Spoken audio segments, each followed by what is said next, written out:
does engage onto Kanze. Kanze has no flash, but Apto Fangirl can't quite find the damage. Pokerbatch does end up getting taken super low by Raccoon. Raccoon gets the Zac passive. Apto Fangirl finds a kill onto Sejuani, but ends up falling himself. Raccoon getting extremely low as well, but Simply Magic is just here. TP in, Kanze getting taken down, and 3 kills for the side of Polymorphed. Yeah, it was a lot. Raccoon is here. It's a lane gank from the mid laner, not something that maybe the side of Polymorphed is expecting, but I'm not sure Raccoon can find anything here. Gonna have to just recall and maybe move towards that mid lane. As we see, Zac going in, a kill. Oh, lovely stopwatch. Yeah, Akasmun does get extremely low. Stopwatch saving his life for now, but Pacego ends up taking him down, and that's 1 kill for the side of Polymorphed. Raccoon wasted all of his time. Yeah, it was a good stopwatch, but they had no... Is baiting a little bit, but Simply Magic sniffs it out. Has to burn the flash to dodge the Glacial Prison. Really good flash from him, and nothing found for Tsunami. Yeah, burning the flash. It's unfortunate. We see Lucian, Milo getting that bot priority, or we might see a fight on the top side. We definitely might. Raccoon ult does end up going wide. Simply Magic taken not low at all. 2 kills towards the side of Polymorphed, and it's Call the Ambulance, but not for me. Super Saiyan Ace has to fly. Accelerated this game semi out of hand. Simply Magic not even able to farm the free camps here, actually, for some reason. Captain and applying a little bit of pressure, but all of the side of Polymorphed is in that top jungle. They're in Reef Tsunami's jungle. The game is so accelerated at this point that Reef Tsunami might just not be able to play. Captain in looking for an engage in the bot side, though. Simply Magic doesn't have any way out. The ultimate isn't quite up for Captain in, but instantly turns the fight. So much healing from Simply Magic, and if need be, Akasmun does end up finding the death sentence onto Mattia Masso, gets the Glacial Prison as well, just ends up getting taken down. And Pacego is next on the chopping block. Captain chases him down. Gale Force flash away. Apto Fangirl also next on the chopping block. Another death sentence, taking extremely low, just 1 shot. And everything is going up for Reef Tsunami. Yeah, Magic needs to make a big play here. Oh He's my going God. in, hitting the W. Oh, just not quite able to find him. Captain does end up getting taken down as well. So members of Reef Tsunami down does mean that they just can't fight this dragon anymore. Yeah, Magic wasn't there. They were split as we see the hook going in. Jinx free hitting. Simply Magic getting free hit, like you said, by the Jinx. Super Saiyan A's taken extremely low, but Kanze's just free hitting so much. Simply Magic does end up getting taken down by the Jinx ultimate, and Zac is next on the chopping block. Pacego not quite going to be able to fight back, just taken down so low. Kanze does have to get excited, might be able to find Pacego, but Pacego just walks away, and that TP does. Zac is next on the chopping block. Pacego not quite going to be able to fight back, just taken down so low. Kanze does have to get excited, might be able to find Pacego, but Pacego just walks away, and that TP does mean that it's another turn. Apto Fangirl showing up and ulting over Super Saiyan A's, getting Kanze taken extremely low, does end up taking him down as well. Super Saiyan A's also dying, and that's 2 more kills for the side of Polymorphed. This fight has been so back and forth. Yeah, lovely play from Kanze, just getting those free hits. XP gap starting to form in the top side. We've got a 2-level lead for the Aatrox. Lovely hook from the Fresh, but not much. The Milo cleanse coming in, and Aatrox moving up. Yeah, the hook doesn't end up getting them much. Super Saiyan A's is going to be the next target for Polymorphed. Gets taken down immediately. Akali looking for a second, not quite able to engage any further. Pokebatch might be a little bit too deep. Simply Magic under the turret. Akasmun does find another death sentence. It's so huge, but the side of Polymorph just able to walk it out. Vex does end up re-engaging to anybody, lands the Q, lands the flash auto attack as well onto Arcasmun, but so much peeling for this Jinx does mean that Captain is just peeling so well. Apto Fangirl in the middle of 4 members, not quite able to take down Kanze. Kanze is alive, but how much longer? So many low health bars on the side of Polymorph, and Polymorph will just end up taking down Reef Tsunami. 2 down, 3 down for the side of Reef Tsunami, 2 left. But Raccoon and Captain is all you need. Mattia Masso is the last member standing for Polymorphed.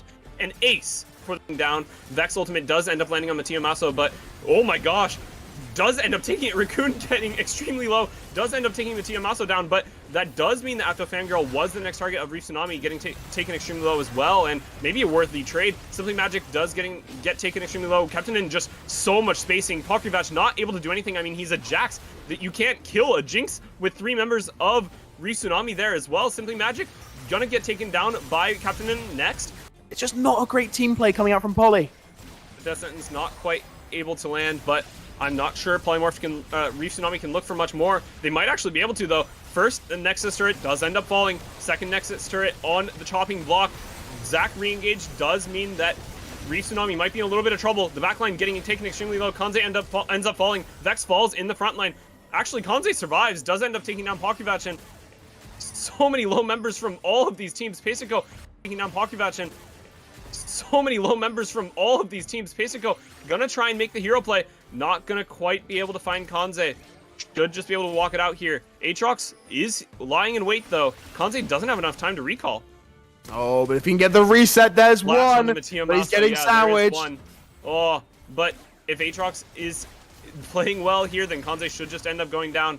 And Pesico does barely live that Jinx Zap, and that means that and this Infernal Soul is not something to be scoffed at. Like you said, it's one of these strong Dragon Souls that literally just instant wins you games, and the gold graphs have been so even for the entire game past 20 minutes.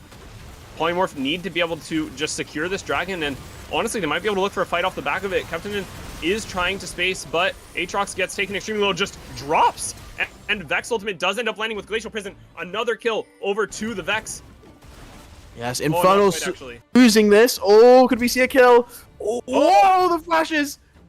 2 flashes out in that top side, and a little bit of a stun in the mid lane, but what a skirmish. Malphite might actually be in danger to this Udyr gank and doesn't have flash. Captain just has to back off, can't tank another Q from Simply Magic, just gonna have to, no ego, give this kill over to his jungler, and first blood for the side of Aze.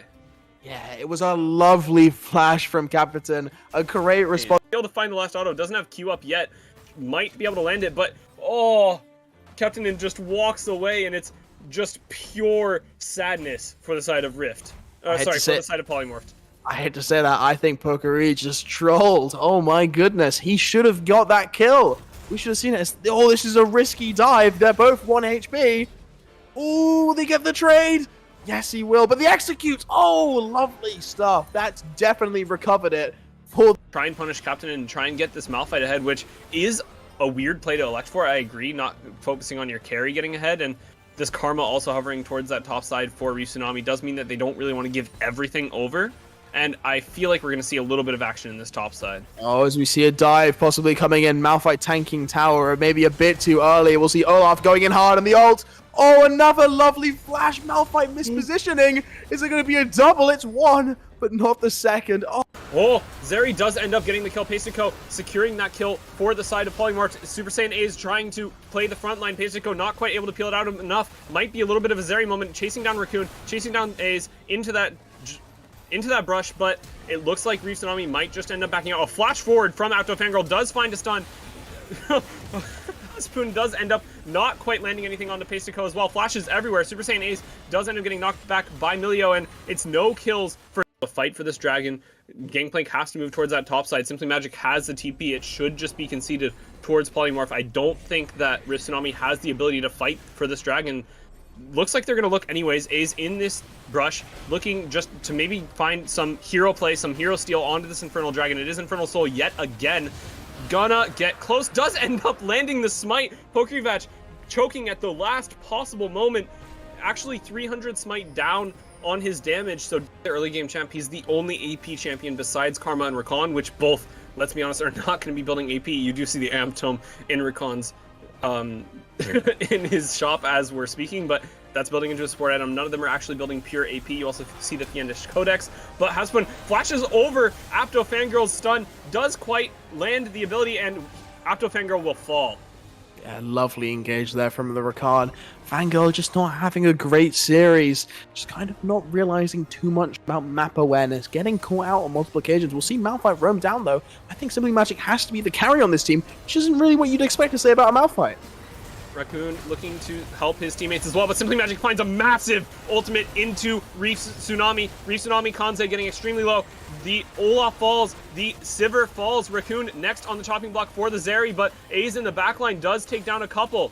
Pesico looking to turn back towards that fight, but I'm not sure he can 1v2 this fight. Has the side of Reef Tsunami doing his job to burn down that Malphite a little bit, but it looks like Polymorph are going to try and enter this fight. Super Saiyan A is trying to play frontline a little bit, keep that Syndra out, but it's a fight on 2 fronts. Rift Tsunami have to back out. They have to give Dragon control over to Polymorph. A huge Malphite ultimate does find 3. Reef Tsunami drops 3 members. A's in the backline trying to kill Pasico. The Sivir is just kiting for so long.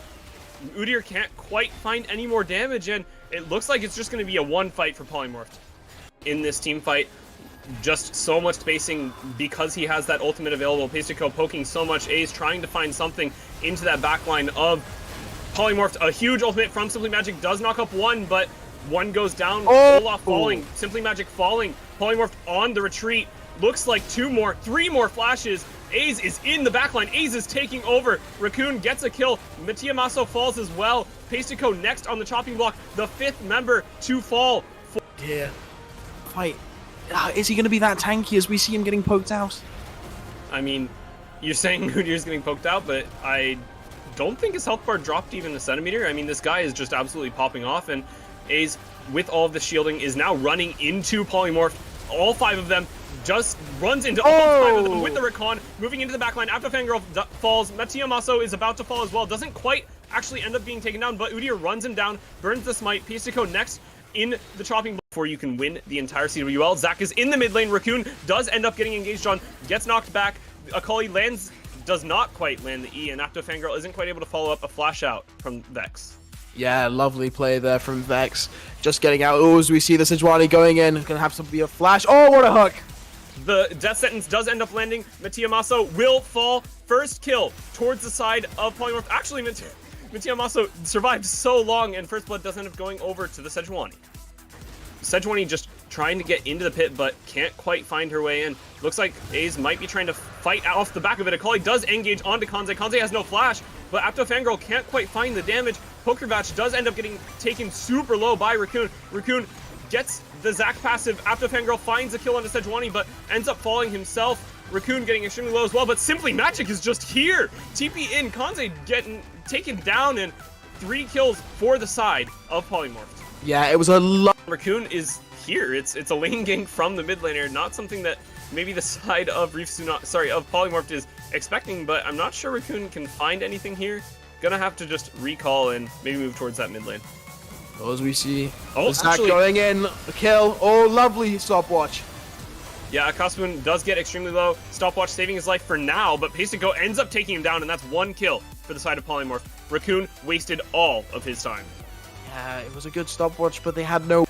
Is baiting a little bit, but Simply Magic sniffs it out. Has to burn the flash to dodge the Glacial Prison. Really good flash from him, and nothing found for Reef Tsunami. Yeah, burning the flash. It's unfortunate. We see Lucian, Milo getting that bot priority, or we might see a fight in the top side.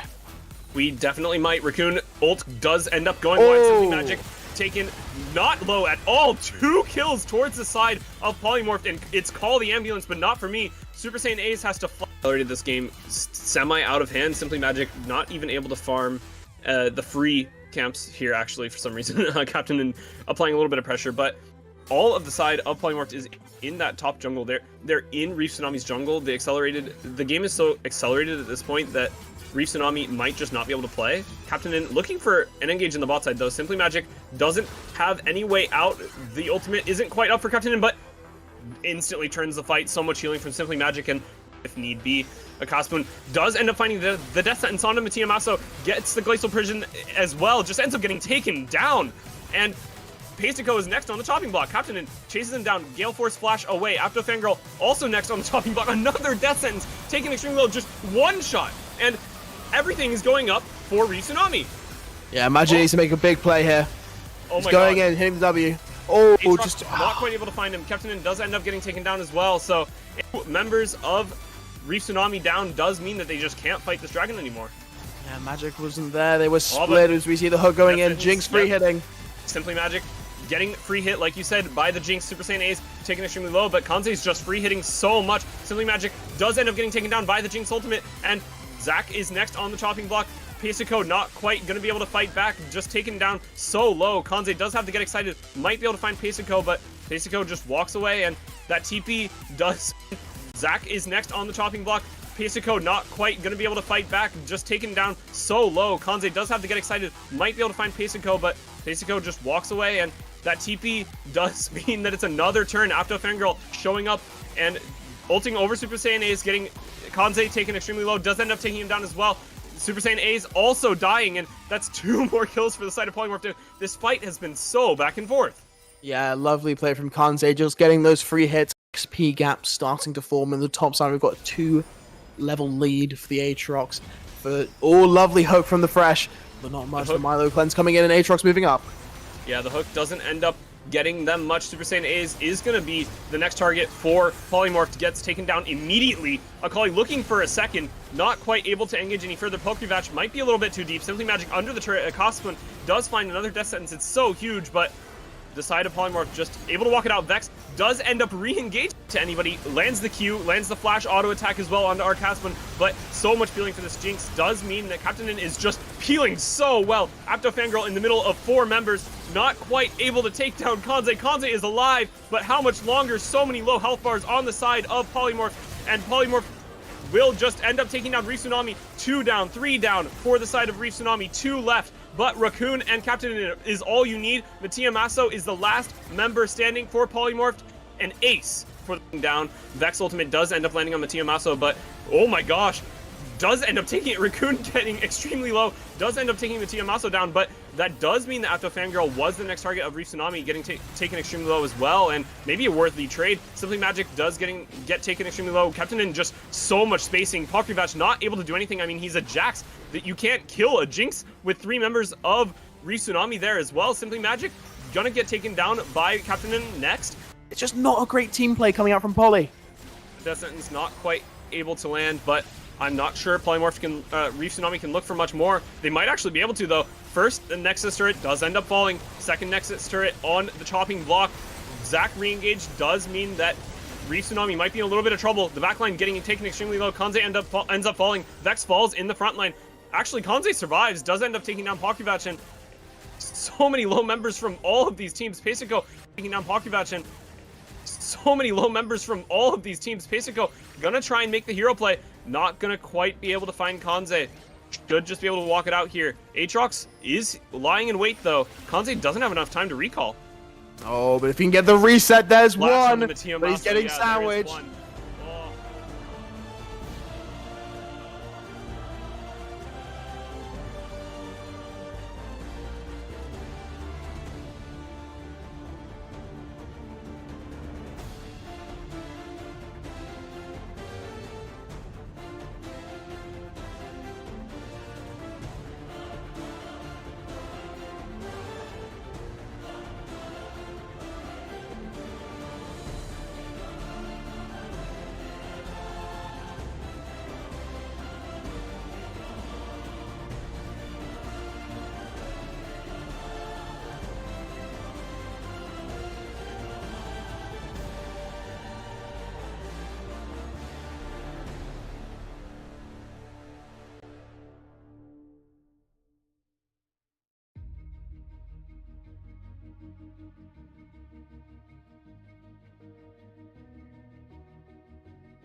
Very nice evening to everybody in the stream. Thank you for joining in here for Division 1 Grand Finals of Cobalt Wins League.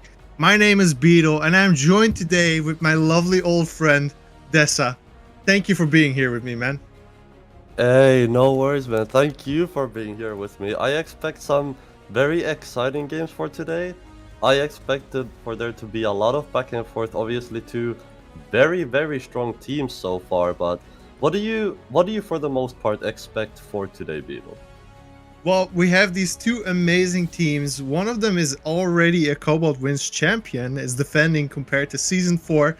Last season, Reef Tsunami already won. And now we have a new powerhouse in Cobalt Wins League, and that's Polymorph. going on with a 9-1 streak. They're gonna try to contest for the champion position of the Cobalt Wins League Division number 1. I think these two teams, we've seen them before. We've seen them destroy everybody in the opposition, and now they finally can go ham on each other. I think it's gonna be exciting. It should definitely be exciting. Like you brought up, Polymorph at the moment 9-1 in the standings. Only managed to drop one game versus Reef Tsunami, who is 10-2. Now keep in mind, guys, the winner of today, it's not all about fame, it's not all about glory. The winner, Exactly. the winner of the finals will take 135 monies with them to go. Second place will take only $50. So definitely both teams want to take the win, they want to take the dub, but like you said, Biddle, we should be in for some exciting games, and I think we'll might be in for some surprises when we do eventually get into draft. For sure, for sure. And let's actually look at how did these teams get here in this position. As we see here, Division 1, we had Polymorphed starting off really well with a 2-0, Reef Tsunami also having a 2-0, and then they had to face each other. In this moment, we saw that Polymorph actually got beat in this situation, and Reef advanced to the next round, only to face off the team that they kicked out again in the finals. Man, these two really did have beef with each other like this. Definitely, and you can just tell by looking at the bracket that this means everything for both of the teams. Yes. Like you said, PLY being the one who beat out UVE. You can see in the brackets UVE 2-0'd every single team they went against. Polymorph, they knocked them out of the entire tournament, 2-0ing a team that looked that strong. Beetle, that's gotta give you some momentum for the finals. Oh, for sure. I think Polymorph is definitely looking to avenge that first game that they got kicked out of from Reef Tsunami. But actually, let's maybe look at the teams, because we keep talking about the teams, but these teams consist of amazing players. These teams, I don't know. I've never seen them be this consistent. The teams, if you look at, for example, Simply Magic on the top side, having this potential of having a GP and Aatrox pick instead of going for the usual tanks that we see in the meta, it just brings so much diversion. I love these two teams. Yeah, definitely, and like you said, you brought up Simply Magic. It allows you to play through that top side with these picks like the GP. And we've already seen, Beetle, we've seen it in previous games. We've seen the top jungle duo of Simply Magic, of Pokri, going ham in their previous games. Pokri, obviously, the jungler, he likes to be the playmaker. He likes to be the one calling these shots, playing these aggressive junglers. I would expect that. I would expect to see something like that from him today. But obviously, with it being the finals, both teams might be a little bit more reserved today.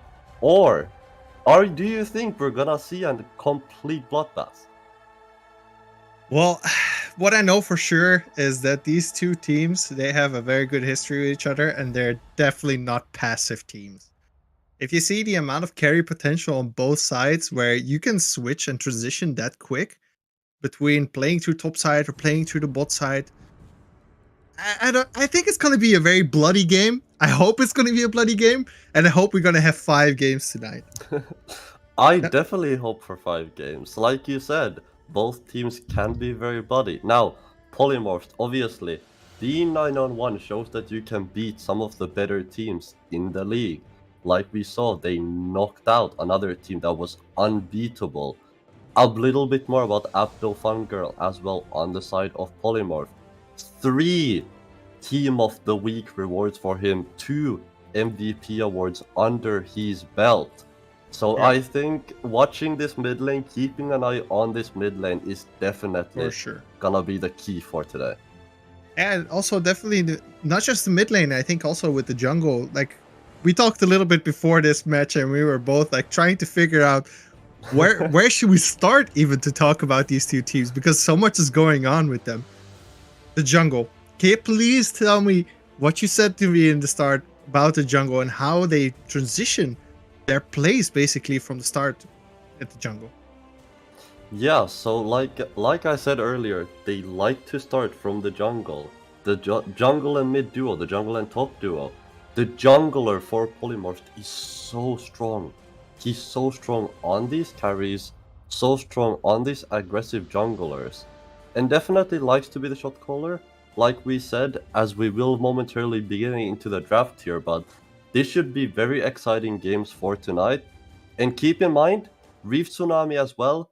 Yeah, they won the last season, but it wasn't with this roster. All 5 men from their team has changed. So this should be them maybe trying out some new waters, but so far it's very impressive, I think, that they made it this far with For an sure. entirely new team.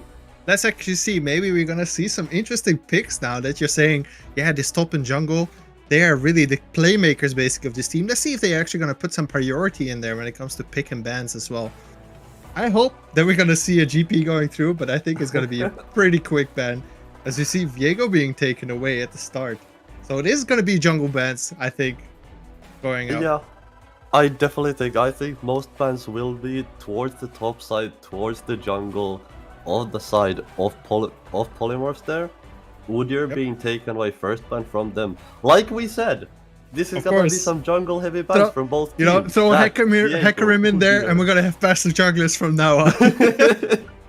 I mean, what do you pick after this, right? Because you're genuinely starting to run out of junglers to play, right? Jarvan Yeah. being taken away, Vi still being open, so strong in the meta at the moment. I would imagine Polymorph potentially trying to take that away, but the Jinx gets banned instead. Oh, that's a nice play to just pick away the Xayah, having the jungle being taken out. You know, you're gonna take away the hyper carries, we're gonna take Xayah away from you then. As we did see Zeri being hovered, maybe Kaisa, Tristana. So we're gonna have very aggressive bot lane. Let's see if it's I gonna be like another this. enchanter support lane, maybe then together with the Tristana, and then we're gonna have a jungler hopefully coming out to go to the bot lane. Because I'm yeah, a big fan of this beetle. can you tell me a little bit, like, why would you pick Tristana into a hyper carry like Xayah? So the thing with Tristana, right? Xayah likes to get that push. She likes to push the wave very strong. As we do see our Polymorph take away that Rakan, deny the lovers duo potential from the side of Reef. But going back to that AD carry matchup, right? Tristana likes to get that push in, and Xayah can potentially deny that. Both champions, a lot of wave clear, right? Xayah has that feather storm, has those feathers to clear that wave just like that. But Tristana can bomb the wave with her passive. You can get very easy push, as we do have Lilia and Nautilus being picked by the side of the Reefs. Well, what do you do when you're getting like pushed in hard, right? You've kind of try to find a hard engage that you get on the Nautilus. Maybe they can turn it around. Like, you have a pretty long lane to run through if you're really far pushed up into the tower. As we've seen Xin Zhao also being picked. So I guess these are the junglers. I'm really hoping Lilia's jungle, but you know, there's also potential of putting it on top lane. You know, you never know what these teams can bring out in the finals. Yeah, definitely. And when you talk about teams of high caliber like this, and there is the LeBlanc. We talked about this before, the LeBlanc Akali mid lane from Simply Magic. Very strong. 2 of his strongest champions, I would say at least. We'll see if the Akali goes through the ban, but they might just shy away from it after seeing the Nautilus get picked up. Akali's still open here. Does Simply I'm just Magic curious wanna to go see for like it? how are they gonna do it. You know, you're gonna have the letting Lodibai on the Lilia. You're gonna have the depth charge on the Nautilus. There's a lot of engage going on here.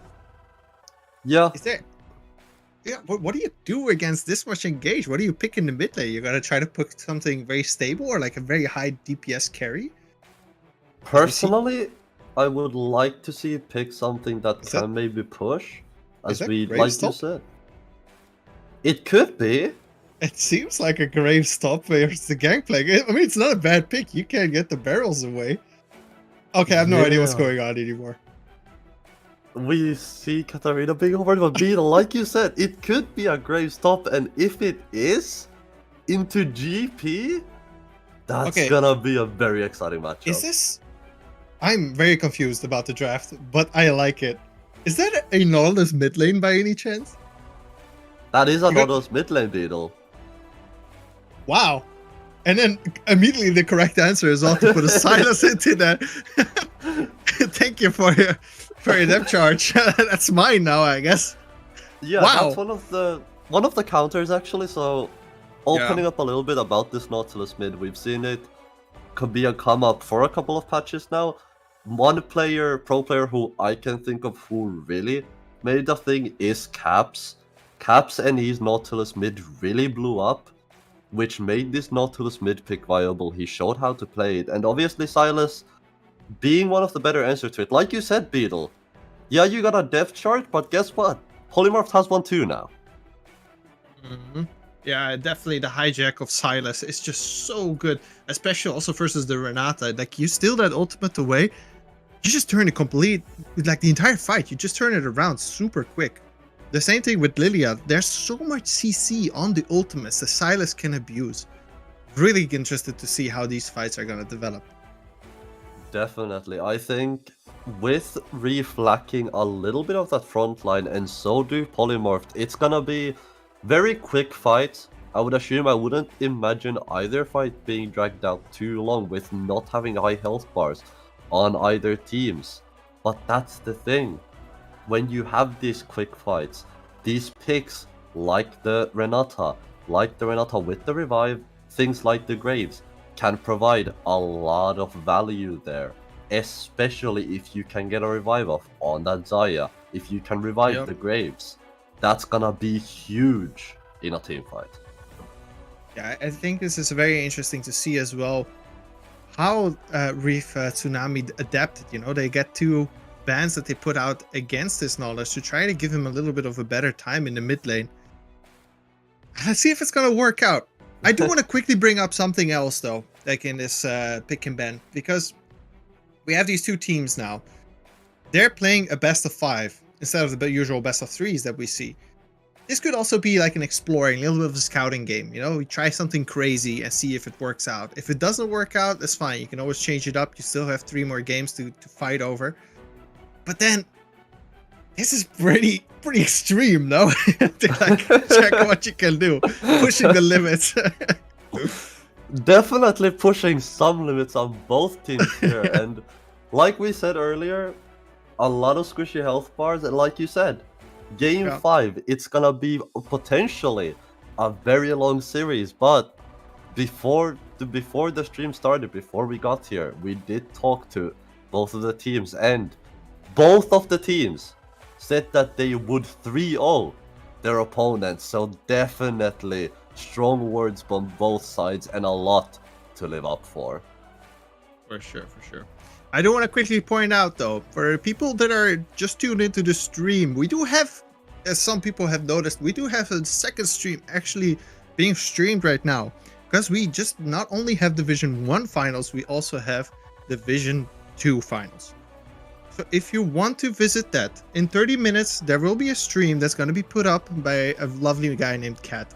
And he will be streaming a super nice match between Mental Gap and versus Shirley. Yeah, are you ready, definitely. Dessa? Let's go. Definitely ready. Grab some water and let's see what they're going to do in this game. Stay tuned, and we'll be right back after the break.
Welcome back, ladies and gentlemen, to the finals of Division 1 of Cobalt Wins Esports. On the blue side, we have Reef Tsunami, and on the red side, we have Polymorphed. We see a huddle. I'm hyped, Dessa. What do you think? Yes, we have an invade here on the top side. Oh, the flash is coming out. Nola's trying to do the hook, and there's another flash being traded out from Gangplank. Well done by Simply Magic, being very patient with that flash as we see the invade continue. Where are they gonna ward? So I would imagine that Reef wards this buff. Now, is Lilia gonna take this? Because this could potentially split the map if he wants to take this. What that would mean is that it would essentially give the bot lane of Polymorphed complete security, which means they can push as they want. But looks like Lilia's gonna head over to the top side. I would imagine she paths bot. I would imagine she paths into this Graves. And speaking of this top lane matchup, Beetle, Graves versus GP is something I have not seen in a long time. Oh man, this used to be the time when Death Dance was like the item that you would rush. You play crazy amount of lifesteal Graves and you could never basically get beat by this Gangplank. Though, Yeah, we see the traits already coming out. You know, Graves actually has a lot of benefit versus Gangplank because of his passive. Maybe you can explain the passive a little bit to the people who are not aware what Graves does exactly. So essentially, Graves passive, right? You have the stacking armor. Every time you auto attack, every time you use your E, every time you get the dash, you get a stack. What do those stacks give you?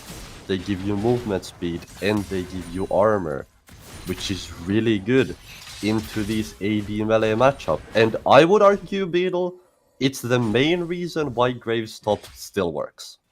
Yes, we see here Abdo Fangirl getting chunked out by Raccoon's Nautilus mid. Yes, you see it right, ladies and gentlemen. Nautilus mid. We have a Caps prodigy going on here in this game. Reef Esports playing very obscure, I guess. Yeah, so far I'd say, as we do have the Lilia head into the top side. So like we said, Beetle, she's gonna pass into this top lane. And you can already see Raccoon heading away from his mid lane. He wants to get away from this mid lane as fast as possible, tries to use that global pressure to his advantage. And we could potentially, Beetle, see a dive on Simply Magic if he gets low enough from these trades. Yeah, that's a unlucky thing though from Graves. You do have an AoE basic attack, so what happens is you naturally shove the wave, especially versus Gangplank, who still struggles a little bit before the barrels come out. Good trade happening here from Abdo Fangirl and Raccoon. Yeah, so explain a little bit more. Like, what is the point of a Nautilus mid? Like, it seems like he's getting beat, but sometimes he's just winning the trades. So the big part of Nautilus mid as well, it's of course you have the CC, right? You have the CC. You don't often have the prio, which is a little bit of a downfall of the Nautilus mid, but hold that thought, Beetle, as we have a gank on the top side. Oh, Ace is going top. Simply Magic is not aware. He uses ward already on the top side bush and in river. There's Ace behind. He doesn't have flash, so Simply Magic is, I think, just dead here. As we see a nice engage happening from Ace, and there's the first blood going over to Captain. Very well played, acknowledging that Simply Magic doesn't have the flash, and that is first blood going over to Reef Tsunami. So that was all started from the level 1 invade they did. Like you said, Beetle, beautiful work from Ace. Noticing that there's no flash on the GP! Fangirl is dead! Going a little bit too far, and there's Raccoon picking up the kill here. Solo kill happening in the first game, Nautilus versus Silas. What is going on here? So, Beetle, you know how you were talking about the strengths of the Nautilus mid? Solo killing your opponent at level 5 is definitely not meant to be one of them. That's not what's meant to happen in this matchup, especially when you pick Silas into it. But breaking down a little bit that top lane play more, we saw level 1, they got the invade of Simply Magic, got his flash taken. Beautiful job from Ace to use that momentum, to use the information. Ace trying to get a little bit of action on the bot side, but with the way positioned and with the warded, I don't see this happening. And he's just gonna go on over and walk away. Now, that play mid lane, unfortunately, Abdo Fangirl, like you said, got a little bit caught under tower there. which does give this Nautilus mid an early kill. Now, the thing with Nautilus mid, right, that I was trying to get into before this game got very scrappy, the availability, right? What's going? Build I think Abyssal Mask. I'm just so confused to like what was the situation that Abdo thought that he could go through the Titan's Red. Nautilus is not even maxing Titan's Red. For the people at home, Titan's Red is the W of Nautilus. Gives like 150 HP shield on level 1 of the ability. So that's pretty strong. You're not gonna burn through that. At least you need 3 auto attacks to get through there as Silas. So I'm confused, like what was the situation that you would go through that and dive a Nautilus?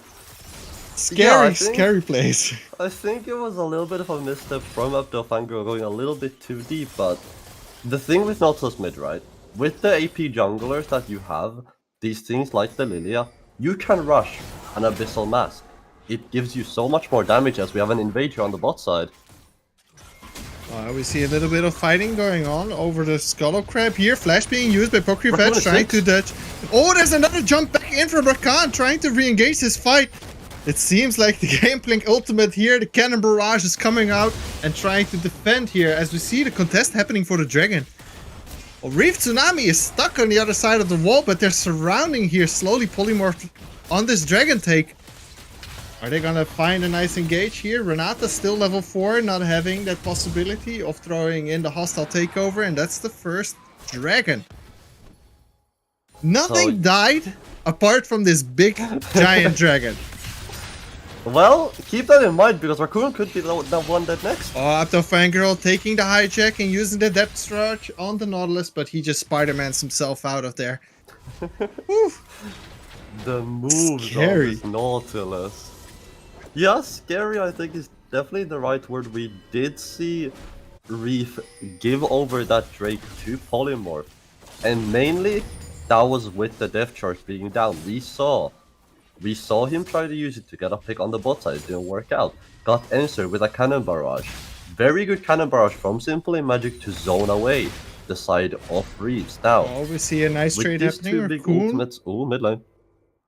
I think, Raccoon is teasing all of us. He's just using his mana on the back because he knows that there's no need for that mana anyways. If I'm gonna recall, I'm gonna get full mana everything again, right? But definitely a scary situation to have this Nautilus being able to chunk you out for half your HP. They're gonna go for Herald here. Rakan being here on time. We're gonna have a replay, I think, here a little bit. We do have a replay. Yeah, we do have a replay of what happened here exactly in the mid side. Take it away, Dessa. Yeah, on the mid side, so Abdo Fangirl going a little bit too deep, like we said, and just ends up getting caught. Okay, maybe it's not good to show that the replay. As you see a fight here happening at the Herald, and big damage coming out from Captina. Captina demolishing entire Polymorph here. Red side is gonna die here. 3 people already dead. And Abdo Fangirl's trying to salvage the situation. He does get a kill on Ace, but I think this is gonna be completely over. Double kill going to Grace. 3 kills already in his possession. That was disastrous for Polymorph. They did get the Herald, but that was not worth it, I think, Dessa. But at what cost, Beetle? You lose so many members there. You lose Pyramid, a potential huge wave that Abdo Fangirl's gonna lose in this mid lane. Like you said, the Herald was secured by the Xin Zhao on the side of Reeves, but they lost so many members. I don't think that's worth it. Oh, Kansei. Kansei is getting really, really close, but he has happy feet, so he's able to dodge that out. Yeah, that was kind of crazy because you all stacked up versus a Graves, and that was so much damage coming out from the Graves ultimate. The collateral damage is doing so much in that fight. As we see a big trade happening here on top side, Captinen with the red buff versus Simply Magic. Take it away, Dessa. What's going on here? No, not yet, my friend. That's been gank in the top side. Oh, we have another gank on top side. Ace is actually engaging here on Simply Magic. Simply Magic still not having summoners, and that kill was going to Captinen. 4 kills on this Graves, and he has not even bought yet. I think this man is very rich right now. As we take a look at the gold in a bit. He is right now on, I think, 2,000 gold on his pocket. And he's still pushing plates. He's not done yet. this is a very strong Graves Beetle, and we were talking about this top lane matchup, right? How strong and how impactful it can be for your top lane to be ahead when it's fighter versus fighter, these more brawly matchups. And at the moment, Reeve's top laner is looking pretty and sitting very pretty, but Ace, he wants to do something about that. I think Ace is just gonna roam up there again. Please, my man has a KD to spare. As you see, Ace here looking for the push. He's just pushing out Simply Magic. I'm not sure if they can get him, actually. A lot of movement speed on the passive of Lilia. She gets passive movement speed for every single time that she hits. Friends doing a lot of movement here. Apto getting caught out here by Raccoon. Raccoon looking for the kill. There is the stun possibly coming out. Oh, just barely dodges it out. Well played by Apto, getting himself out of that tricky situation before the chestnut hits his head. Beautiful work from Abdul, beautiful reactions from him. And like you said, we were talking about this top lane matchup. Graves, he hasn't even backed yet, right? He's sitting on all this gold. I would imagine he has boots tier 2, shield bow on base. That's a very scary Graves. He's gonna keep pushing this top lane now. What we're gonna have to take a look at, right? As we slowly transition from the early game to the mid game, right?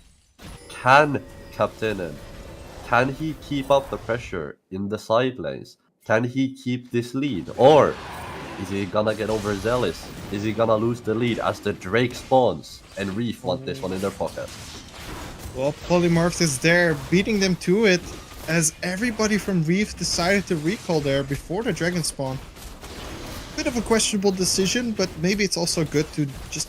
I guess they gave up on playing for the dragon. They want to close out this game before they get to the 4th dragon and before they get to the final dragon. Big scary monster with execute. I think this is very interesting, Beetle, because you can definitely see... Simply Magic is going to get caught out again. As we see a Herald on mid side, but there's not enough to do anything about that anyways. Simply Magic getting caught out here. Stop bullying him, guys! He needs to live. Shelly in the mid lane, gonna get a couple of plates there for the Silas and for the Zinzar. Now, like I was saying, clearly, two different playstyles, right? Like you said, Beetle, Reef, they want that dragon stacking, they want the 4 dragons, they want the soul. Now soul, it's an infernal one. Could be massive. That extra bonus damage you get could make the difference between life and death for a lot of the team fights. On the other side, Polymorph, they wanna end the game, right? They wanna end the game before those breaks are secured. So I think it's good to see that both teams have come prepared, come up with their own strategies, and we're just gonna have to see how the game pans out. You know, it can also be a strategy just to decide, okay, we don't really need those dragons that are spawning at the start, right? The mountain dragon not bringing you that much if it's only one. Stacking Infernals, though, that is going to be a lot of damage. The plus 8% per dragon is going to do a lot of damage. As you see here, Kanze already being able to clear out the entire wave with just one Q and one pullback. These people are pretty strong now. Slowly, we're going to see very quick deaths, I think. Yeah, like we were talking about, both comps very squishy. This Renata could prove pitiful if she can manage that ult on the Tristana, if she can manage that ult on potentially the GP. Despite crit GP being all about the barrels, those autos can do a lot of damage, especially once you get that potential Infinity Edge, potential Prowlers in your pocket. Now, Beetle, you were talking about this bot lane matchup a little bit earlier before we got into the game. Personally, this is not how I would expect it to go. I wouldn't expect Xayah to be behind by a mythic here, as you can pretty much just clear the waves for free, be very safe against the Tristana, but clearly, while all that brawling has been happening topside and midside, Pateko, he's found himself a little bit of a lead on the bot side, just small increments, a little bit of CS, and with that, manages to get a mythic over on Kanze. But I wouldn't imagine this Xayah's too far behind. I think actually it might be that Xayah a little bit ahead, because even though it is a mythic difference, yeah, as we see the gold here, Xayah is actually ahead going for that tier 2 boots instead of opting for the mythic immediately. Now, why would you get tier 2 boots before your mythic? It seems like a logical choice to immediately go for a mythic always, right? It would, but I like what Kanze did here. I personally, because you can go magical footwear, right? Magical footwear gives you the free boots, gives you a little bit better boost than normal tier 1s, right? A little bit more movement speed, but on Zaya, you get such a quicker route, such a quicker wave clear if you go tier 2 boots. This is something that I personally do. I'm an ADC main. This is something I do in my solo queue games. I go Dog tier might 2 be boots getting on Zaya caught first. here. Just dodging it out Fighting barely. it, Death charge coming out, but that's gonna be a zoning death charge for now. But yeah, I like this move from Kanze, but a bit more fighting on the bot side as well. I mean, it's 8-1. I think Brief Tsunami is definitely in the driver's seat of this game. Polymorph is trying to turn the wall up a little bit. They're doing really well. They haven't died over the last 3 minutes, as I'm hopefully not jinxing this immediately. But yeah, they're... I think they're respecting slowly that Brief Tsunami is in the driver's seat of this game. Beetle, you can't be saying things like that out loud, my friend. We're about to see a pentakill, I think, now that you've done a said that. But this Drake being thinked by both teams, definitely the next objective to come up. Now, do you think that Reefs are gonna look to contest this one? Because you mentioned earlier, right? They could potentially try to end this game before we get to 4 Drakes, try to find some leads on the other side of the map, but I wouldn't imagine that Reefs wanna just give this dragon away for free. No, I don't think so either. But we do have the opportunity as well to go for something else, and that is that the Herald... Oh no, the Herald's actually taken already. My bad. No, yeah, I would say that this Herald is going to push him out. They're going to take Dragon, and they're not going to be able to do anything against this Dragon take. Maybe the Tristana can step up here and find a nice side engage. But it's an 80 carry. You know, you don't want to do that kind of stuff as an 80 carry. As we see here, a very nice Cannon Barrage trying to clear out the wave. It's not going to clear out anything but the wave. Dragon's up next. I think this is gonna be a free dragon for Reefs. This is a free dragon, but Gangplank is stacking as well on the top side, having a fun time by himself, getting solo XP. Yeah, so look at this, Graves. 2 items, BT shield bow, right? I think the biggest problem for Polymorph right now is this, Graves. How the hell do you take out someone who's got that much lifesteal, tier 2 boots, and the shield bow passive behind him, behind all that tankiness? He also has a Nautilus right there, a potential Renata revive on top of all that. Engage happening in mid lane. Raccoon getting caught out by Silas, as you see a knock up here, but he's just too tanky and he goes back in. Pokri getting knocked into the tower a little bit. Apto is gonna get hit, and oh my god, Raccoon is gonna just 2v1 this fight. Apto is still doing the depth charge, trying to find the kill here, and oh, Raccoon just Spider-Manning himself out of that again.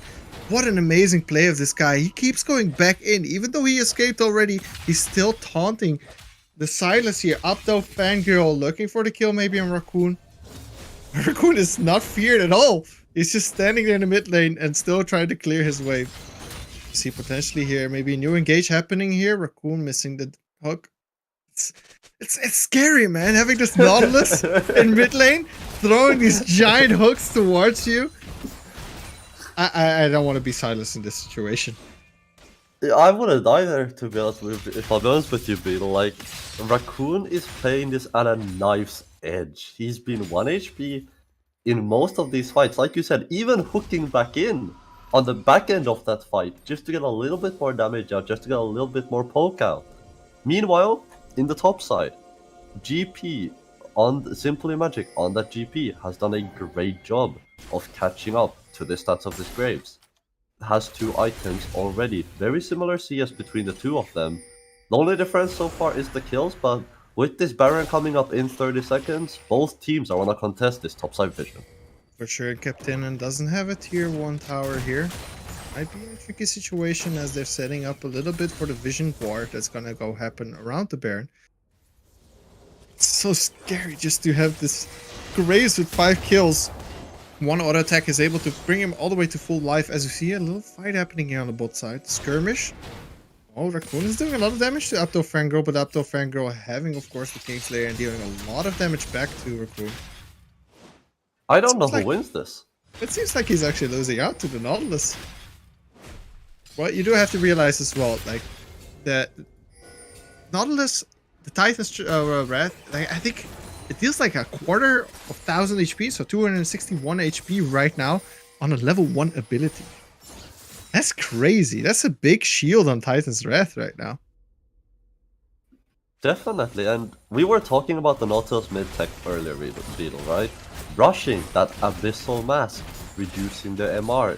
That just means your Lilia pumps out so much more damage. Potential engage. Oh, Raccoon is looking for the engage here. Maybe gonna find a Drish line somewhere. Ace is fighting into the team, and is he gonna be able to stun more people than just Valkyrie?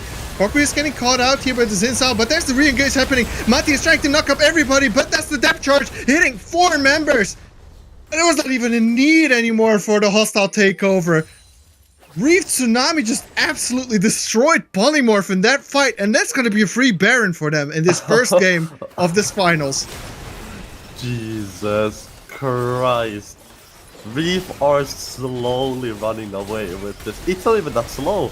They're just running away with this game very quickly. Like you said, they're going to secure the Baron. Going back to that team fight that they just won, right? It was beautiful Feather Storm from Kanze, getting so much damage output on that Zeya with the death charge. Sorry? I wish I could cast that, but that was just too fast. Maybe you can take it away, Dasa, with the replay that we're going to see right here. What happened here? Yeah, so with the replay, I'm pretty sure this was all the Feather Storm, right? You saw Lilia getting up in Pokr's face. Nothing you can do if you're the Xin Zhao. And look at this Zaya, right? Never mind, it wasn't even the Zaya. It was the Graves getting that massive ultimate, chunking their entire HP bars, and this Lilia damage as well. Absolutely crazy, but you can see Reef's team fight comp come together there in that fight. Oh, for sure. There's so much damage coming out from the collateral damage from Graves. 6 kills right now, definitely going for that unkillable Demon King achievement. And he's just not dying. Like, he tanked so much damage that fight and just healed it all back up because of this 2-item lifesteal build. As you see Ace here, maybe jumping up the Fangirl. It's getting slowed there. Ryla is doing its work, but it's just not enough to get him away from the safety of the tower. These are some sneaky mid laners, Beetle. Raccoon keeps playing around with his hook, keeps dancing around the opposing team, and same thing with Apto Fangirl there. Very slippery on the Silas, able to get away, and I think we have a potential fight in the bot side if teams choose to engage. The tower is falling slowly. Raccoon is still looking there. He has the depth charge. He has the dredge line in order to start a really nice fight as they might blast over. And they're jumping over. Huxboonen trying to run away really quickly there from the Tristana. Huxboonen is maybe gonna find Pokri in the jungle here. Xin Zhao has to run away, and there's gonna be a re-engage. Raccoon is looking for the hook maybe. Decide to back off. Flash being burned there from Xin Zhao. Pokri has to get out of that situation. Yeah, meanwhile this Lilia is chilling at Dragon, just taking that one for the team, taking that one for themselves. Ace, so far, very good objective control, and Beetle, this is starting to get dangerous with this Dragon stacking. Already 2 Infernal Breaks behind their pocket, but the there's nice and nice. Got Cannibal Barrage coming out over the team fight. The turret is falling on the inhibitor. A lot of damage coming out. Raccoon flash dredge lining and just barely is able to get out of that. Bastet has to burn his flash to get out of that massive hook flying towards his face. See them backing off here. Maybe trying to look for a bait. Rotating to the bot side, and they're gonna try to siege down the bot inhibitor. It's just, these teams can be so snappy from one second to the other. It can be from a stalemate into an immediate action. It's so scary. Raccoon doing so much work here with the threat. As you see a huge cannonball. Oh wow, that was a lot of damage coming out from that Simply Magic. 600 damage on his barrel. Forcing away Reef Tsunami here from this bot side push. That one single barrel just took out half the health bars on the side of Polymorph there. You can see how much damage this GP can do just with a single barrel. How much of a threat he is. Even being 0-on-5, having that 3-item spike is pretty huge for him right now. And we can see, right, Captain and on this Graves can be so powerful in that side lane. With how ahead he is, he can be so good at taking those towers, knocking them down one by one. Now, we do have some dragon stacking here for both teams. I would argue that Reef's Dragon stacking is a little bit more dangerous, with that double Inferno already getting a lot of bonus damage out. But so far, I think they're gonna be looking towards this top side, Simply Magic. Simply Just Magic getting walk out it of this situation. It's crazy how much damage he is doing actually on the Gangplank Maybe to he's the not gonna walk 0 and out. 5. Maybe the Engage. Ace is finding Simply Magic. Is he gonna be able to get out here? There is the Scurvy being removed. Ace is very low. Simply Magic also low. It's gonna get hit by the depth charge as we see a knock-up going on. Raccoon is trying to find people here with the dredge line, but misses barely. Oh, what a clutch escape. It's Simply Magic, you would say. I like that one, Beetle. I like it. But so far, I think Polymorph are just waiting. All they can do is watch. Because, yeah, engaging... Oh, they're trying to look for never mind. Captain, Captain is gonna get caught out here by Abdo Girl, but Captain is actually turning out this fight. He is trying to get a kill here, Abdo Girl. They're not able to get him while they're losing top side. They all went for the bot side, trying to kill the Captain and pushing onto their inhibitor turret. And in the meantime, they just lost everything for the top. This might be the final push. This might be the first game going over to Reef Tsunami. Can Polymorph hold this out as we see every single inhibitor and tower falling? And they're backing off. Reef Tsunami is giving a final chance for Polymorph to come back into this game. They don't want to risk it, right? Baron's coming up, they want to secure the objective, they want to do a clean end of the game. Ahead by 11 kills, gold lead at 10k. Oh, Captain and Hagakspoon just got hit by some minions. They just got cancelled on their recall. Opto Fangirl is looking for the side engage. There is a TP coming out, and they deciding to back off. Not risking it. Raccoon is too scary. That has been the story of this game, I feel like, Beetle. It's been a story of Raccoon just being too scary in this mid lane, as well as the Graves. Raccoon now finishing up this Radiant Virtue on this Nautilus. A big team fight threat, and if you are the side of Polymorph, I know I said this earlier, but all you can do is watch, as this Baron is spawning a Reefs are definitely gonna try to take this one away. Oh, for sure. There is a Baron that can definitely end this game. As we see Opto Fangirl looking a little bit for the frontline poke, but he's not able to do much as Silas. I think they don't have vision actually in the jungle. They have control a little bit over this red side. As we see Raccoon, oh, it's just so scary. This stretch line can end the careers of them. And we see a TP actually happening in the base. There is a TP. Oh, there's a TP actually coming out. It's we see here Cannon Barrage coming out. Big fight, big knock-up coming out from Nollis. And we see so much damage coming out from Pasestro. Pasestro is doing so much work on the side, but it's not enough. Simply Magic is gonna fall here as the final member of the team. And Tristana is gone. That is just a clean wipe. Polymorph is gone. Reef Tsunami is taking game number 1. Reef Tsunami take game number 1. Like you said, that's gonna be the chances of Polymorphs being gone, as well as the Nexus explodes. That's gonna be victory on the screen of the Reef players. And I think the biggest question on Polymorph's side is, where do you go from here? Oh man, I don't even know where to go from here because they just danced around your pick and ban phase. They just dodged every single thing that you threw at them and picked a Nautilus mid that just completely destroyed them inside of the mid lane. 2-0 and 12 for Raccoon and 7-0-6 for Captain. Unkillable Demon Kings together with the bot lane. They had 1 kill.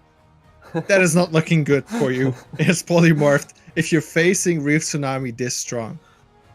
Yeah, I think definitely if Polymorph fans at the moment holding their hands to their knees right now, shaking at probably a little bit nervous energy coming from them for the side of their team. Beetle, we were talking about this jungle top duo. We were talking about how good they can be. 4-1-11 on this Lilia, 7-0-6 on this Graves. Such a big gold lead. Ended the game on 12,000 gold, and most of that gold was on the top side of the map. Raccoon doing a beautiful job in that mid lane, finding, dancing, finding the angles around this Silas's fuse. But so far, if you are polymorphed, and if that's what we're gonna see from Reef, it might be a quick 3-0. Oh, for sure. I think it's very good to see as well that they acknowledge that Simply Magic can still do so much. Even though he was 0-6, he did do the most damage in his team. 20,000 damage going towards a Gangplank that is 0-6 and still able to live a little bit and do this late game. It's crazy what this man can do with so little resources. So I hope that maybe next game they're going to focus a little bit on helping Simply Magic getting that lead over Captain. Hopefully turning the tides a bit. Hopefully, yeah, I would like to see potentially some more help in this top lane. I'd like to see the jungler of Polymorph go a bit, spend a bit more time up there. But then again, I feel like they really didn't utilize this Tristana enough. You pick Tristana to get early plates. You pick her to get ahead in the early game on that gold in that bot side. And I feel like, at least for me, Watch didn't really facilitate the Tristana enough for her to get the potential to be the carry she can be if you get her ahead. For sure, for sure. Well, Reef Tsunami looking very strong, trying to defend their position as here the world champion of Cobalt wins. It's crazy. I just want to see the next game, and I want to see how they're going to turn it around. Polymorph definitely still into this this finals. They're not out of it yet. It's a best of 5. They can still win. Now, They can definitely still win.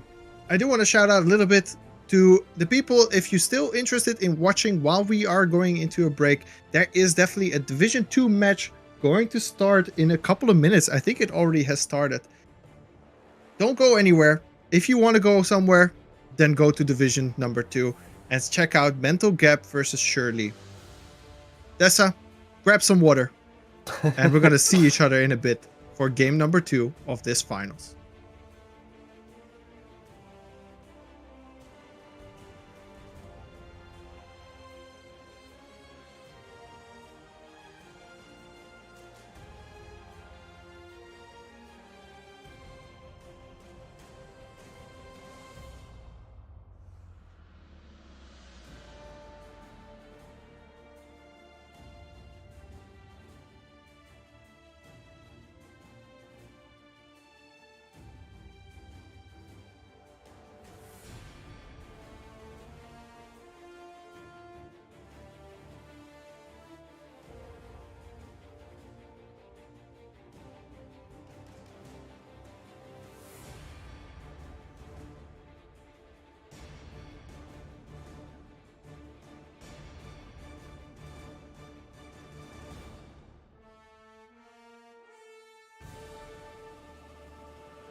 Welcome back, ladies and gentlemen, to the Cobalt Wins League.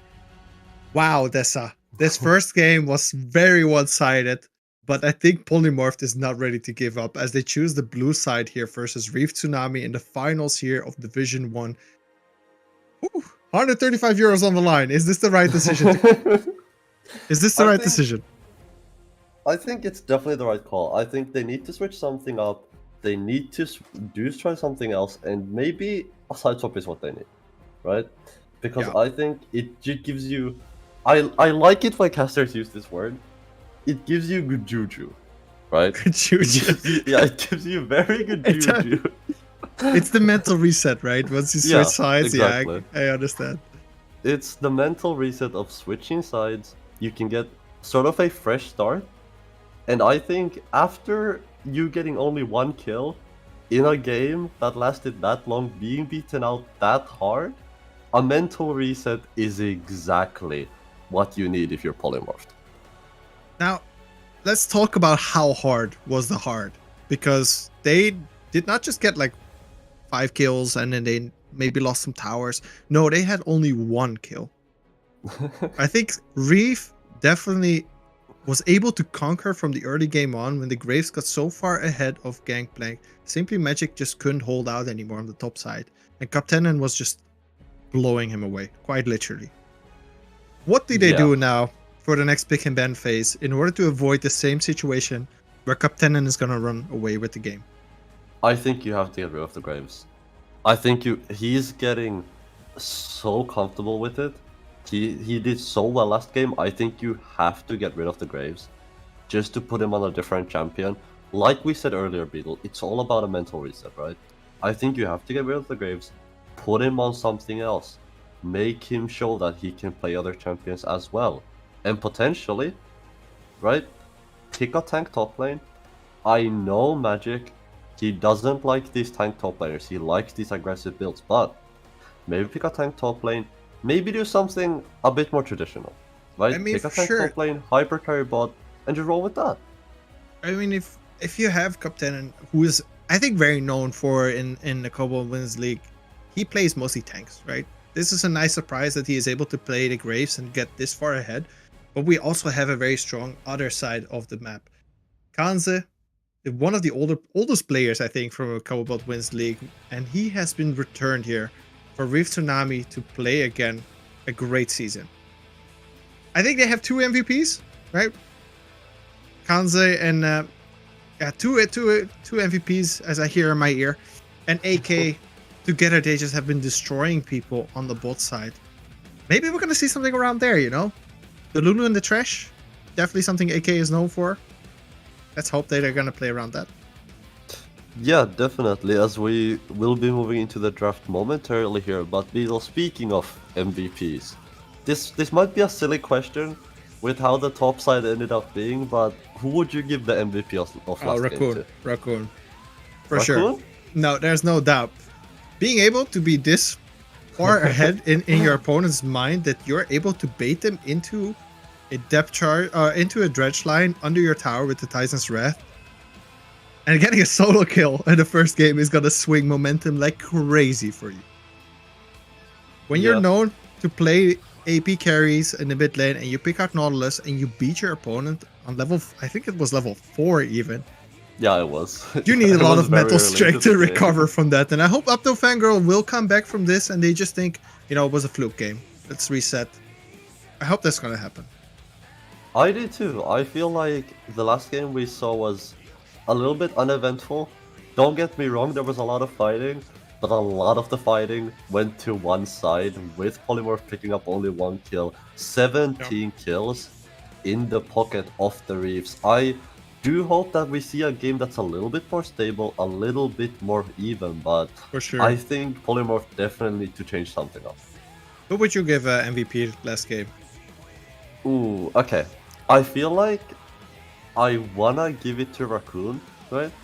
But I feel like Ace did such a good job, right? Ace in the jungle role did such a good job of being all around the map, being exactly where he needed to be, especially abusing this flash timer that Magic had to burn flash level 1 due to that invade from the side of the Reefs, right?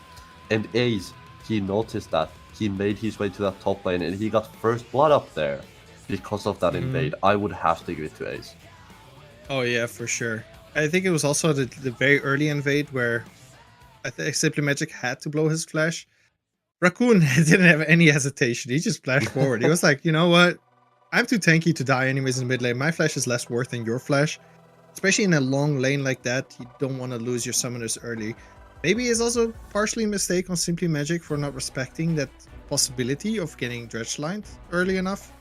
But who knows? You know, it's the first game. We can maybe see if they're going to switch it up. As we are going to head into pick and ban phase here soon. What do you want to see, Dessa? Tell me. Shoot. Like I already said, I want to see the graves being taken away. I don't want to see Captain I agree. allowing to be allowed on these graves again. But outside of that, I feel like Polymorph, they need to pick a tank top. They need to play through that bot side. Like you said, Matinen and Pasted, right? On that bot lane duo. Very good if they get to be played around. Yeah, Ace also, I think for Ace, you know, he got targeted last game, especially with the pick and ban. He got Viego banned away. I think it was it was 3 bans, right? From one side and 2 bans from the other. Jungle was very heavily banned. As you see another ban here happening on Udyr. A is definitely not allowed to play Udyr, and on the other side, Tiamasso not being allowed to play that Viego. Possibly also a Zek Jarvan ban here. As we see the Zek. Man, I'm getting good at this predicting. Yeah, I would imagine things like the Jarvan, things like the Vibe being banned away. There goes the Jarvan. Nothing changed so far compared to the bans.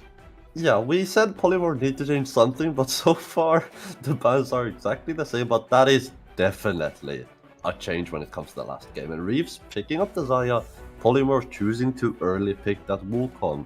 Wukong a very good champion right now, and a Xayah a very good response, but we have a Gragas on the field, Beetle.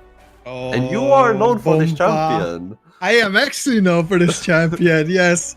Just the body slam. It has a very, very high priority, and you're gonna have that priority as well over the monkey. Whenever Wukong tries to dash in, you can just cancel that with your body slam. It deals so much damage, so low cooldown, and it's such a long CC. Definitely worth a pickup. As you see here, also very interesting picks on the other side. We see Senna, maybe a fasting Senna and a Cho'Gath on the top side. Still opting, I guess, Simply Magic for the tank on top. Is this the tank on top, like I mentioned, that they need to swap, or Beetle, like you said? Is it the fasting Senna? Is it the ADC Cho with the Senna on top of her? And we'll see. But so far, I think, so far I think it's looking like the fasting Senna. Now fill me in. 80 carry Cho'Gath? Yeah. So Beetle, are you familiar with the concept of fasting Senna? I am familiar with the concept of fasting Senna, but maybe you can explain it a little bit, just in case I'm not familiar. Yeah, and just in case to those who are watching, essentially fasting Senna is that due to Senna's ability to get that gold from the soul she picks up, from the support item, you pair her up with someone tanky. Generally, you pair her up with a Tahm Kench. That's what she's known for, that's what all of this started from. You pair her up with the Tahm Kench, Tahm Kench can eat away the Senna if there's any trouble, and you just chill in lane, collect the souls. And because Senna is getting souls gold, she's getting support item gold, she's gonna be so fed without having any CS with that support item that she's basically an AD carry. Well, that's a lot of damage, I think, as well coming out there for the Senna. As we see being Simply Magic returning to his Gangplank pick, good old Gangplank, was not the problem that last game, I think. Even though he got 0-6, he still did the most damage, so it's good to get him back on that. As we see Captain, and again, not picking a tank. What's going on? Why is he going for the bruisers? This is scary. He just changed around. I think we need someone to check his keyboard. Is someone really playing for him, or is this Captain playing this new picks? You know, Beetle, I casted a series a couple of days ago, and I saw an Olaf pentakill. Granted, the team didn't end up winning the game, but regardless, there was an Olaf pentakill. So I have high hopes for Captain is Olaf, right? Well, this champion can become so strong. against teams that you just have the ability to run into, right? For Have sure. the ability to just press R, press Ragnarok, and just zoom, zoom, zoom.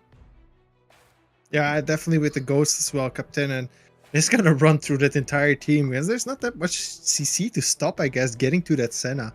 As you see, also a lot of support on the backside with having Raccoon on an AP carry once again. It's not really the hardest AP carry, but definitely a lot of CC here with the Vex. Scary game once again. AK has his pick on the Renata, Zaya on the bot side to get her paired up. Ganzet is able to get his pick again. Raccoon, something new with the Vex. Gragas on the Ace and Captain doing new shenanigans. Scary You know on what? Reef. You know what I'm noticing, Beetle? I'm noticing that both of these teams like to stack on damage. We Oh, have yes, for on the sure. side of the Reefs, we have a Vex, a Zaya, and Olaf. Things that can just run you down if you're not careful. Even one misposition, and you're gonna find an angry Viking on top of you, smacking down on you, and at that point it might be too late. Even if you have flash, even if you have these capabilities to try get away, it might be too late before he smacks you and you end up in the Nexus. Respawn. Now, on the other side, you have that Cho'Gath, you have the tankiness, but I think this is gonna be a game about the Olaf. Oh yeah, for sure. But the interesting thing is Reef is known here, right, for playing these late game team fighting comps. I think they definitely picked into their strengths once again. Polymorph, seeing something new, I guess up to Fangirl, you know, he is on an AP champion like he wants to be. But on the other hand, you're trying something new again. Mattia, we have Simply Magic on the top side, not trying something new, but Mattia and Pace Kitty are like again trying something new on the bot side, trying to spin this up. Last time Tristana didn't work out that much, so let's see if this works out. But Definitely. I do want to Yep. bring something up though, and that is that these two teams now they're going in game number 2. If Polymorph doesn't win this game, we're gonna have to see some crazy changes. What do you think is gonna win based on these two comps? Definitely. A couple last points as well before we do head into a small little break, guys, but I think I heavily prefer Reef's comp. I think Olaf is such a champion that can run through things like even the Senna Cho'Gath without having that TK by your side. You can run through things like the Cho, get on top of that Senna, especially with a Vex. I much prefer the draft of Reeves this game, despite them winning last game. But Beetle, I am a Fasting Senna enjoyer. Fasting Senna is probably one of my favorite bot lane combos. So I'm gonna be very excited to see what Polymorphs can bring out, but we will have to wait a little bit more on that as we will head into a little bit of a break here before game number 2, guys. So don't go anywhere, we will be right back.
Welcome back, ladies and gentlemen, to game number 2 from this finals of Division 1 between Polymorph and Reef Tsunami.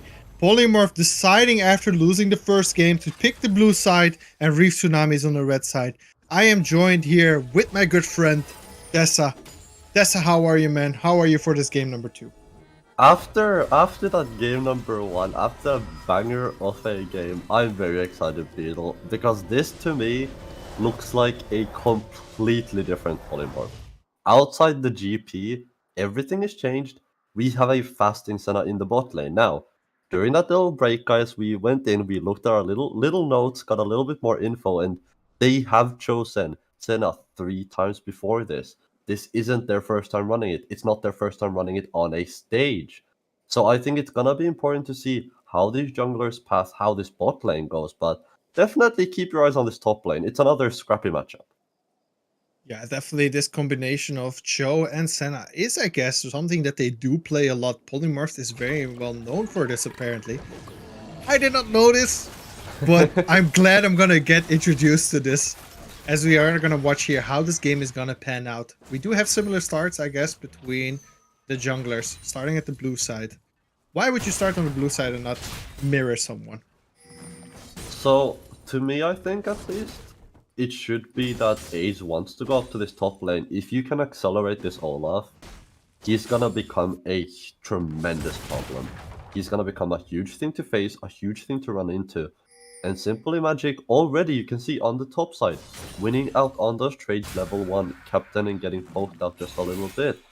We could see Pokri on the Wukong try to make a play up in this mid lane as well, having that Swain in there, having a lot of CC in that lane, but I would imagine he wants to go to this bot lane, wants to help out the Senna Cho'Gath, because Beetle, let me tell you might not have seen this before, but if you can get a Senna Cho'Gath ahead, ooh, it's a rough thing to go against. At mid, Ace is actually getting ready here to maybe look for a kill here, as he is dashing forward and misses the body slam barely. It's a lot of damage on Upto Fangirl. He's gonna go away here with his life, and he's gonna be very happy that he's not dead. Ace is heading straight to top. He wants magic. As we see a big fat man coming here from the river. Ace doesn't have his red buff. He does have a blue buff, but I think Simply Magic is respecting that he is safe side and he doesn't have the support of his jungler. But the wave is not in a good state. It's slowly pushing. It's going to cost him a lot of farm here that Ace is in the neighborhood. As we see an engage happening here on the bot side. There's a big fight maybe coming out. Oh, barely. Kanza has to flash out from that fight. Whoa. Ace is still in this top side. Oh man, this feels so bad, this gangplank. Simply Magic is losing so much farm now slowly to Ace. Oh, well, he's back. Ace Magic can't just Ace doesn't want to leave alone. Simply Magic is gonna get engaged here. Has to flash. Oh. Ace misses the body slam combo. Captain is ghosting. They are gonna do a lot of damage here, but Simply Magic is gonna get out of this situation. Does have TP, so I think he's gonna be fine. So Beetle, you're a top lane player, if I'm correct, yes? Yeah, I'm triggered already. Yeah, you can try to explain to the people watching why this top lane, this wave position is such bad thing for Magic. Yes. So what you do have is a mechanic called freezing. Whenever you do have your wave being pushed and the jungler shows up, your wave is gonna slowly push into the enemy turret, allowing you basically to not get close to the farm, making you lose XP, gold, and then your opponent is just gonna get free farm over you. Now you see already the difference of 7 CS while there is a big wave, and Captain is able to clear a little bit more here than Simply Magic does. This is gonna cost him a lot, but on the other hand, if Simply Magic can get this wave out really quickly, probably with the help of his jungler, yeah, as you see here, Pokri coming to help. As we see an engage happening here on the bot side, Kansei is getting caught out here by the explosion, and there is a flash from the Senna. Flash traded here for first blood. As we see a little bit of a fight happening as well on the top side. Ace is going to be there to get Pokri out of his recall, but there's a flash being used. That was a crazy engage actually on the bot side. Kansei getting caught out there by the Cho'Gath Rapture. Not something you want to have happen, right? By yourself, dying without your support. Definitely, that's not what you wanna see if you are the side of Reef, right? Oh, but mid lane. Oh, Opto, get out of there. You're so low. Raccoon is looking for the fight. Opto Fangirl is one auto attack away. Raccoon is just not able to get that last final auto attack. What a clutch game versus these two. Raccoon is now stuck with a wave that doesn't work that well for him. And Mattia is in the neighborhood. Is he going to be able to pick up Raccoon here, who does have flash to get out if it's needed? Scary, scary fights going on here, Dessa. Yeah, Mattia Maso doesn't end up committing into that mid lane, doesn't want to lose any more time to this bot, doesn't want to lose any more souls. Ace up in this bot side could potentially look for a bot lane ganker, and he wants some action. See Ace hovering on the bot side. Now I do want to pan over a little bit to top side if we are able to. We see here Captain getting pushed out of the wave, and now we have the return situation where Simply Magic is able to hold the wave right in front of his tower, avoiding any pressure from the jungle and just getting free farm back over Captain. Drake being started. A bit of scrapping is happening in the mid lane. Drake is being started. There is possibly an engage happening here. Pasteco is looking for the rupture on the Shogat. Doesn't have the feast yet, so he's not able to get the dragon in his mouth. But he is able to maybe knock people up here with AK. Trying to poke a little bit. Renata doing everything he can. And then we see Abdel Fango getting a nice bind here while he is in feral form. And then we see Raccoon as well, just getting collateral damage here as his jungler falls. Raccoon will probably die here as well. What a disaster immediately. Polymorph is looking very, very strong in this fight. We see Cannon Barrage coming out from the top side. Kanze, is he able to get out? As he is getting pulled back in. Abdel Fango finding another kill here. Doing so much work and turning this entire game already into their favor. 3-0 and a dragon. You know when we said that Polymorph need to change something? Well, they definitely changed something. What trouble is bot side? AK being able to flash out from that rupture. Does have to burn it though. That's not going to be a flash for the next fight. Wow. This Cho'Gath is doing work, man. Yeah, definitely Cho'Gath is doing a lot of work so far. This Sinatro bot is very, very ahead. And Beetle, this is what I said that they need to try avoid. If Sinatro can get ahead, they can tear through a game, right? But going back to the team fight in the Dragon Pit, right? Like you said, in the team fight, Abdel Fangirl finding a beautiful Swain hand captain in the top side. Could look for a dive. Well, Simply Magic is very low here, Captain, and is going to get chunked out by a tower. He does have the jungler coming out from the other side. Pokri might be able to defend his top side here. Simply is getting very chunked out. 20 CS behind already. Oh, we see here Raccoon trying to find this little engage. Is going to find the berries and a monkey in the jungle. Apple Fangirl maybe is able to get the slow off. Raccoon just barely dodging that. Yordles are hard to hit, man. The Yordles, they're hard to hit. They're small, and I remember back in TFT... I'm not gonna get into that, man. Anyway, going back to that last team fight in the Drake pit, right? Like you said, we saw beautiful Swain hands by Apto, managed to catch out the enemy opposition, managed to find a few kills, even a better hand in the back end of that fight as Herald is being started up. Maybe another fight. Abdelfangirl's looking a little bit for an engage as he does have AK in his hand. And Ace misses his body slam here. Abdelfangirl doing damage, but I think he's doomed out by his team. They're giving up on his life. Abdo is doing a lot of damage still alive, and there he's getting taken out by Captain. Captain pushing a little bit too far forward here. But that is a defense of the Herald, but a trade-off that you give away your mid lane. Scary stuff, as now we see Polymorph looking to do the exact same that Reeves tried to do, and let's take the Herald. I don't think they can contest this. Yeah, I don't think there's gonna be any questions on the sides of either team on who gets this. That's gonna be a free Herald for the side of Polymorph. Now, if you are Reeves, this is exactly what you... Oh no. This TP could be a disaster. 4 people of Reeves on the bot side.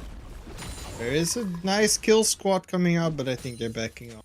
Cho'Gath is just too strong. They don't want to bite off a little bit more. Deku doesn't want to feed any more kills to this bot lane.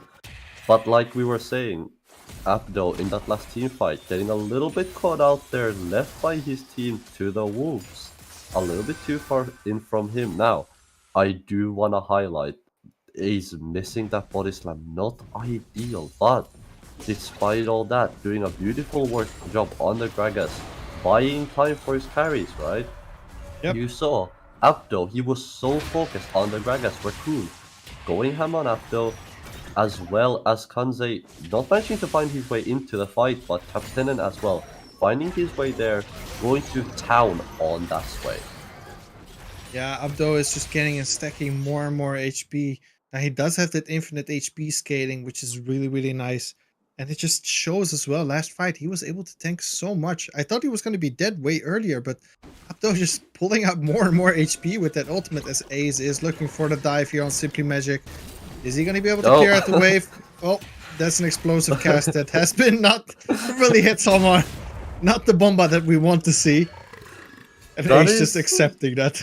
Yeah, that is definitely a little bit wide from Ace there. Not the cast he wanted to put out, but you can tell a little bit of things going down on this bot side. Everfrost already out for this Cho'Gath. Now, I personally am more experienced with the Tahm Kench side of this, so I don't know whether you normally build Everfrost on this Cho'Gath in the bot lane on the Fasting Senna, but so far, only person in this game with a Mythic, despite Senna having the kills. This is the beauty of Fasting Senna, right? Both members able to get gold, especially those souls. Oh, Pasteco is probably gonna get a negation. That's exactly where the Everfrost is coming in, hitting two people. What a great combo. Like, you're gonna get so much CC lock as Simply Magic is in a bit of trouble here. Captainen is looking for the engage, and there's a Senna ultimate that's coming out. So much damage. I think he might be able to kill him here. Simply Magic just stop watching in front of the face of Captainen. He has to run or he's gonna get shot by the parlay. But there is Ace once again defending and Simply Magic respecting that there is a possibility of a jungler. Very well played and very smart as well to just back off from the situation. As Dragon is started because Ace is topside. Not the most ideal situation, I would say. Definitely not, and you know what that also means with that Drake started up, as Ace is still up here in this top side. Potential dive here, I think, on Magic. I think Magic is in trouble, Beetle. Oh, Ace is looking a little bit. There's no minions. Simply Magic is getting chunked out a little bit. Oh, The no. cast misses once again, but Simply Magic is still going to be dead here. Ace is tanking the tower after a beautiful body slam and killing after a long hunt for Simply Magic. As we see Abdo Fangirl trying to rotate in, defending this tower. There was a lot of time spent on this just one kill and one plate. Was that worth it, Dessa? Yeah, so a couple of things I do want to highlight there. Like you said, is it worth it, right? At the end of the day, I don't think it is. I think Polymorph getting that Dragon stacking, getting the double Drake there, with the soul being an Ocean Soul on top of all things. Very good for a team like Polymorph, right? Very good for a Fasting Senna, right? Now, the other thing was, I think Magic might have bought the DLC subscription of making the enemy Gragas go blind when he enters the area, because these casks seem to be allergic to Magic at the moment. Going a little bit wide there was enough this time, but Beetle, I'm a little bit concerned whether that's gonna cost them the game, if that keeps happening. Yeah, we see also the difference in experience as we see Pokri being level 9 and Ace is not even close to level 8. Actually, I'm lying. He is just 8 right now, but still, there's a difference of 20 CS. It's so crazy how much time he has spent on topside for just one kill of a lead. Yeah, Really but inclined to say it's not worth it, but you don't know what the strategy might be from Reef Tsunami. Last time it worked. Maybe they're all putting all their chips in one basket.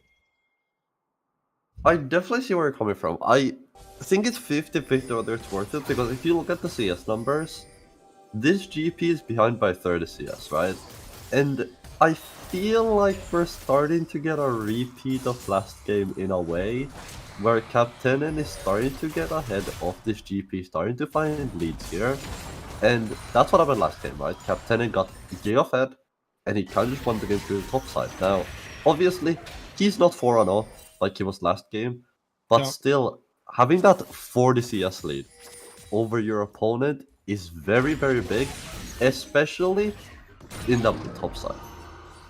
Especially the as, top if you lane. think about the role that Captain serves in this team. He's the one that has to go through Oh the my. enemy team, kill Mattia. So much damage from that barrel. As you see a little bit of an engage happening in mid lane, Raccoon is getting caught out here, and Abdogro is getting close here with the ultimate, doing so much damage, and Ace is not able to save his teammate.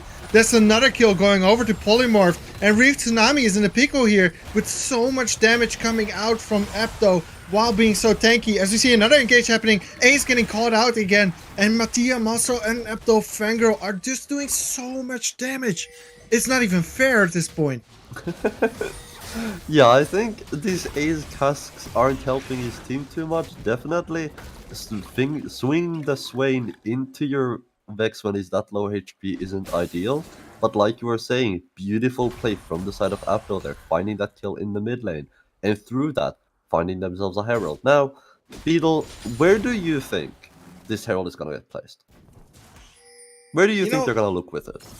Now, because we are past 14 minutes, there's no longer plates, so you might need to use this on a pushing, in more of like a pushing sense. We have Dragon in 1 minute, so it would be wise to put the Herald down somewhere, I would say, and then going to Dragon. I'm not sure how that works. Can you explain a little bit, like, what do you think?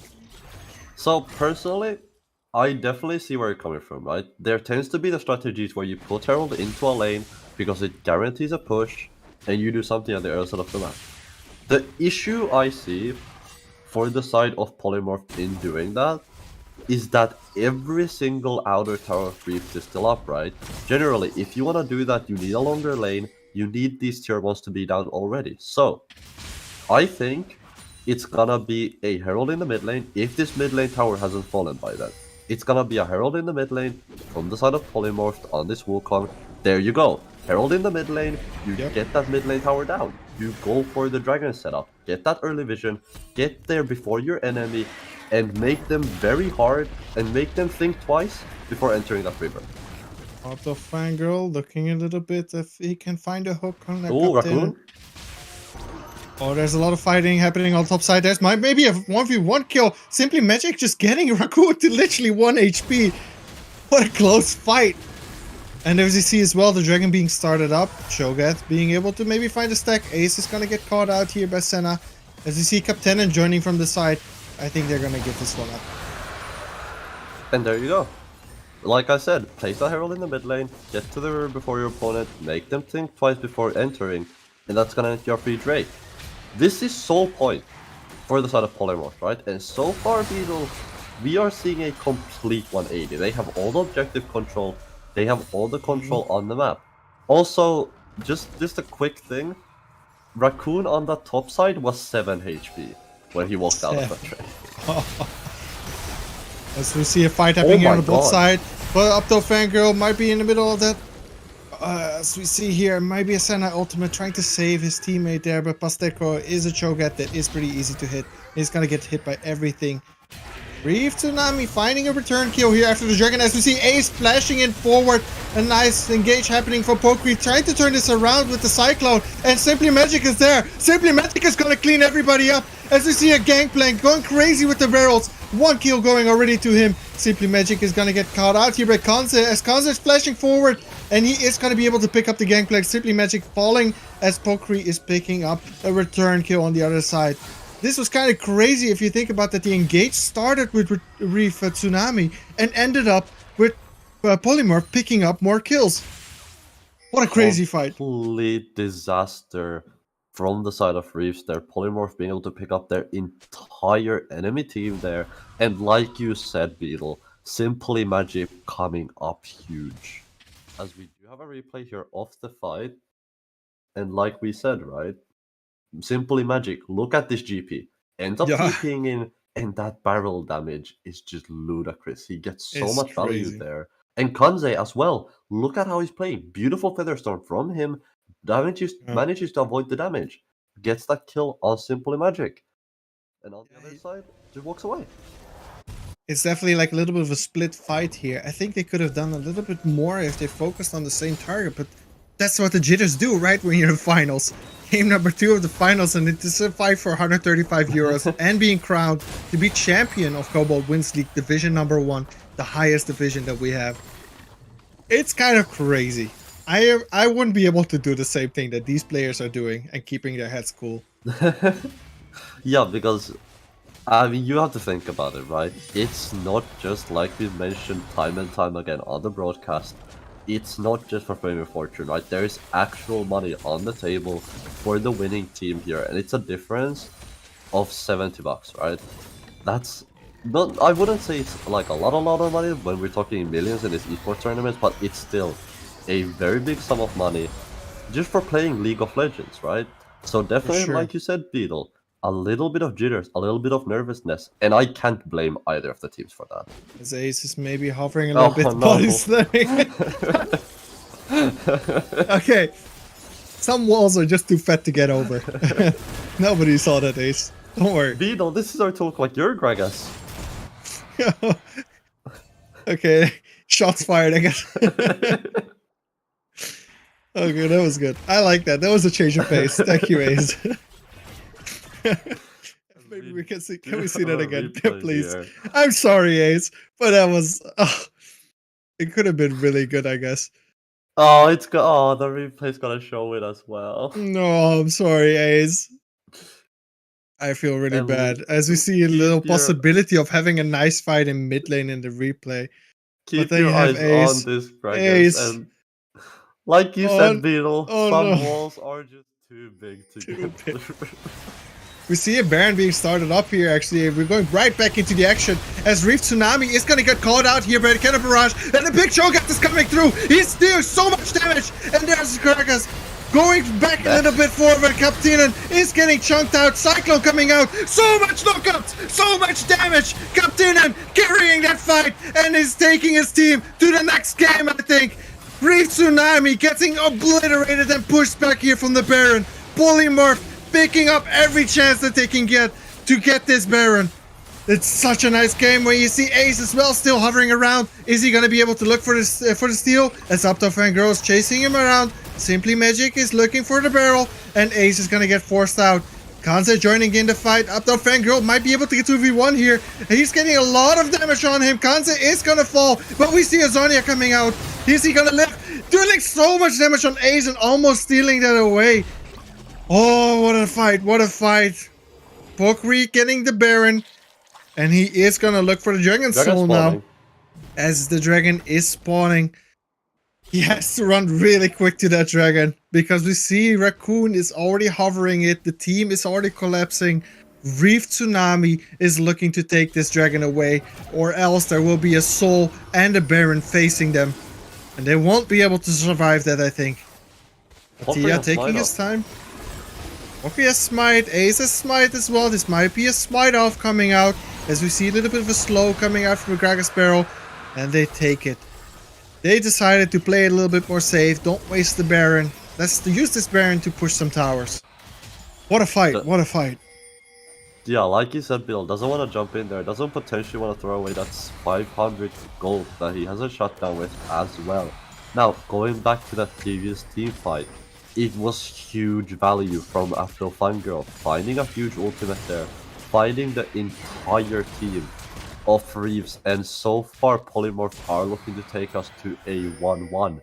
If the game keeps going like this, I don't see why they wouldn't be able to do it. So far, this Swain has been massive, and this Cho'Gath's massive as well. But we'll see what they can get done with this Baron buff. We also still have on the other side Kanze being able to have this experience of him playing so many games in Cobalt Wins League. He's 3-2. He might be their ace in the hole for this moment, because I don't see any other way that they can break through this unbeatable Abdul Fangirl. So much HP on this man. Yeah. Wow.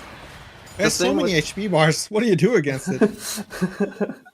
The thing with Swain as well is once he pops ultimate with that realize, it's very hard to get away from. One of the detrimental things to Xayah, and one of the reasons why she has so much survivability in her abilities, is because she doesn't have the range.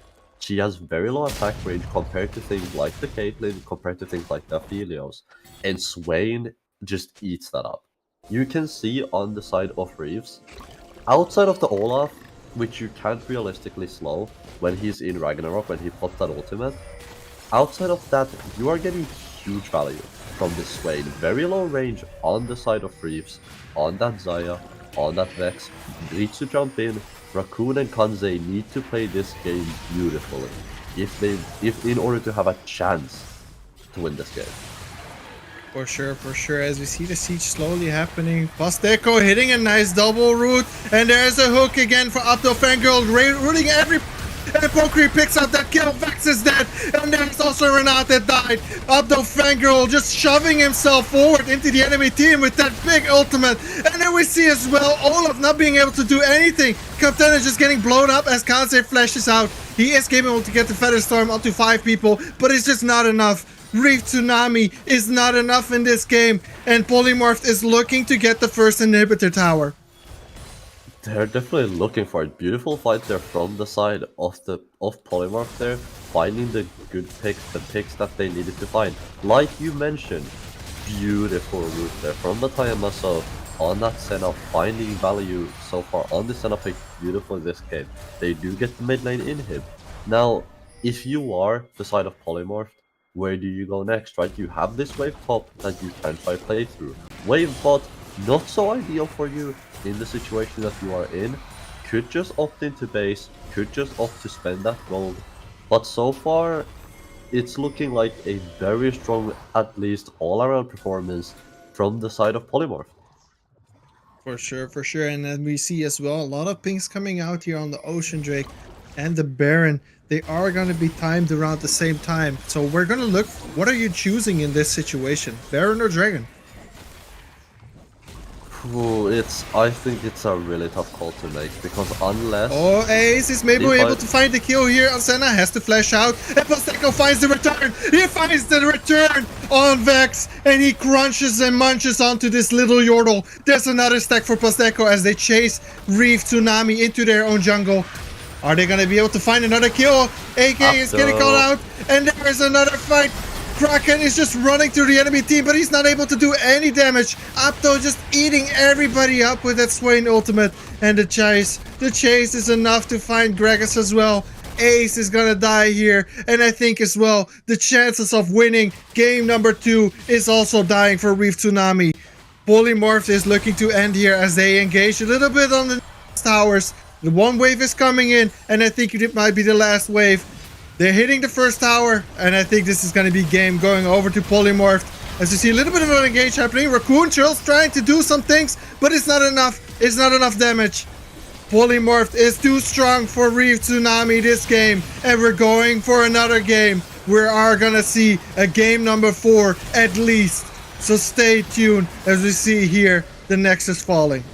The Nexus falling on the side of the Reefs there. Polymorph takes away game number 2. That's gonna put the series 1-1 so far. Very nice change of pace from the side of Polymorph. I feel like they really took that game over. Going for the Strogat Senna. Beautiful turnaround from them. Now, I feel like the way they won that game was through the bot side, playing through that Strogat Senna. A beautiful performance from Apto on this Swain. Very good plays from him. You saw he was the rock they needed. He was the rock they relied on throughout this entire game. And ending the game with a 13,000 gold lead. Beetle, you asked me whether you would pick the Dragon or the Baron. It didn't end up making a difference. You picked the enemy team in this case. You picked the Nexus. What a great performance. Polymorph pulling themselves out of that disastrous game 1, and they're able to turn it around. Reef Tsunami has to scratch their head. It isn't as easy as they thought, and we're gonna have another game on our schedule. 1-1 between these two teams. Are you excited? Like you said, I'm definitely excited, Beetle. I can't wait. Like you said, we are definitely at least going to a game 4, if even a game 5 maybe.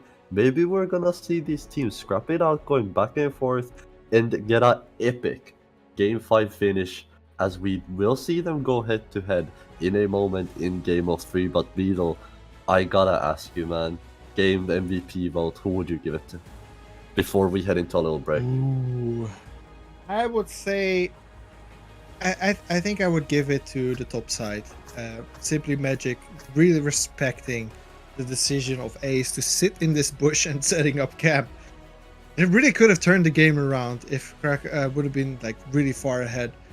But he respected the situation where Krakow was in that bush all the time and he didn't die. I think he died only once, and that was after a really forced dive that almost resulted in a return kill. But you saw how much pressure PLY was able to put on the bot side. That Wukong pick was able to turn every single dragon fight around, and that's what in the end won them the game, I think.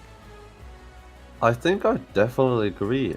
For once, Beetle, we are on the same page. We do agree. I think I would give it to Magic. I think you are absolutely dead on with how bad the game could have been if he didn't respect the pressure Ace put onto that top side, the pressure he put onto that GP. Like you said, only dying twice during that entire game, despite all the time Ace spent top, despite all the pressure that was on him.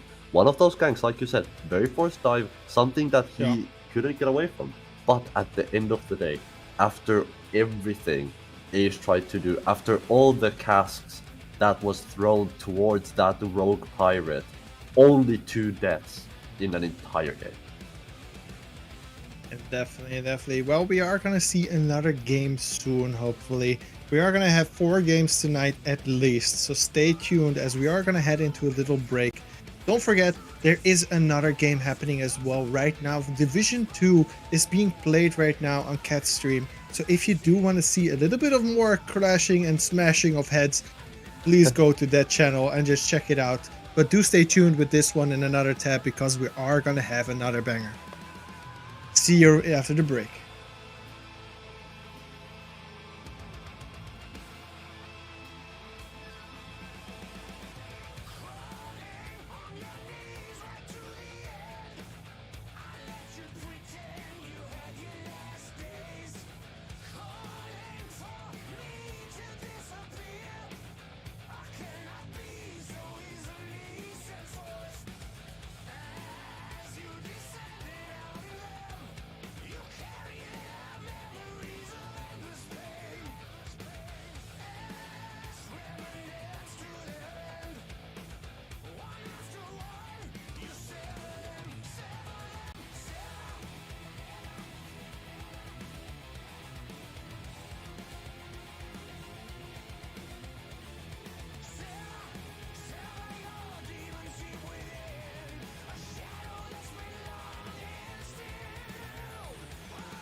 Welcome back, ladies and gentlemen, to Season 5 Cobalt Wins League. The last game of the season, right? The last best of 5 in this situation between Polymorph and Reef Tsunami. It's currently 1-1. They're fighting for a grand prize of 135 euros. And there's a difference of 50 bucks if you're gonna get number 1 or number 2. Dessa, who do you think is gonna get number 1 and who's gonna get number 2 after seeing that explosive match last game? You know, Beetle, if you asked me this a game ago, I would have said it's gonna be a Reef dub, it's gonna be an easy 3-0, but then Polymorphs clapped back. They came back in game 2, showed us what they're made of if they get the right tools, if they draft correctly based on how they play. And Beetle, I don't have an answer for you. I think it can go either ways. I wouldn't be surprised if we're looking at a game 5 after what we just saw. Oh, for sure, for sure. Reef Tsunami having this monstrous game where I think Polymorph only had one kill into another game where Polymorph just completely claps back, picking the same thing on top side, but then switching up everything on the mid and jungle. It was so crazy how they were able to come back after that fiasco over game 1. So I'm really curious to see how Reef Tsunami is going to react now as well to Polymorph. Now I do know that Reef Tsunami has opted in for the blue side because they are allowed to pick, and there's Polymorph on the red side again, just like game 1. Let's see how that's going to pan out. I think that's the main thing, right? Because for me at least, Beetle, the reason why best of 5s are interesting is because I like to think of it like a mini story in itself, right? You see the teams evolve, you see how they evolve against each other as the series go, they can see each other's weaknesses, see each other's strengths, especially at this level of play. All of these teams are so high ranks that it's gonna be insane to watch this series develop and watch as they get into each other, as we will be getting into the draft momentarily here. So is there any obvious things you would want to see change, Beetle? Any obvious changes you want to see? Or do you think it's gonna be pretty much the same for both teams? I think after showing as well how Ace performed on the Gragas, it might be the best decision to get him onto a little bit of a different jungler. Mattia, known for very, very strong junglers, getting target banned every single time, right? The Viego, Zac, and Udyr. The Udyr actually getting banned out from Ace. So Ace is gonna have to pick another jungler again, just like game 1 and 2. A lot of jungle bans. Jungle heavy. It's a lot of. I think the Jarvan is gonna be banned out here. Tia, exactly. Yeah, there you go. Mattia has to play something else this time. Are they gonna switch up the bans? It seems like they're doing the same bans over and over again. Yeah, I feel like bans aren't gonna change too much. I did say that I like the evolution on series that are best of 5s, but I don't think bans are gonna change too much, as there's a Sejuani for the first time in the series. Yeah, Wukong not doing enough, I guess, for the last fight. It's not worth to take it away. I would beg to differ. I think Polymorph definitely worked the Wukong into his maximum strength. To see another Senna being hovered. Is that a Senna? Surely not. bot lane? Yeah, Xayah Senna doesn't sound too optimal, at least for me. I think they will be opting in for the Rakan. I don't see why you wouldn't. Very strong support at the moment, does take it away from the enemy team as well. And it is a signature pick for the support of Polymorphs, Mattia Maso, and Pasted Cole. Obviously, the Xayah Rakan. We talked about this before the game started, Beetle. We brought up the Xayah Rakan combo. And potentially... Oh, we're gonna have signature picks on the bot side, AK on the signature trash. While on the other side, we have Rakan. Oh man, it's just gonna be an amazing game. I don't know. I am shaking for this bot lane fight. I'm so curious to see what's gonna happen there. And potentially, yeah, it's just gonna be Simply Magic on GP again for the third time. Why change something that ain't broke, right? Gangplank doing a lot of work in both games. Even if you're gonna get hard ganked, you still have that cannon barrage to help out your bot lane and slowing down the escape when you're diving a nice 3-man or 4-man game. Definitely, and with Oh, sorry, no, go ahead. I saw it's just a Silas band, so I was like, what do you play in the mid lane now to build around these teams? Because I think they're very, maybe supportive mid lanes. What would you do? Ooh, could be. Wait, if they lock in the... No way, right? No, okay, no, they're trolling me, Anyway, it's gonna be the Olaf lock-in against the potential top laner of Reef, which is still yet to be seen. It could be Sejuani top as well. I wouldn't imagine so. And we have the return of the Captain and Graves. Now, I do want to mention Raccoon is, is going to be playing a Sejuani without having that melee buff, right? Hans' auto attacks do not count as melee. He's a ranged champion, so he will not be able to proc that passive as easily. You see Cassiopeia in the mid lane. What do you play against that? Against that, this might sound like a sleeper pick, but I would just pick Seraphine and AFK the lane, but I was about to bring it up before he beat me to it. Oh, that beating us Ari late. is probably the one that's gonna get picked up. It's the lazy way, right? Playing Seraphine, just enjoying it. I'm No, a we're gonna have some Seraphine spirit enjoyer. dashes. We're gonna have some spirit dashes in the mid lane as Arya is being picked up here for a polymorph. I think this is gonna be another explosive case. These teams, they just love playing these hard skirmish, hard team fight team comps. It's not really like a, it's not really like slow paced. But yeah. We're gonna see when we're gonna head into the game if it's gonna be slow paced or if it's gonna be another fast action paced game like the last one. Stay tuned as we're gonna head into a break and see the next game. Sorry, I am sleeping. I'm not sleeping. Don't leave. Don't leave. We're gonna have a little bit more of a discussion actually. Yeah, because there are at least a few points I want to bring think up. I need to grab some coffee, man.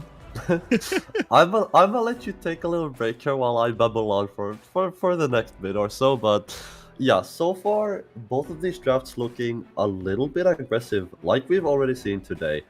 Very aggressive drafts from both teams every game, right? And very aggressive playstyles. A lot of kills, a lot of fighting, a lot of skirmishing, right? A lot of clashing hands, a lot of clashing swords. Now, the side of polymorphs.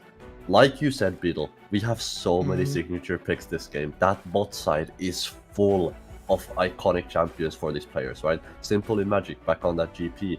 The complete comp of polymorphs screams to me, we're gonna run at them and see what you've got. Oh, for sure.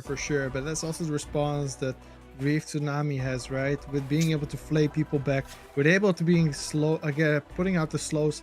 Though it's not gonna stop the Olaf, but the Ashe is gonna do definitely its best with the volleys, and also the Miasma is gonna stop those Ahri dashes. It's a very good counter pick actually to pick the Cassio, and then picking an Ahri into the Cassio. Is that the wise decision? So, Ahri is a champion that we have seen a lot in this past few patches. Obviously, the thing behind Ahri, right? She's a very safe champion, has the Spirit Rush past level 6, has those 3 dashes to get away from any sort of danger. On the flip side, has the 3 dashes for the playmaking potential, playmaking capability, can catch out targets very easily, and depending on the build you opt in for, can blow up targets. There's a couple of different builds you can go on Ahri. You can go the Everfrost route, get that utility, get a little bit more extra stuns in there, a little bit more roots. Go if you're against some squishy targets, go Ludens, blow up a couple of people, a lot more damage with that. I think that would be a better decision though. Like going for a Ludens, seeing as well this Graves and Ashe, they look some juicy targets, man, with this very low HP bars. Yeah, I wouldn't expect an Everfrost. Captain for sure is gonna go for his shield build again, right? Where he's just getting so much healing, so much shielding, that basically his HP bar is regained every 2 seconds. For sure, but we'll see that after we come back from a little bit of a break here, as we do get into the game momentarily, but after the break, guys, we'll see what the Ahri builds, we'll see what happens down in bot lane. Don't go anywhere, this is gonna be a very exciting game.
Welcome back, ladies and gentlemen, to game number 3 between Polymorphed and Reef Tsunami. They're fighting for the grand prize of Division 1 in the Cobalt Wins League. I'm joined here by Dessa. Dessa, what would you do with 135 euros? That's gonna be a good question, which I'll answer in a little bit because we have some funny business on level 1 here. It's a little bit of an evade. There's a nice ward. Reef is walking over the ward for the red ward. So, The pinks. that's gonna be some vision put down further side of the reefs there, but you know what I would do, Beetle? I would put it in a savings account at the bank. That's what I would do. Yeah, you would Yeah, invest of it. course. Yeah, Yeah. smart. Well, what would you do with I would such definitely a sum of money? buy this skin because that looks so fabulous. Look at the moving around. Is this a prestige version? No, I don't think so. I think all prestige skins should be yellow. Yeah, from what I that's know. true. A lot of skins actually here, apart from the bot side. Ooh, Yeah, Rakan and and Xayah, no need for a skin. With these skins, like you said in Champ Select, a lot of meta picks here, but a lot of iconic picks for these players on these champions. We have the beautiful duo of Xayah Rakan, Pasted Co, and Mattia Masso. And on the flip side, we have the Thresh. What do you expect from this bot lane, seeing as we have such iconic picks from both sides? I really hope AK can find kills before Xayah is able to get to level 6 and getting out with that escape. I think it will be very interesting to see how it's going to pan out between the Rakan dashing forward and the Flay from Thresh. He leveled it up actually, first thing. Flay always level 1, right? Thresh. Yeah, for the most part, I think unless you see a really obvious angle for a hook, you generally want to go Flay up first, but I don't see too much of a level 2 fight happening here from the side of the Reefs unless you can catch out the Xayah. Generally, fighting early against things like Xayah Rakan, unless you're someone who's really good in the early game, not a good idea. Now, I'm not a bot lane player. I'm a top lane player that likes to only push waves and blame my jungler whenever I get ganked, right? Isn't It's it okay, not that's why worth... you have me. I'm really curious, like, is it not worth to see a nice charm actually landing on the mid lane? There's a lot of damage coming out. Abdo Fangirl dead here. As Raccoon is splashing forward, but it's not gonna get a kill. He is! First blood is gonna go to Abdo Fangirl because Raccoon missed his last Q. Even during those dire moments when you're getting caught out with that much HP, you're still that patient enough to step forward and dodging that final explosion of Noxious Blast.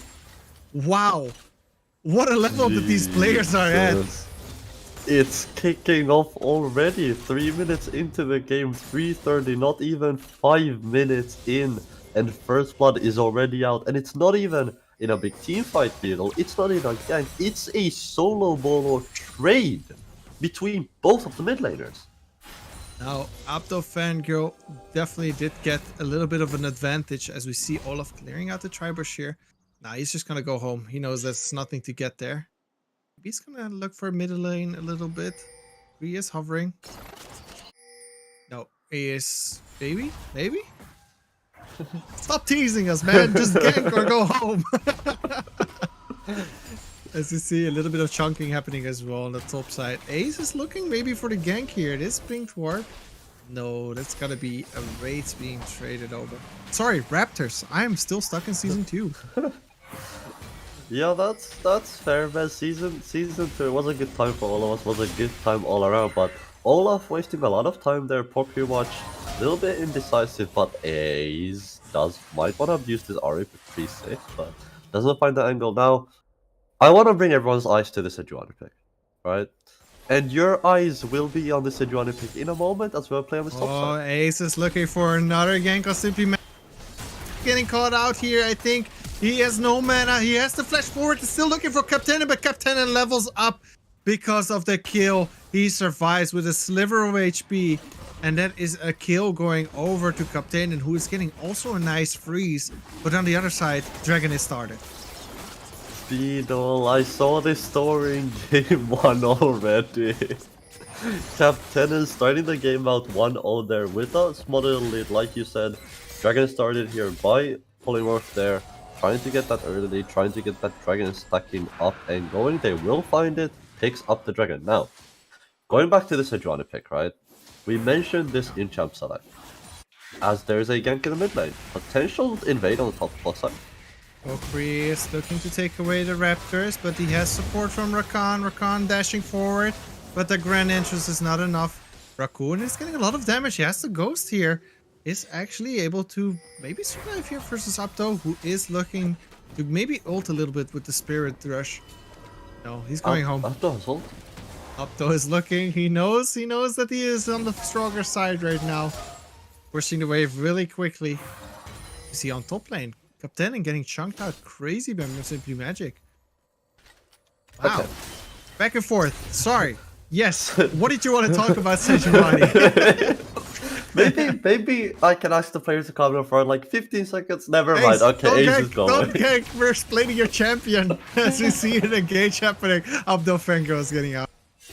Now explain, what does Ace's champion do with the passive? Okay, quick, before Ace makes it to top lane.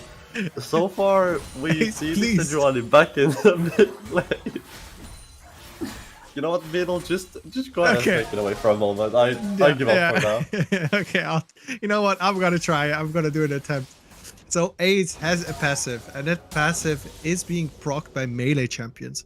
Now, his passive cannot proc on anybody in this team because everybody in this team is a range champion. So he has to proc the permafrost by himself, which is really, really annoying. But, you know, do you really need it if you're that big of a wall? Also, you have Thresh who can just put the box down, slowing down everybody up to 99% slow. Nobody's getting close to your carries, I think. I hope at least. Yeah. And if you have to stop someone, Olaf still runs through you anyway, right? Yeah, I wouldn't imagine he gets too close. And yeah, that's the exact point I was gonna bring up as well. Beautifully done, Beetle. Like you said, no one to proc the Sejuani passive, but I think Ace might be able to work around it. And again, as I bring up the Sejuani, he wants to gank. Ace is looking for maybe the dive, and let's hope as well that Simply Magic is going to be playing safe enough to avoid that situation. Ace still hovering on the top side once again. I think Ace is just trying to keep Captain safe there, trying to keep his top laner safe, make sure that PokerWatch isn't around to do any funny business up in the top side. Now, like you were saying, nothing to proc your Sejuani passive, but I think against things like the Olaf, right? Like you said, against things like the Olaf, things like the GP that can Hook lands on the just bot orange out of side. it. Hugspoon is pulling him out of it. That is Rakan dashing to safety. There's with 4 that people going battle bot. dance. This might look like a very scrappy fight, but there is a pink ward seeing Abdo Fangirl going to the bot side. PokerWatch is gonna look for that bush. I get caught out here actually by AK. No, they're just getting backed off. There's another wave lost on the bot side, but it's only 4 CS difference, and Kanza is gonna pick up the next wave. Ace is top again. Yeah, something I do want to highlight there is the fact that Reef did have their vision up in that bot side, but Simply never mind. Magic getting ulted here, and he's able to get Captain and misses the collateral damage as Abdo Fangirl is there to join and save a little bit of his teammate. Simply Magic getting out there with the little scurvy. He's not gonna get stunned up for too long. Good attempt, but it was not enough to kill Simply Magic. He is able to get out of every situation today. No, and there's a hook on the bot side. A little bit of a fight happening on the bot side. There's a good play, and there's also Pastek. Cole is doing so much damage. The Spectral Feathers are coming out, and that is just another kill going over to the bot side. Double kill, solo kill in the solo bolo situation. This is a solo bolo, maybe it's a duo bolo. Yeah, I think you know, I like this. I'm gonna coin that word, Beetle. I'm gonna start using the word duo bolo from now on when there's a 2v2 kill. I like that, but yeah, like you said, 2v2 kill down here on the bot side. We did mention it earlier. Xayah Rakan, not a lot of combos can beat it early game, and Ash Thresh definitely isn't one of them. You have to play this lane passive, and you just saw, right? The second Pasted Crow, the second he gets hooked, Mattia Maso just turns on the switch. The quickness comes out, the grand entrance comes out, immediate turn on AK, still level 5 on this Thresh. The box isn't available, like you said. A good stopping tool, but need to be level 6 for it to be active. For sure, and it's just so much damage as well coming out from the Zaya, right? You're gonna have the double daggers hitting so much, and with the blade color pulling all those feathers back again, it's just gonna be almost nearly a one-shot in that situation. Now the dragon is being taken here by Reef. And Oh it's my a steal! god. Sejuani just steals it, and is he maybe able to get a little bit of more damage out? No. He's not gonna get out of that, but Reef is gonna pick that dragon up with the sacrifice of Ace, stealing the dragon away from the faces of Polymorph. That feels bad. That is definitely a Sedge moment for the side of Polymorph there. Now, Ace playing that beautifully, managing to pick up the Drake there on that Sejuani, but you gotta give it up to him, man. He went in 1v5, 1v4, not even scared a bit. Now, the important thing to highlight is, Magic came to that dragon. Magic came to that dragon thinking it was a 5v4, it's an easy dragon to secure. Losing CS topside, losing plates topside. Captainen has the shield bow, almost on those tier 2 boots. And I'm really scared, Beetle, because we saw what this Graves did in game 1, and he's back. Oh yes, for sure. Captain is definitely doing a lot of work on Graves every single time, as we see Pokri here finding Ace. One level difference between the Olaf and Sejuani, but it's not going to result into much more than just an axe to the face. Ace is looking maybe to take the plates on the top side. Did you put this on top? Yeah, why not? I think it just gets your Graves even more ahead, but So much damage. Magic might be saying no to this, you know? See a little bit of Poker a is on fight as well. happening. Simply Magic. Can he take out the Herald before it clashes his head against the tower? No. That's a couple of plates going over. We see Mattia Maso actually joining into this fight, as there's a fight happening in the mid lane. Ghost being used here. Raccoon is trying to look for Abdo Fango, and I think that's just gonna be a kill. No, he survives with a couple of HP. The corrupting potion is just saving him. Last second, Chris shot the crystal arrow, barely misses out, and there's the bot side. There's the support, looking for the kill. Raccoon is gonna die here to ignite. Pokrivach picking up that kill together with Mattia Maso, and Mattia Maso is taking over the gold. Raccoon is just filled with feels bad moments in this. Oh, Kansei, little 1v1, you're Wing the wrong. That's just gonna be a death. Vasteco picking up the Ash in a 1v1 battle. As we see another fight happening in mid lane, Ace is looking a little bit of a dire situation. Axe is putting, AK is putting down the box and slowing everybody, but Ace is still not out. Is he gonna get hooked there? No, Pokri just dodging the hook at last second. Crazy fights happening back and forth here, and that fight in the mid lane just did not want to end.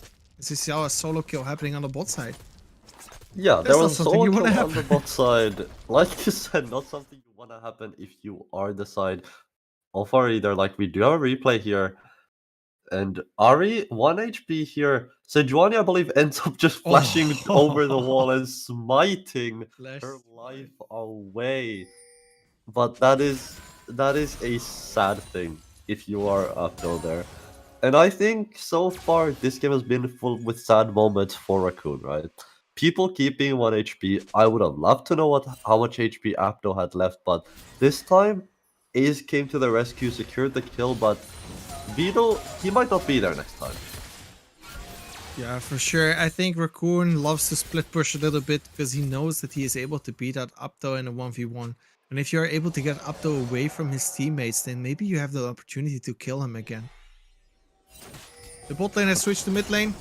I guess we're gonna have ARAMs now. Yeah, that generally tends to happen, but so far, both teams playing very aggressive. Potential fight here on this top side. Ooh, and you can feel the tension between both of the teams. Both teams want to hit the goal walking buttons. into that lane. Pastetko is gonna take a little bit of a twin fang to the face, I think. Just Blast doing a ton of damage actually to Pasco while his teammate is trying to defend him. Pokri, you need to be at the Herald as the Herald is being taken away by 8. Is it going to be a re-engage? Simply Magic doing crazy combos there. 2-barrel combo. That was nice. Clean. I can feel like you as a top laner can respect that a little bit more than I can, but... Well, Mati is looking for the engage here. Raccoon is getting damaged a lot here by the barrels, and there's a lot of damage coming out. Box is being put down, but it's not enough to stop this Olaf and charging into your face. So Fangirl is looking for the Spirit Rush, and he's gonna find another kill together with Pastetko. He's picking up every kill, and there's still another Spirit Rush available. Will he be able to re-engage? I think he's just gonna dash out of this one. It was enough to take 2 kills versus 0. As we see Captain and actually dealing a lot of damage here to Pastetko. And Simply Magic getting chunked out, but it's not enough to kill him. And there's Mattia Masso battle dancing forward. And it's gonna be an ace. An ace for Reef. They're gonna just fall here. Reef is dead and the dragon is alive. Polymorphed aced Reef in this game number 3. This might swing the game into their favor. That was a beautiful fight there from the side of Polymorph there, and Simply Magic doing so much in that fight. Pasted-Co ends up going down there at the end of that fight, but you could just see, even with the 4-man miasma that Raccoon got, as we do take a look at a replay here, and look how good the fight started, right? It was a 4-man miasma for Raccoon, right? At the start of that fight, but look at Pasted-Co, the damage on that Zaya. They find 1, they find 2. Ends up going a little bit too deep there, but like you said, that's so many kills, that's so much gold to the side of Polymorph there. And this Zaya is looking very, very scary. Yeah, for sure. The clean cuts are cutting through the enemy team. Reef is not being able to survive versus these sharp feathers. And Pastetko just doing a ton of damage to that fight. Picked up already a Mythic and a Last Whisper. He's gonna chunk through all of those plated steel caps on the other side of Reef. Scary. I really wouldn't face that. Enchanted Arrow coming through. Oh my god. I'm still getting hit by the Enchanted Crystal Arrow. The map. Ace immediately following up, and Raccoon is gonna find maybe the stun. The entire team is following up. Reef might be in a pickle here, as there's another re-engage for Polymorph. There's a Spectral Dance, and there's the Rakan dashing forward, knocking up people, and Abdo Fangirl picks up the kill. Raccoon is not being able to find the closing of all these kills. 1 in 4, and just unlucky that Abdo Fangirl keeps escaping. Keeps slipping between his fingers and getting up with the return kill. Like I said earlier, Beetle, it's just sad moments over sad moments for Raccoon. Trying to find these picks, doing a great job at it, but Abdo, what an outplay from this Ari. Ace might look a little bit here for Abdo Fangirl, as Ace is gonna look for the fight. Abdo Fangirl is doing a lot of damage in return, but it's not enough for Ace. Ace is too tanky. There's the Glacial Prison, and that is gonna be a solo kill by Ace. Ace is gonna get knocked up here by Mattia Masso, but he's just gonna walk it off. He's too tanky for a support to be able to get killed. We're not in 2019 anymore. Supports are actually doing no damage again. Like they should. You know, you tell me that, yet every time I see Brand, he outdamages my entire team. But that's true. But this Brand is different. That is very true. I was just about to bring up as well how crucial this Ari has been. How crucial Abdo has been to the success of his team this game. Does unfortunately fall on the bot side, but he's so slippery. We were talking about how good the Spirit Rush is in Champ Select. We were talking about how important it is to know how to use that spell, when to go in, when to go out. And you can see Abdo making a beautiful exit in that bot side. Does end up staying a little bit too long there, does end up getting caught out by the 8 with the Glacial Prison, but my god, Abdo so far, I would say he's playing very well on this Ari. Definitely, that's what you get when you get everyone they're like, they say the picks that they known for, right? Abdo Girl, very much known for the Ari pick. I'm trying to look for the word. Help me, Dustin. Which word would that be? The word that it's like signature. Trademark? No, Iconic? signature pick. No, I'm talking about the signature pick. Okay. Yes. See, yes. you seek Sometimes help English from is someone. really hard. Yeah, you seek help from someone who can't help you. Unfortunately. Or maybe English that's is your hard signature language, pick. We suck at English language, but at the other hand, Ace is not sucking at engaging on the top side as he's going in again for another kill. But Abdo Fangirl is just too fast.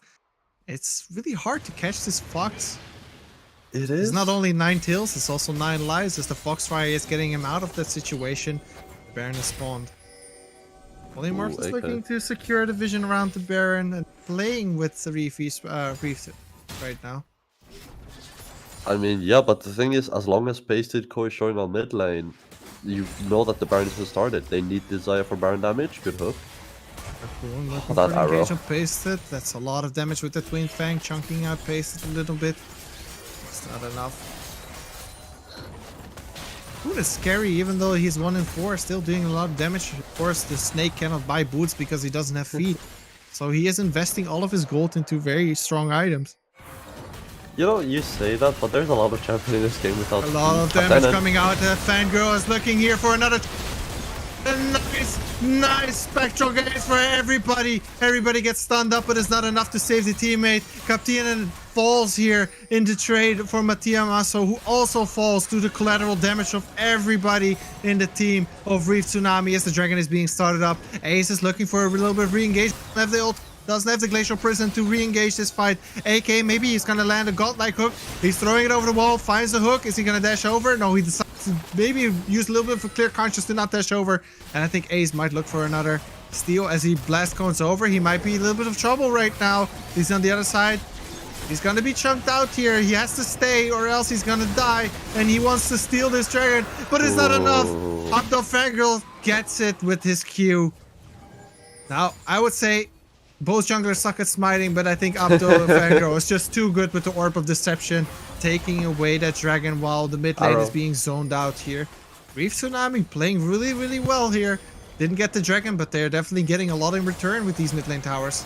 To see a side engage happening here, maybe the Shrillius is being used here, and there's going to be a re-engage. Olaf ultimate is popped, but he's going to be very, very low, and Abdo Fangirl is in the back. Is chunking him down, but it's not enough, and there's the flash flake coming out from AK, canceling disengage from the side and saving his team, catching this Fox, and he's finally taking away one of the lives that he needs to finally give in. Baron going over to Reef. Yeah, Baron going over to Reef here. So far, a very big team fight, a very long sequence of events, I would say. Abdo finally going down. They found the Fox magic. Yeah, not much for him to find there, but this will be Baron going down for the side of Reefs. Now, if you are the side of Polymorph, what do you do here? Right? The enemy has Baron, you wanna try prevent a power play. You saw Ace in the pit, tried to get that steal. You brought it up, Beetle. You said, do both junglers suck at smiting, or is Abdo just that good at objective securing?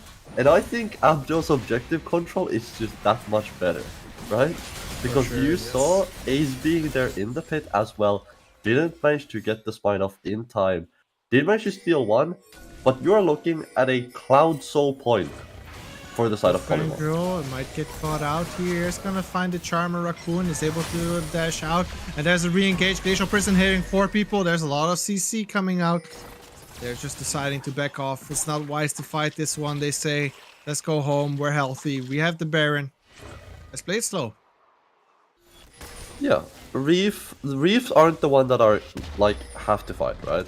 They're not the ones who have to fight, they're the ones with the Baron. They can just take these objectives, try play the side lanes, try play the Baron buff they have, but Ace... Ace is playing with his life. Ace scares me. Ace scares really me scary. so much. Every time he goes into these areas, I'm telling you, man, he's one step away from being engaged on it. I'm just waiting. It's not Ace, the board leads the way, right?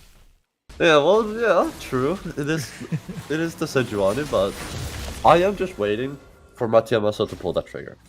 Alright, this Rakan is their main source of engage with the quickness, with the grand split off entrance. here. Abdo Fangirl and Pastetto are zoned off. They're really far away from the team. As Raccoon is doing a lot of damage with the AP damage on the tower. There's a Cannon Barrage coming out, and Olaf is starting to dash through the team. And Simply Magic trying to do it, but the box is coming down, and Captain is just killing the support that is trying to go for a scene. Abdo Fangirl still having to deal with Ace, and Ace is zoning the zoning the mid lane, avoiding Abdo Fangirl, completely destroying the backline as we see. A nice enchanted crystal arrow that's getting cleansed away immediately. The Fangirl might get the charm here on Captain, but Captain just survives barely with that melee minion right in the face. Thank God for melee minions dodging, blocking abilities. I tell to my own minions. But yeah, this one cannon. Hey, he did it! MVP to this cannon minion, series MVP to this guy, please. I say, you know what, Beetle? I say we give this cannon minion both second and first place prize money. I think he's doing a day's work. I think he's earned it, right? We just give him the big bucks. Well, but we so can't give him the big bucks if he is dead right now, right? The gold is in the pocket here of Pastetko. He's gonna buy some items with that gold. No more wages anymore for the cannon minions. He'll come back eventually, but while we wait for him to come back, so far, Reef playing this game beautifully, managing to get 2 towers with that Baron buff, both on the bot side there.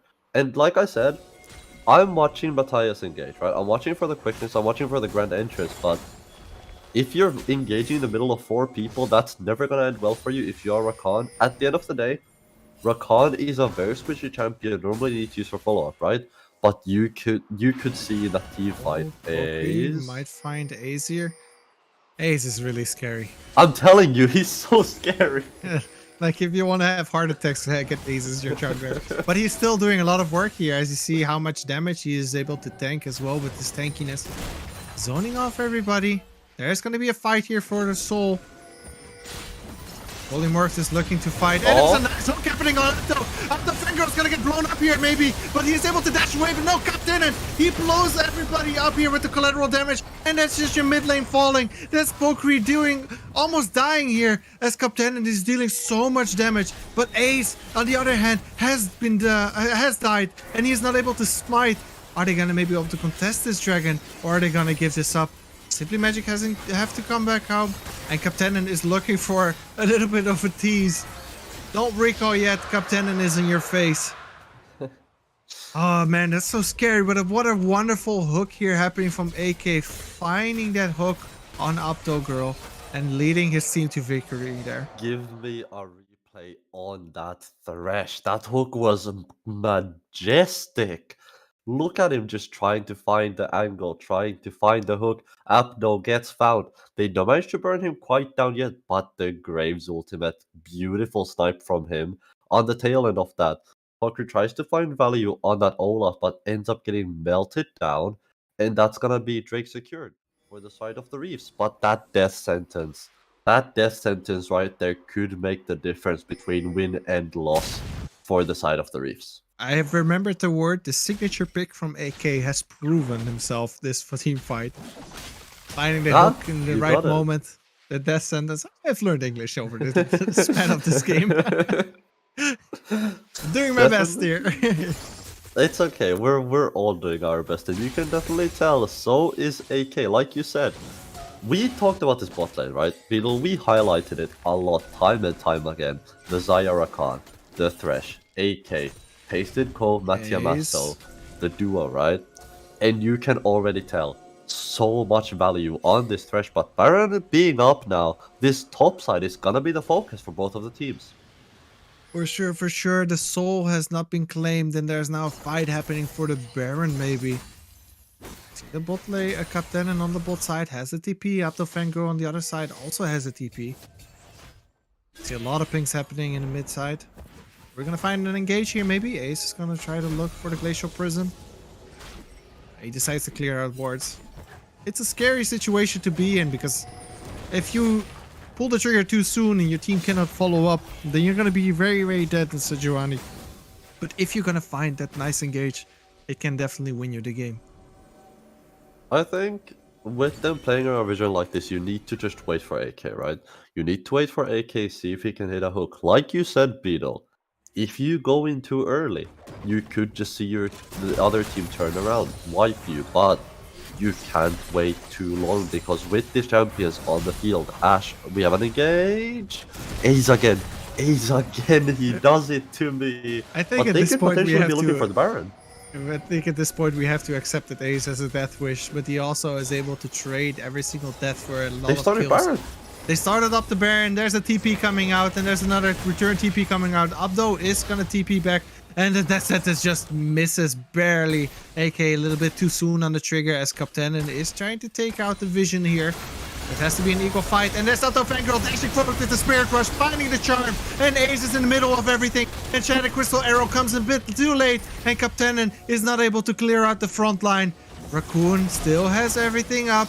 He still has the Ghost and Flash, and he still has this Petrifying Gaze. Will he be able to find an engage here? Baron being at 3000 HP, they have to go in if they want to stop this, and that's the Baron being cleared out. Raccoon, is he going to be able to find a little bit of a kill? Pokrivach is going to die here. He is going to be slowed over and over again and doesn't have the Ragnarok to walk it out. Raccoon's still looking. He's still chasing with the Ghost. But that's the Baron being turned over to Polymorph. Polymorph end up securing the Baron. I'm a little bit surprised at how reserved Raccoon chose to play that. Like you said, Beetle, had everything up, the Ghost, the Flash, the Petrifying Gaze. He had the tools, I think, to potentially stop that Baron, potentially find some picks, but doesn't want to overstep, doesn't want to potentially die and potentially give away that amount of gold that he would. But as we do take a look at the replay here momentarily, it was a beautiful play. They call the shot, they call to go in. Look at Matthias on the quickness, finds value, even eats up the Sejuani ulti, right? Pops the quickness, eats up the Sejuani ulti, eats up the Cannon Barrage, eats up everything for the side of the refs, finding that Sejuani as well, and they just take the Baron. Wow, that grand entrance was definitely an exploding entrance, you would say. Mattia Masso just face tanking every single ultimate and leading his team to victory in that fight. And then the follow of an Opto Fangirl really turned that into their favor.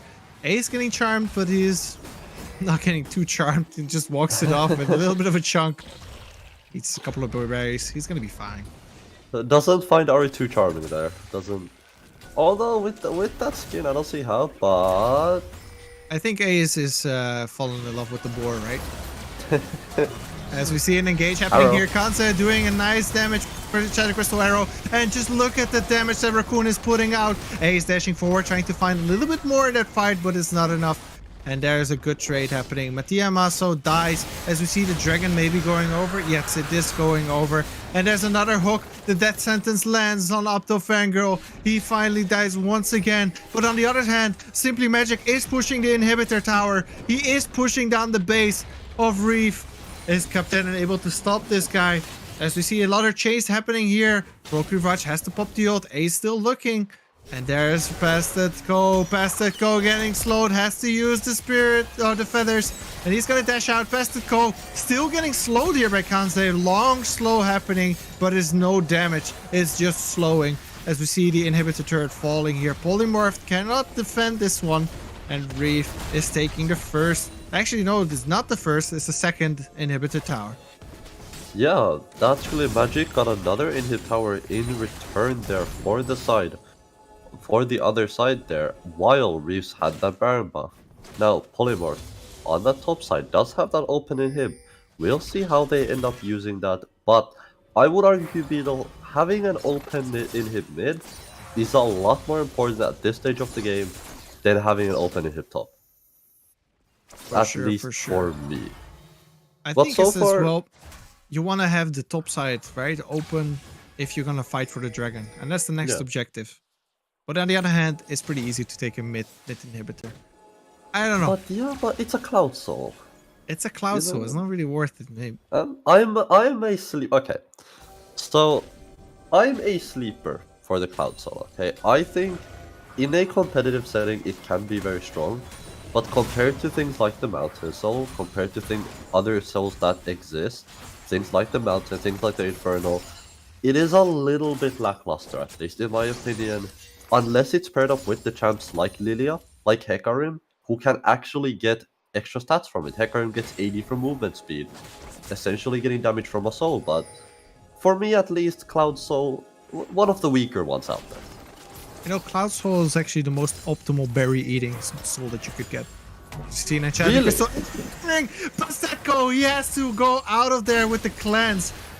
Oh, that would have been very, very scary if the death sentence would go out there. And we see Simply Magic dodging out every single attack here for Captain, and being able to flash over that ultimate Captain, and I think it's gonna fall here to Opto still chunking out half of his HP, but it's not enough. Opto Fangirl and Simply Magic are now in trouble. Ace is looking. We see a smite coming out to break that shield, and the Banshee has been proc, and we see Raccoon dashing forward. Noxious Blast is eating through the HP bars, and the Twin Fang is gonna pick up Simply Magic, and there's a hook, beautiful hook by AK on his signature pick, able to shut down the signature pick of Abdo Fangirl. It's not enough to dash a couple of times. This man will find you, and you will be sentenced to death. On the other hand, we do have Polymorph pushing down that mid lane tower, and Ace is looking for the re-engage there on the side.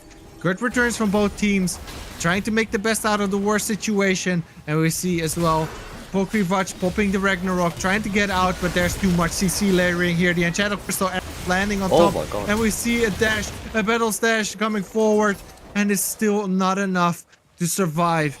1-for-1 here in a Pokri very lives. clutch situation, and Pokri lives. After all that, Matthias jumps in to save his top laner, and he manages it. Yeah, he takes his own life in return, but you are saving your jungler, sorry, not your top laner, this is Olaf Jungle, what am I talking about? But you are saving your jungler. Pokri ends up living through all that. And you know why I think that's so influential? Look at this Baron timer. 18 seconds on this Baron timer. Yeah, your Rakan is gonna be up by the time the Baron is up. So Poxy technically would have lived, he technically would be alive, but your jungler being that far away from Baron, Pokri just being in base when Baron comes up is not ideal. But he does has a 2.4k to spend, and he is going to pick up the Black Cleaver here. Is he going to teleport? He's teleporting, but I think it's a bit too late.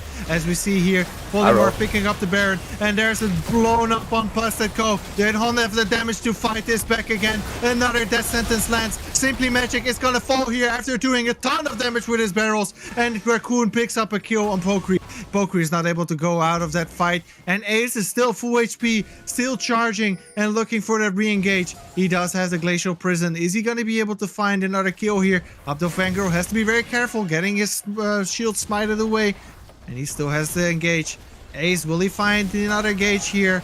We see the ultimate coming up, and that's exactly what we were looking for. Mattia also trying to block it. He's able to save his teammate, but Abdo gets stuck. Oh my God. Gaze! The gaze comes through! Reef is gonna clean this game up! The gaze is able to save everything here! The rocks are growing on the side of Polymorph, but the turrets are falling! And that is gonna be game number 2 being picked up by Reef. Oh my God, game number 3 goes to Reeves, and that's gonna put the series at 2-1. That's gonna put the series at 2-1. Reeves taking game number 3, and Beetle, that was the closest game we've had yet. Goal For difference sure. only at 200 at the end of the game. Soul didn't end up going to anybody, just because both teams securing 3 dragons. But I have to give it up to that Thresh. We saw time and time again. You said, Beetle, it is his iconic champion. It is the champion he's known for. It is the champion that he has most experience on, that he's played the most. The amount of hooks this man found, he even found it on Abdo Fangirl. We talked in Champ Select about the power of Ari, the power of Spirit Rush, having 3 dashes. When your 3 dashes aren't enough to get away from Thresh, what the hell do you do? I think you lose the game. Man, I think having AK on that Thresh definitely turned things around for Reef. You want to have the Thresh being able to hook the Abdo Fangirl Ari special whenever there's a chance from like out of vision and win you the team fight. I think if he didn't hit these hooks, it would have definitely looked like a different game, because Abdo Fangirl was also unleashed, doing a ton of damage. 26,000 damage on an Ari is quite insane. Honestly, this Ari did so much work, but I have to give my MVP to this Thresh. Absolutely, AK on this Thresh found so many hooks, even won a team fight for his team by finding that Ari. I know I keep going over AK, I know I keep going over this Thresh, but he played so well this game. Finding the hooks, finding what he needed, and Ace as well, finding that one steal that one steal made the difference between a soul secured for the side of Polymorph and just them staying at 3 Drakes. Yes, it is a Cloud Soul, we did talk about that in the game, not the most influential soul in the game, but still doesn't end up netting that soul for the side of Polymorph. And Beetle, if we are expecting this to go into a game 5 with games this even, we might need to send an emergency crew, because I don't know if our heart rate can take another game of Ace playing like that. I just drank a cup of coffee, but I don't think it's gonna do my heart really well. Now, if you do want to grab some drinks, feel free, because we are gonna head into a break. I'm gonna actually check, because we do have another game also happening on the other side. We have a nice Division 2 finals happening on a different channel. I think, are we able to get some stats in? I want to see who is gonna win. Yeah, We're gonna come back with definitely. those stats. We're gonna head into a break, and stay tuned if you want to see more of these two teams, because they are definitely ready to clash out. I hopefully game 5 games. I think 1-0, right? I hear the back. I think so. DMG is leading 1-0. 1-0. That's also, maybe we should switch over to that one after some time. No, I want to see more of Polymorph versus Reeve. Stay tuned, because we're gonna see a game number 4.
Welcome back, ladies and gentlemen, to this beautiful evening of at least 4 games between Reef, Tsunami, and Polymorph. Now, why am I speaking slow is because my heart rate has been going through the roof. I need to watch my heart. What about your heart, Dessa? How is your heart rate going after these? Literally the most insane game, I think, of the entire tour. Yeah, I definitely think that was the closest game we've had so far, but Beetle, like you said, these are definitely some buggers, so if you guys haven't been able to be here from the start, I will do a little bit of recapping just to catch you guys up. For the moment, Reef is up 2-1. First game we saw did end up going to Polymorphs, I believe. On that 0-1, Reef pulled it back second game, and the last game, they did manage to take the win on the side of Reef's. Beautiful play by Raccoon at the end with the Petrifying Gaze, securing the win, securing the Flash R. Now, going forward, right, we did see AK on the Thresh. Beautiful response from him. I don't think you need to ban out the Thresh. I think the picks in themselves are fine. I think you do need to get Simply Magic away from the GP. I feel like they've tried that. They haven't had that much success with it. And I think, I don't know about you, Beetle, but from where I'm standing, I think it might be time to let it go. I think, honestly, it seems like these two teams know what they're doing. You know, the picks, even though that they might be a little bit different than what we expected, especially at the first game. I think it was Knowledge mid, right? You never expect that. But I think it's more down to the point of execution, right? You had Ace going to the top side a lot and trying to find a little bit of opportunity after having all of these jungle bans against him. Now we are going to go into pick and ban phase. Let's see if Ace can actually pull some other magical thing out of his head in order to kill Simply Magic on the top side, because that was the priority that they had so far. Let's see if we have 4 jungle bans. Again, let's see if bans change at all whatsoever from the first 3 games. So far, no. Polymorphs take away the Udyr, responded by the Zac from the side of the Reef, Sivir being taken away by Polymorphs, and Beetle, I feel like, Senna being taken Viego away or Jarvan by the will be Reefs. Oh, and I think that's going to be an insta-lock as well on the other side. I love how we're both immediately surprised. Yeah, that's going to be a Viego insta-lock, I think. Beetle, Yep. I was about to say that these bans so far haven't changed, but no, he's hovering. I'm pretty sure they're just trolling us. It's gonna be a Viego first pick, I believe. He can hover all he wants. I'm not gonna get baited this time. Yeah, that's a Viego insta-lock. Beetle, you know, you said your heart rate is pretty high, but that's a Viego in the Rift. I feel like your heart rate isn't gonna improve too much after seeing that Viego, seeing what they can do on it. Now, it does get responded by the Sejuani, by the Xayah, 1-2 picks for the side of the Reefs. Will we see a potential Lucian Milio here? Lucian Milio or Lucian Nami? Now, there is currently a lot of, I would say, controversy going on at the moment as to which is better. I don't know if you guys have seen the video made by LS on why Milio is better, but each side has, I think, their own points. Nami gives you a lot more of that burst, a lot more of the potential of just completely one-shotting your enemy AD carry. But for now, I think it should be a good matchup for the side of the Polymorphs, depending on what Reef goes as support. Now, running out of time here, as I do believe they didn't lock in on time. We do have some technical difficulties as well. For the moment, my co-caster Beetle also is having some technical difficulties, but we'll get him back momentarily. But so far, lobby was dodged due to technical difficulties, so we will be heading back into momentarily, but I'm in a little bit of an awe here because I'm getting word that blue side won all matches, which would mean, if I'm not mistaken, that Reef wins. If I can get quick confirmation from our production team here. I think we just got like mass lagged out. Hello, I'm back. Would that mean that Reef wins? Beetle. Ah, okay, yeah. So Polymorph is blue side now. Yeah, apologies. We are having some technical difficulties over here, but Beetle, you are back. Welcome back, my friend. I think I need to put some coffee in my computer. Or maybe I shouldn't actually. That might cause the situation to be worse. You need to wake up your computer.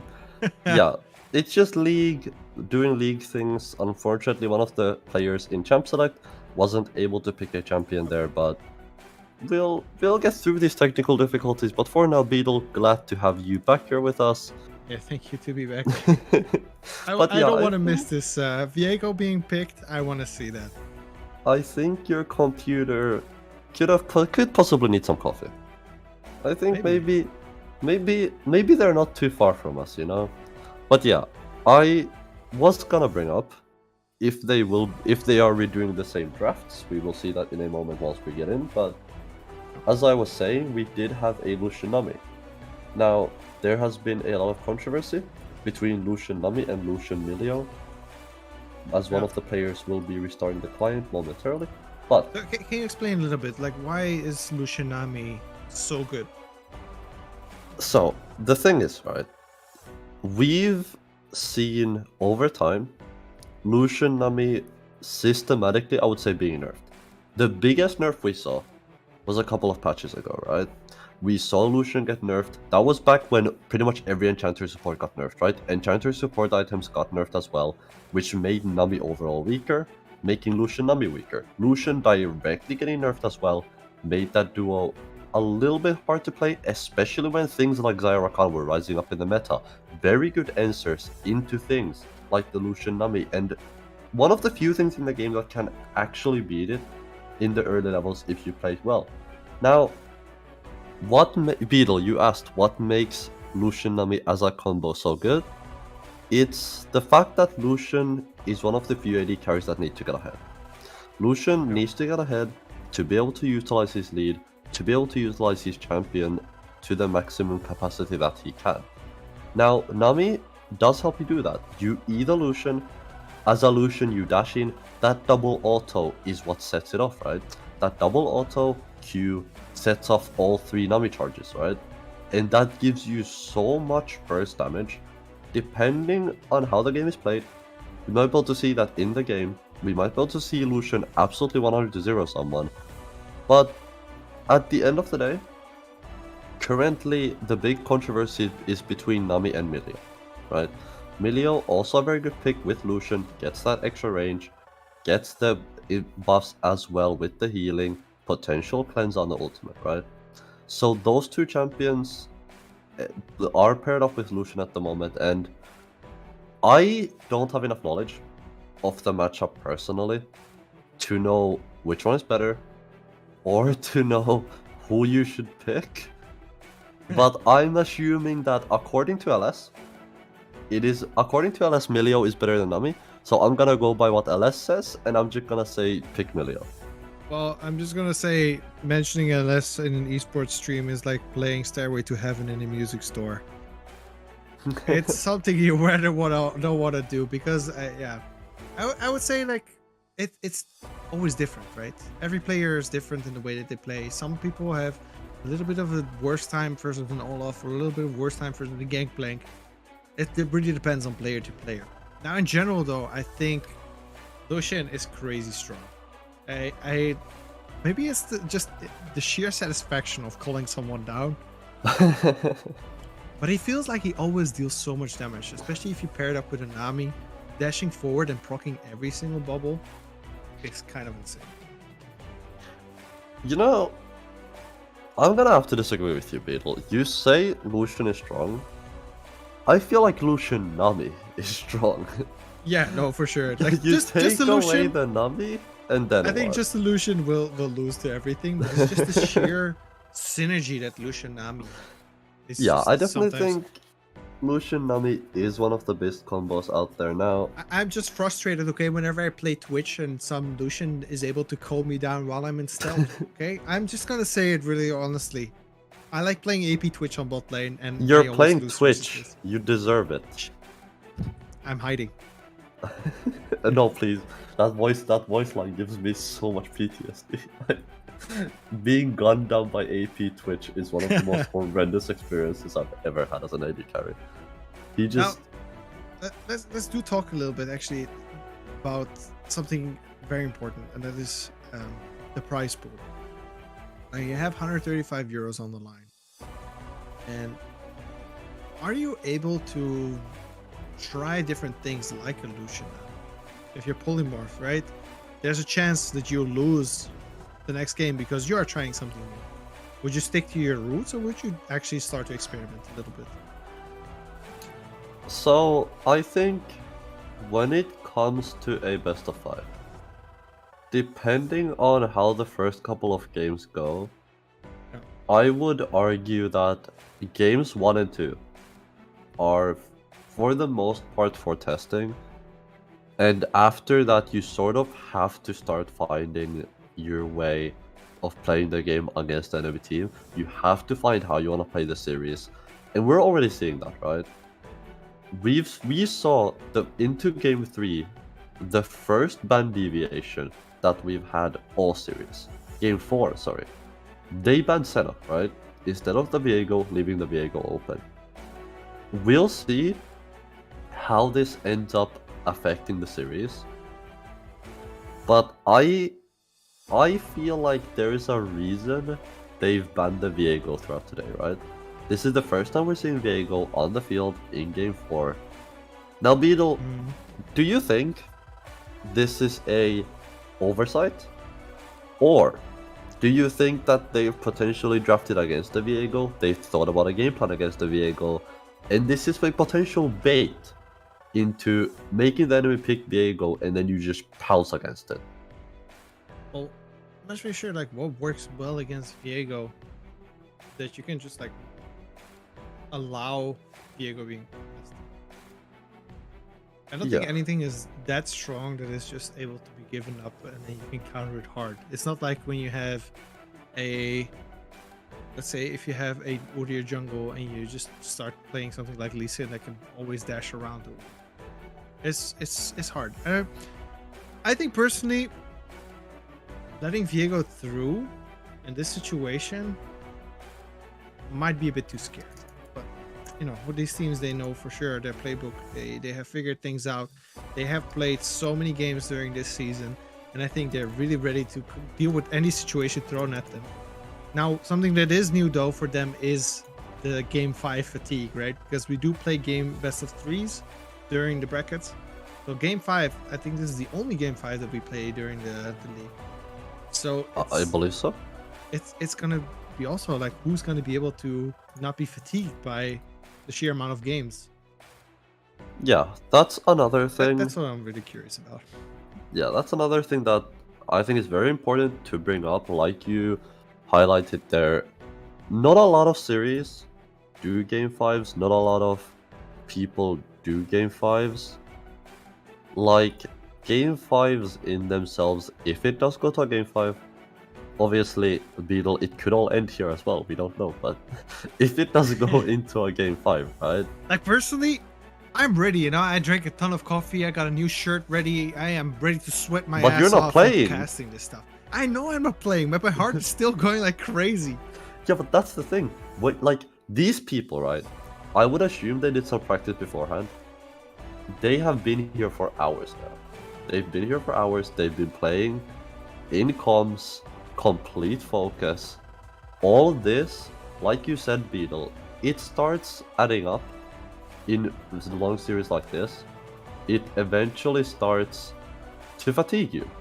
And yeah, it's gonna sure. be down to how you can combat that, and do you have enough coffee in your house to be able to get through all the series? Well, you know, I have a Bosnian background and we drink a lot of coffee in like old Ottomanian countries. So there's for sure enough coffee here. It's just the difference of it being healthy as we are on a Sunday, and I will not be going to bed until 5. As we are going back into Champ Select. Now, give me that Viego back. I want to see it being picked.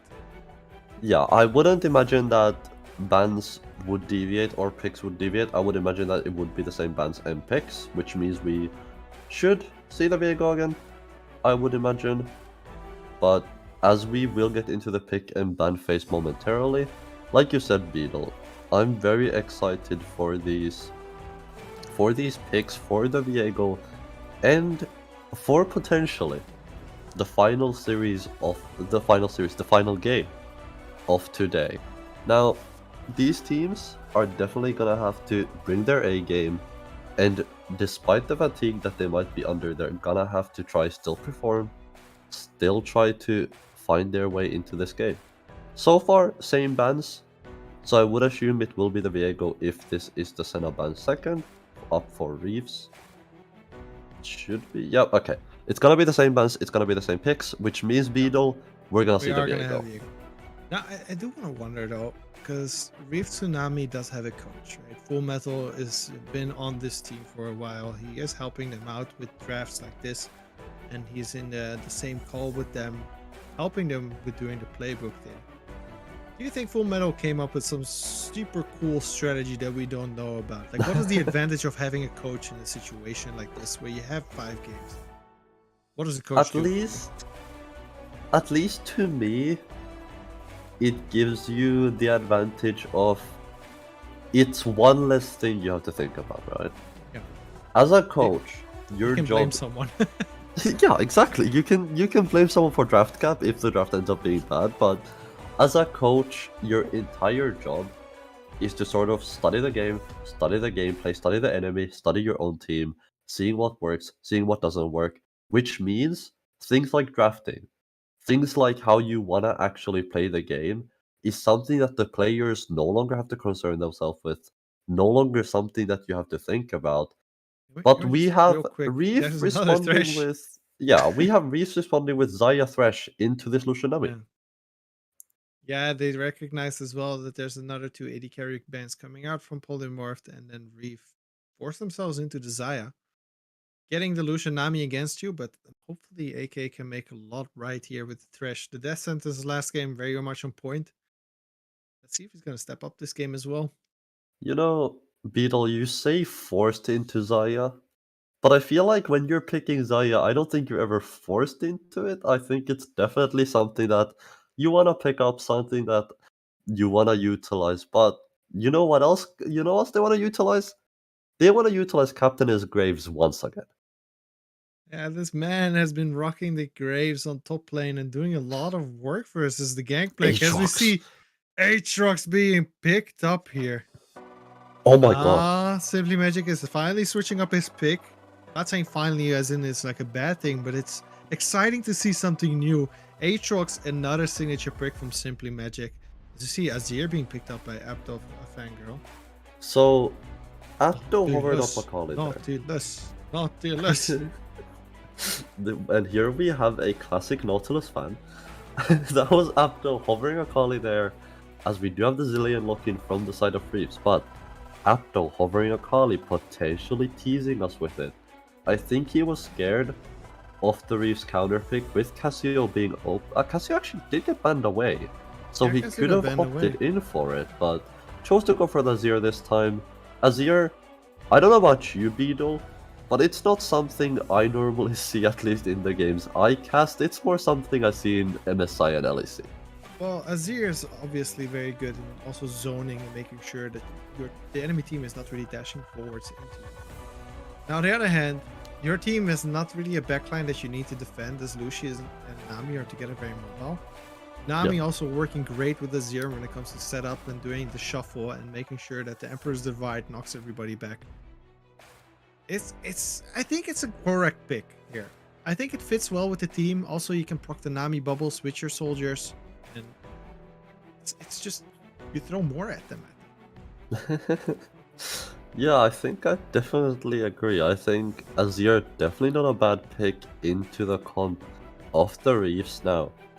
I'm seeing a lot of the same champions, but this Aatrox and Viego are definitely something to keep your eye on, definitely something to look at when we go into the game, as we will be getting to the game momentarily. But this Lucian Nami,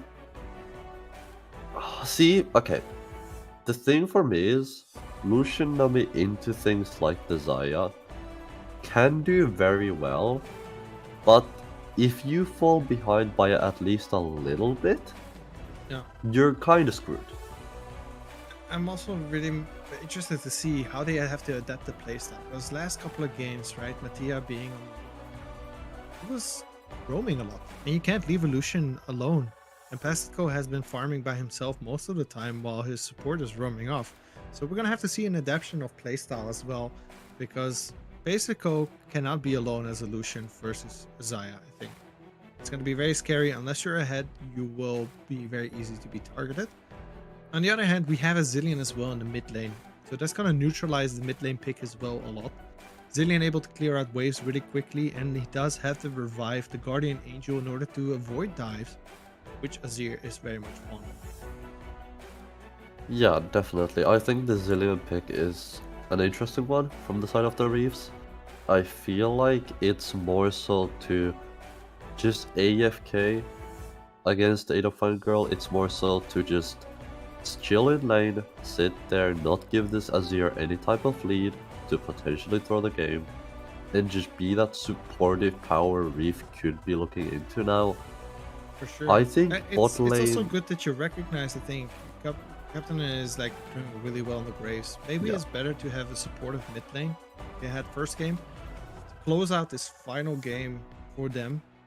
I don't think they want to go to game 5. We hope they're gonna go to game 5. And let's see if Polymorph is gonna be able to turn things around. Now I do want to quickly shout out, there is another game in case this game ends after 4 games. There is another match going on. Division 2 Cat is streaming it right now. So if you want to check that out while we're in the loading break, check it out. But do tune in back here, because we're going to have an amazing game. Number 4 for the finals, the title, and the 135 euros between Polymorph and Reef Tsunami. Don't go anywhere.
Welcome back, ladies and gentlemen, to Cobalt Wins League Division 1 Grand Finals. We're gonna see if Reef Tsunami is gonna be able to turn this game into the final match point that they need and be crowned champions once again for the Cobalt Wins League.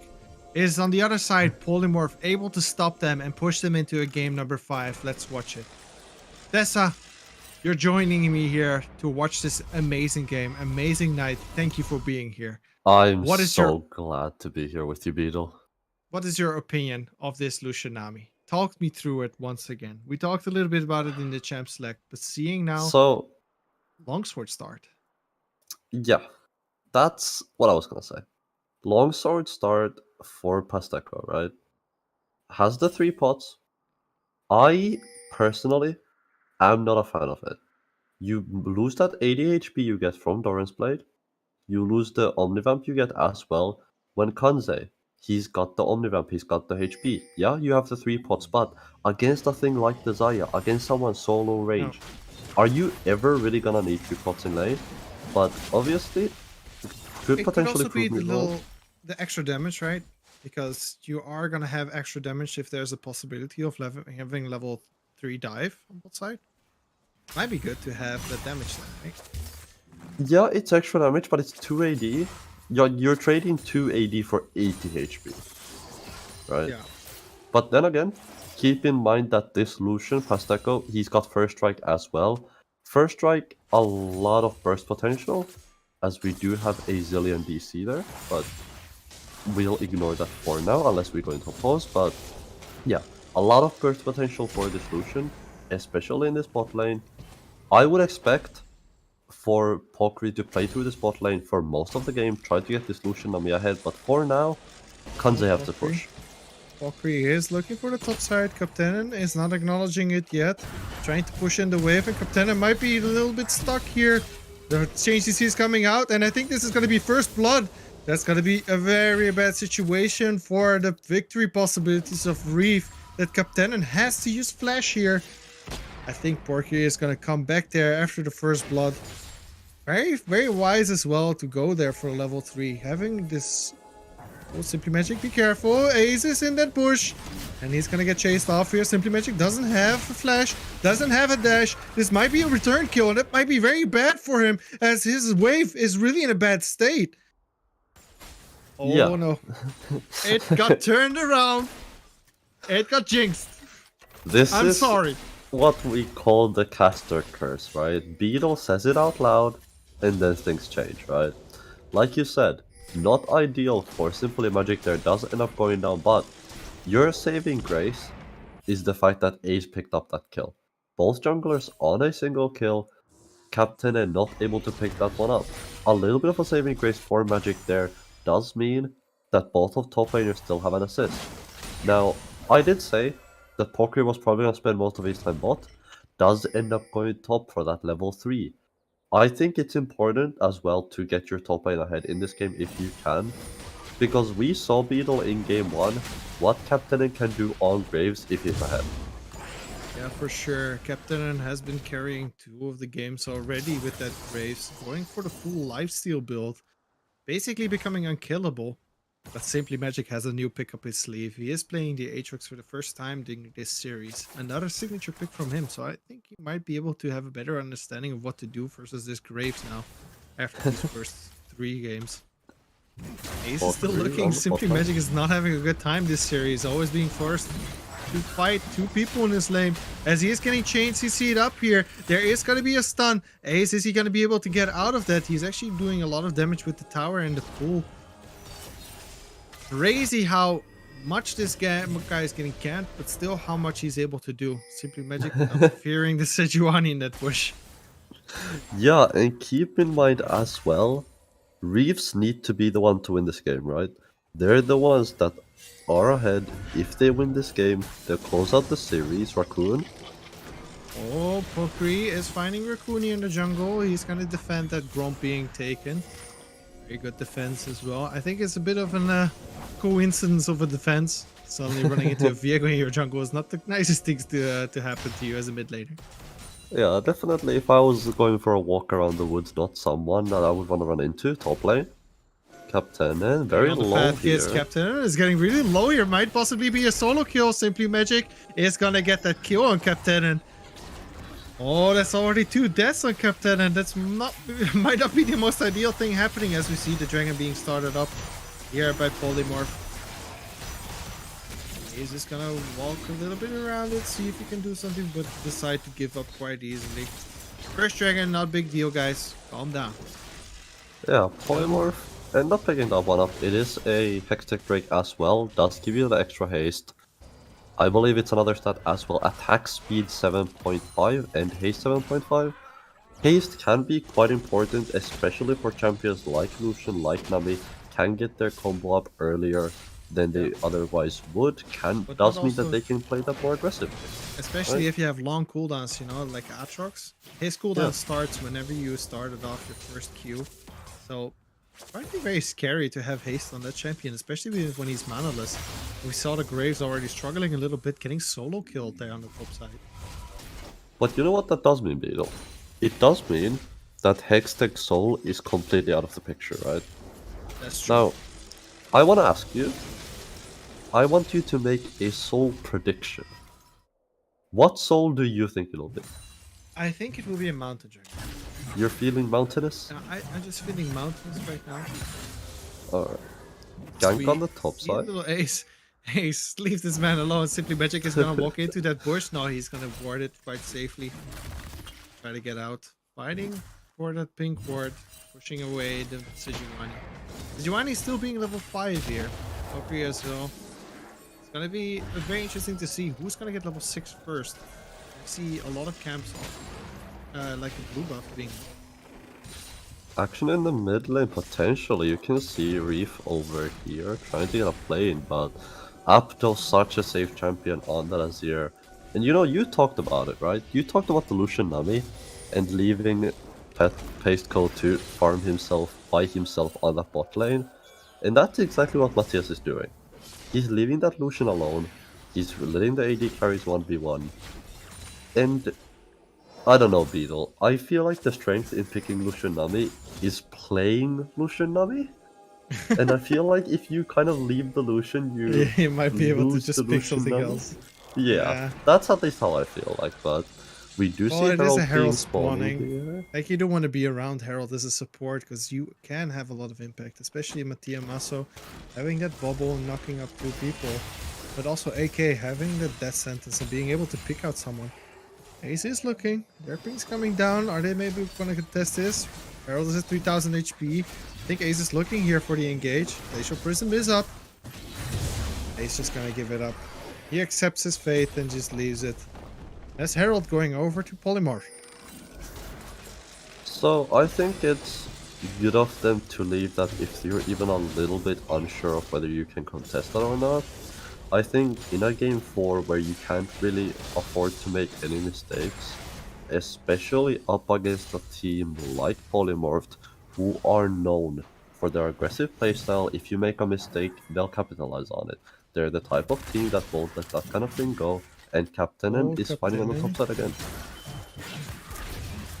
He is fighting. Captainen is getting chunked quite a lot. Simply Magic being full HP again after that trade because of his passive. Still doing a lot of damage that Deathbringer stands. So far, this Aatrox is doing a lot in this top lane. Simply Magic definitely beating out Captainen. Captainen has to flash there, and the World Ender is being popped by Simply Magic. And in Captainen's streak of just destroying the Gangplank, he has to deal with a huge, huge monster now. Yeah, we're seeing Simply Magic so far beat Captainen. And I think this top lane, unless Ace can make his way up there, unless they can try shut down this Aatrox together, Magic could potentially keep pushing this in, keep creating pressure, potentially getting a solo kill here. But as I say that, Oh, there's Ace a up fight here. happening. Simply Magic is gonna try to escape here. Captainen is going forward. There's the Glacial Prism. I change CC everything, but Ace is getting stunned up under the tower. He's taking a my lot of God. damage. And Simply Magic is just turning this around. Oh my 2v1 getting a kill. Ace is picking up this kill here in the 2v1 on the top side. He's not done yet. He's looking for another Q, dashing in forward. Captainen is seeing his jungler die as Raccoon is trying to help a little bit here. I don't think he can chrono shift that Sejuani. He's already dead. Oh, hook on bot lane. Look on bot lane, big fight happening there. As we see a very big, nice engage, but it's not enough. They're too safe under their tower. This We see a is Herald pop the mid. Xayah with Featherstone still available. No sums on the Lucian. Pasteco having to blow cleanse, having to blow flash to get away from that now. They could potentially look for a fight here on the bot side. Dragon being started up here by Polymorph, but are they allowed to do this? Ace doesn't have the Glacial Prison. He cannot engage here. Raccoon might find a nice double bomb as they're doing so much damage here. There's a lot of damage coming out here from Ocean Dragon. But at the same time, you have the Xayah having some Feather Storm still up. And there's the Emperor's Divide. The shuffle pushing the entire team into Polymorph's teammate. Out of Abdo Fangirl doing a lot of work there with that shuffle and bringing 2 kills on top of the bonus dragon that they got. A lot more fighting in the top side as well, but yeah, like you said, it was a beautiful shuffle from Abdo We have Fangirl big damage already, coming out on top. showing that he can do things on this Azir. He can definitely pilot this champion, but like you said, that's a bloody top lane. Oh, Captainen doing the collateral damage, trying to use that dash to get out of the last Q there from Simply Magic. Scary situation to be in as Graves. So, I am personally not too familiar with the matchup between Graves and Aatrox, but we do have a replay here on our hands, as we will take a look at the dragon fight we had previously, I believe. Yeah, just keep your eyes on this Azir. Abdo Fangirl is zoning so hard. Kanze can't walk up because he knows the shuffle could be there. He knows the shuffle potential's there. He chooses to go in right there. That's the shuffle. Finds 2, finds the jungler, and they end up securing Drake as well for the side of Polymorph. Now, this is exactly what they need if you are the head of Polymorph. Because while you can do this, this Lucian and Nami will eventually become useful. Pasteco has a mythic for himself, Big Culling coming out on the bot side, but it's just not enough to kill here. Kanza being too tanky together with that shield from the Trash Lantern. You see an engage happening here in the mid side. Ace is getting caught out a little bit, but it's just too my tanky God. as well. I do want to highlight one thing though, like that dragon fight, I think it started as well. The damage. Captain doesn't want it. You should not fight that, my friend. I think this guy with a big sword is too scary to deal with right now. But yeah, I want to do highlight how this play actually started, because you do have the dragon, right? That was being fought over, but you had Ace without any ultimate. And the difference in a couple of levels. World Ender. Oh, that big dive happening. World Ender being popped. Simply Magic is gonna wait for his jungler to come. And I think there the Heartbreaker is gonna come to take up the kill. There's the Heartbreaker. And Pokemon is gonna survive here. Ace. It's all falling apart, huh, for Captain. Pasteco. Cleanse is up. But we have a Raccoon on the bot side as well. Potential dive here on the bot lane of Polymorph. Pasteco. TP as well on the bot side. Gonna try to keep his team alive here on the Azir. Abdo Fangirl definitely down here. That's a lot. This Azir is already starting to hurt. And yeah, he's gonna lose his Tempest in his pocket. So I'm not surprised. He's managed to pick up a mythic. Does have a 2-kill lead. And so far, if I'm the side of Polymorph Beetle, I am definitely sitting pretty. Yeah, for sure. Especially if you have a that scales pretty well. If you look at Raccoon is definitely going to be able to do a lot in late game. Having that Guardian Angel always on the chrono shift is pretty nice. The Captain needs to get his items. He needs to be able to fight his Aatrox. And right now it feels like he's just getting walked over it. Look at the damage coming out there. And it's already their mythic pop. And Simply there's a Magic just jungler doing and a so support. much damage, and there's again the World Ender happening. Captain has to walk back into the tower in order to avoid dying here to the Aatrox, but Aatrox is just unstoppable. Look at that HP game. He just gained more HP than he started that dive off with. It's really a Well, disaster. Beetle, there's another dive on the bot side. Oh, Ace is trying to Cleanse. find nice predict here, but the cleanse is enough to save Pasted here from the Glacial Prison. You can see Drake's coming up in 50 seconds. Without Lucian having cleanse, he could be in danger for an engage, but Raccoon, a bit more action in this mid side. But yeah, this dragon coming up could be soul point for the side of Polymorph, and if you are the side of Polymorph, you are currently looking very good. Your For Aatrox, sure. 3-on-1, Black Cleaver, first attempt completed, tier 2 boots, almost 2 items. I feel like Captain is playing like he's the game 1 Aatrox, taking a little bit too many trades there, but so far it's a 0-4 Graves, and this Aatrox could have been the pick that brings Polymorph to a game 5 as Dragon is slowly spawning and both teams are moving towards that direction. Yeah, and Ace used his ultimate already on the bot side, so there's no Glacial Prism available to start this fight off. I think he's just gonna give it up and try to turtle a little bit more. Did pick up one bounty on the bot side with the tower, but Reef is right now struggling. They really need to find some gold somewhere. Simply Magic is holding the midway by himself against 4 people. No problem, it says, as he smacks his big sword into the minions. Yeah. And you said that there is, like you said, with a supportive mid laner like this, it's important for your top laner and bot lane to get ahead. And so far, Captain is the furthest thing you could get from being ahead. This Graves is 0-4, down by almost an item to your opposing laner. And so far, the side lanes of the team. I think Simply isn't Magic is gonna really- hunt Captain down. He just I misses think barely. Simply Magic is fine. But the They action. need that bounty though, and they're gonna defend this tower. Really well played, actually. Simply Magic recognizing that Ace is not a scary threat and still clears out the wave in front of him. I mean, yeah, but how scary can you really be on a one-item Sejuani against a Black Cleaver Aatrox? But like you said, I think it is important for Reef to pick up this shutdown. Try to at least pick up this shutdown and get it on anybody but the Sejuani. I feel like if Sejuani ends up picking it up, it doesn't realistically help the situation that Reefs are in at all. For sure. So But I think it's it's also gonna be about gold allocation. they did let the Viego go through, and you see as well the immediate itemization coming out from Viego versus the Sejuani. Having that Divine Sunderer is gonna deal so much damage, especially if you rush the Sunfire Cape. Might not be the most ideal situation. I wonder how they're gonna deal with now Viego also slowly building up a bounty.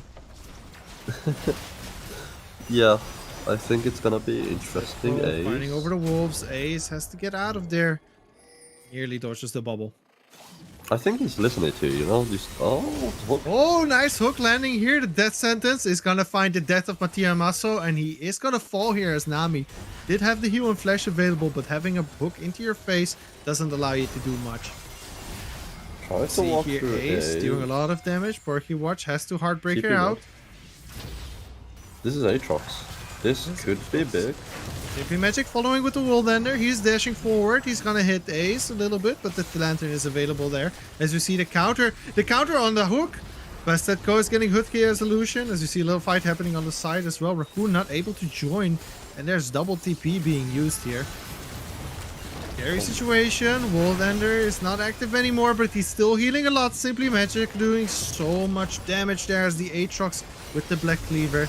And we see the turret being Oh my placed God. up here. The Emperor Shuffle's coming in. Opto Fangirl is going to get blown up instantly, but he is going to get a return kill here as well. And there's so many low HP bars. Simply Magic still finding a kill under the tower. And there's Pastelko. It's going to Pastelko being able to clear out everybody. As you see Ace dashing forward, going to clean up the Lucian and turning this fight completely with the full HP bar that he comes with.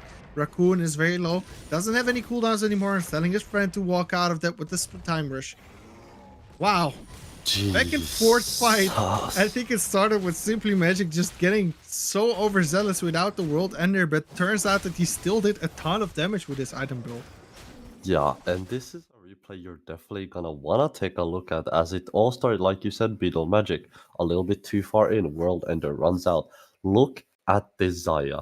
Beautiful Feather Storm there, avoids the Azir ultimate, ends up finding one, ends up finding two. Simply Magic goes under tower there, ends up finding himself dead to the Zillion. The Zaya dies eventually as well, but still, if you are Reefs there and you get a 3-4-3 in this situation in a game, that is a trade you'll take any day of the week. And keep your eyes on the Zaya, keep your eyes on Kanze as Baron is started up. Yeah, we see a Baron starting being up here by Polymorph as Reef Esports is closing in a little bit. Can Reef Tsunami find anything against the Tsunami from Nami? Is because she has it available. It might be a counter engage if they go in. And we see Lucian jumping over the side, trying to find a nice engage. As Simply Magic is going to find a W here. He is dashing forward and the culling is coming out, but not hitting many people there. So they're starting it up again, but mid tower is falling there. Reef Tsunami is recognizing that they are very slow at taking the Baron. Take that back actually, because the Baron is 8,000 HP. Raccoon is trying to find a double bomb. 5,000 HP on the Baron, 4,000 HP. It's going lower and lower. They have to find and engage, because they're gonna take this if they don't engage. Ace is looking from the side, steals the Baron. He steals the Baron for the opportunity of becoming champion still, saving this game potentially, as we see Raccoon being chased out by the W, and we see AK trying to run here from the Aatrox. He's still getting chrono shifted. Raccoon is finding a stun, but I don't think it's enough to save this trash. And he actually gets a kill there on top of the Viego. Now this might be very impactful as well, because there's no smite available for both sides as the dragon is spawning. This gotta be the soul as well. They have to respond, or else they're gonna have to face the 10 times full damage of the fire dragon. Is there gonna be Captain finding a little bit of an engage? He's gonna try to look. Simply Magic is in the back line, and there's Captain. He's still looking for the dragon. He's still looking for it. Is he gonna burst it down? He does burst it down. Captain steals it. He steals the possibility of losing this game. He steals the possibility of throwing away the chance of becoming champion once again. Captain, you madman. Don't go back and forth. You take the glory for stealing the dragon. No, he wants more. Oh, my heart. Captain, how did you do that? Beetle, I cannot stop smiling, because this is gonna be the best replay we're ever gonna see. First, you had Ace steal the Baron, then after the Drake fight, look at Captain and blinds the Aatrox, tries to buy his team a bit more time. Keep your eyes on this dragon. 1,500, 200, ends up being taken away by Captain, and like you said, Beetle, that might keep them in the game. Currently, Reef are just taking every objective they can from the pockets of I just Polymorph. want to highlight that they were behind 6,500 gold, and now there's only a difference of barely 1.3k gold. Reef have found the opportunity with the 065 Graves, doing everything he can and possibly saving the game there by stealing away the soul point. Wow. If Reef end up winning this game, this is gonna be the best comeback I've ever seen. Like you said, they were down by 6k gold. Suddenly, gold lead is only 2k. After stealing double objectives, taking away the Baron, taking away the Dragon, and this just shows you cannot sleep against a team like Reeves. You cannot give an inch, because once you give an inch, they will take a mile, and they will take everything from right under your nose. Well, the current league champions are champions for a reason still, and they're proving that once again here with the opportunities that they're able to find. They're so far behind, but still finding a lot of picks, as we see Ace jumping here over the wall, finding a little bit of a stun on Pokri. Is he going to be able to get out? Yes, the Viego doesn't take that much damage with the Divine Sunderer as his main core build. Captain getting chunked out again by Simply Magic. I think he has to recall, but the Baron Empowered Recall is doing a lot for him. Actually, he doesn't have Baron power recall anymore. He has to stay here and he has to defend the tower because they're sieging very hard. Simply Magic is trying to find a little bit of a pick. He's trying to find a little bit of a stun. He's going to pop the World Ender here, but he's going to be popped himself as well. As we see the Culling trying to lay waste on the enemy while his teammate is falling. Aatrox has been vanquished and the chance of pushing this tower has been dissipated. Oh my god, the chance of pushing the tower is dissipating. Not only that, but I feel like the chances of the game being taken by Reefs is increasing bit by bit as polymorphs. They're just giving away one thing after another. First, no, I don't want to say giveaway. The Reefs are taking them from the hands of They're polymorphs. really taking every Polymorph single thing. is not giving anything. Reeves is walking in and saying, look, we're here to fight. This is game number 4.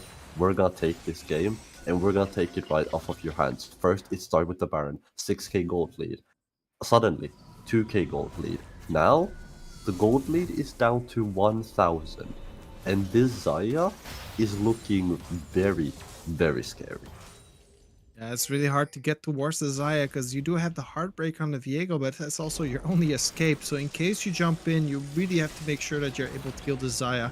And having the Featherstorm allows her to escape that one time. Having the Jill out of the ticket out of Jill card available is very big. Okay, he's looking for a little bit of an engage. It's very all down to the next fight, I think, because the next fight has the Dragon Soul spawning, has the Baron spawning, and we have Ace also trying to find a little bit of an engage here with the Glacial Prison being used. Ace is gonna get stunned up here by the Viego, Raccoon? but it's not gonna be enough damage. Raccoon is taking a lot of damage on the chunk, and there's a flash coming out. Captain is getting bubbled, but it's not gonna be enough to kill him. A beautiful double stun here coming out from Raccoon, and there's the Death Sentence. The Death Sentence is hitting Simply Magic. Is he able to take the kill here? No, Simply Magic is able to survive here simply because it's Magic, and he can somehow escape while surviving a Death Sentence.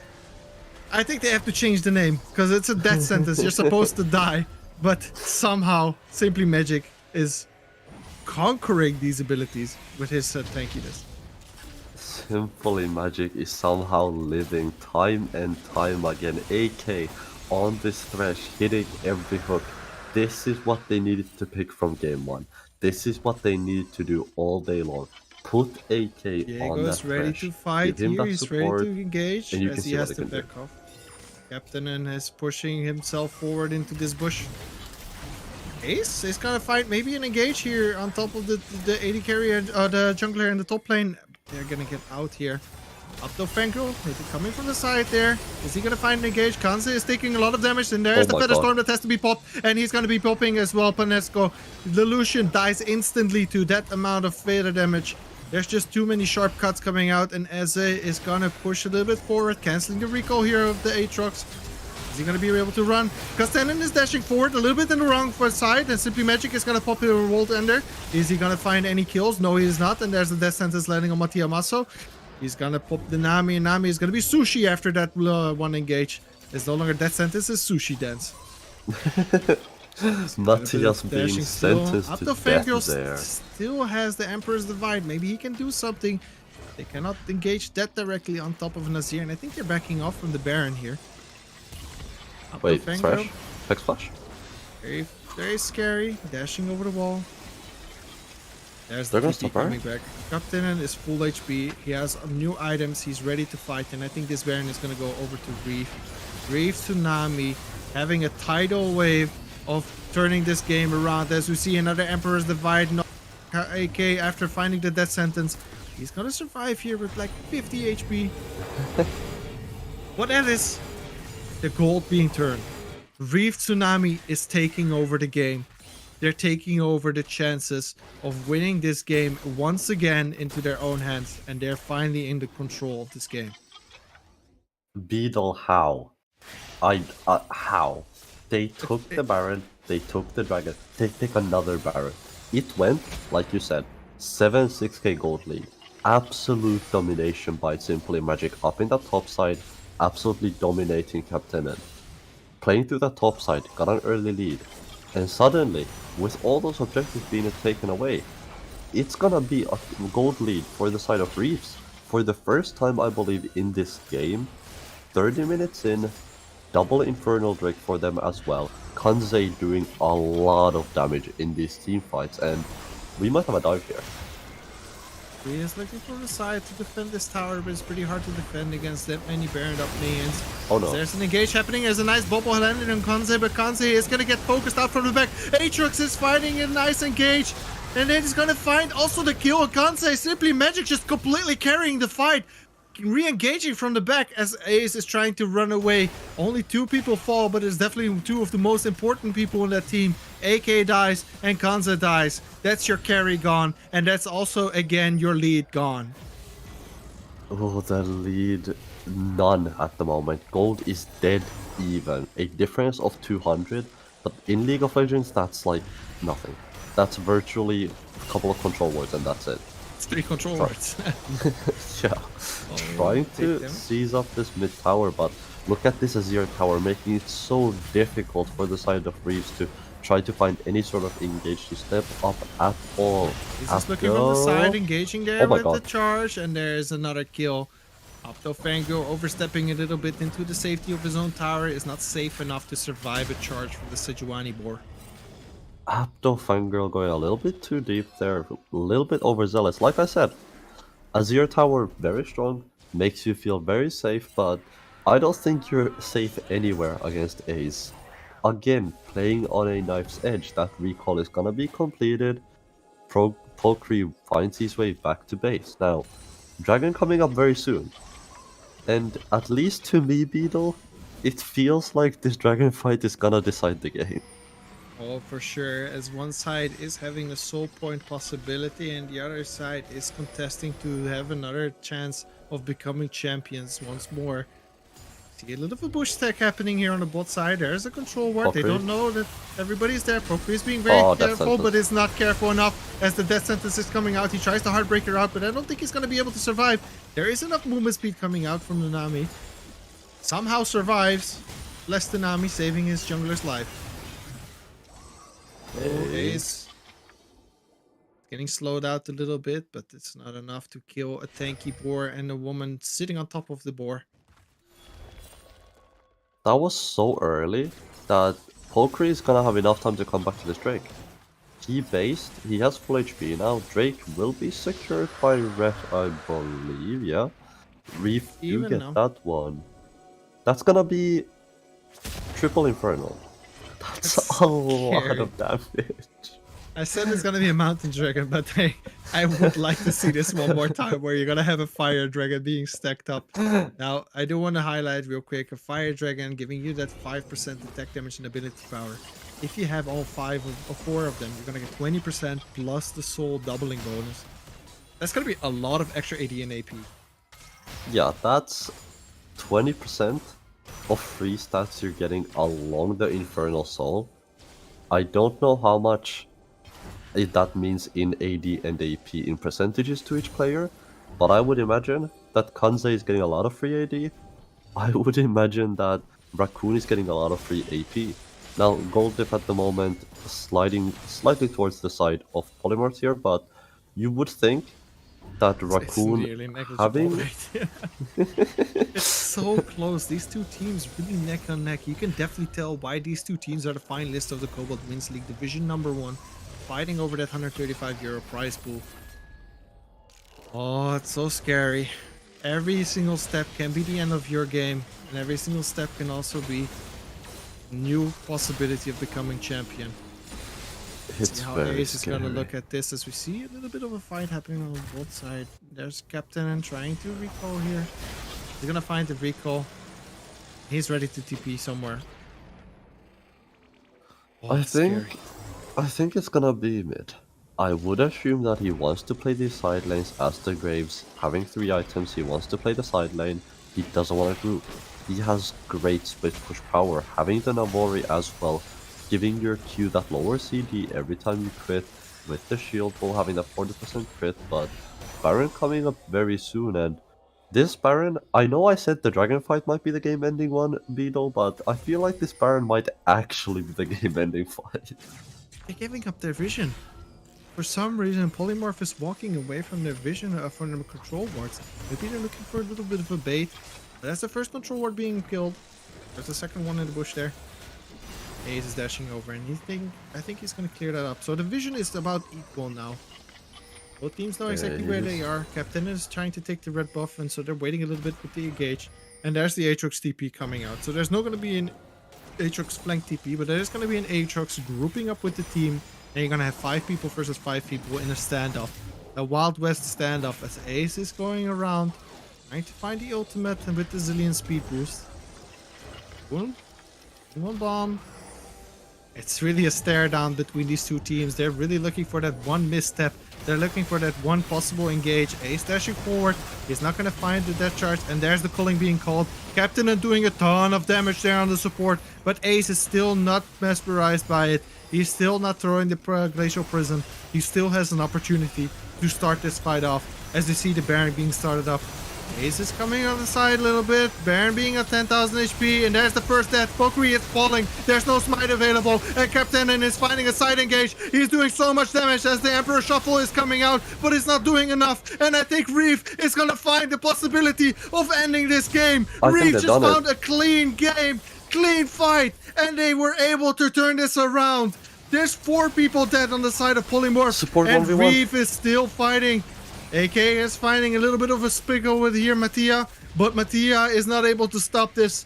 Reef is looking to end. Reef is looking to extend their World Championship Series of Cobalt Wins League. They will end it, and they will be champions.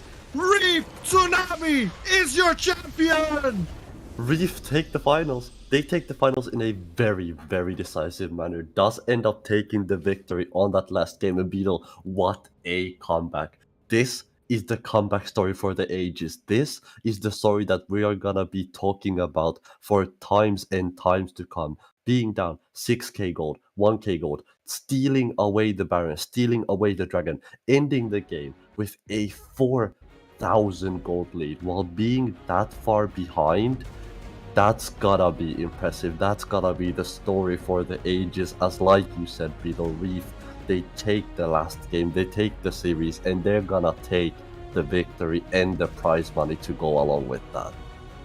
Reef, what a Tsunami, series! doing it once again, just like how they did it last season, becoming champion and defeating the opposition. Reef Tsunami played like a team, and they came back like a team.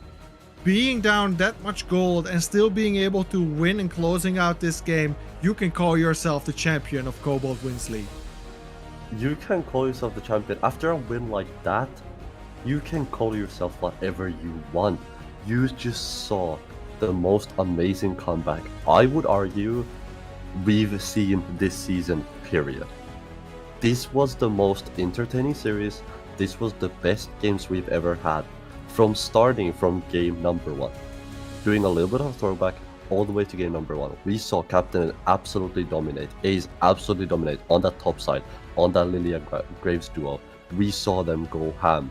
Simply Magic getting a little bit abused in that top side, game number 1, but not giving up on that GP. Game number 2, they tried this TK Senna, they won that game as well. They went 1-1. Polymorph took game number 2.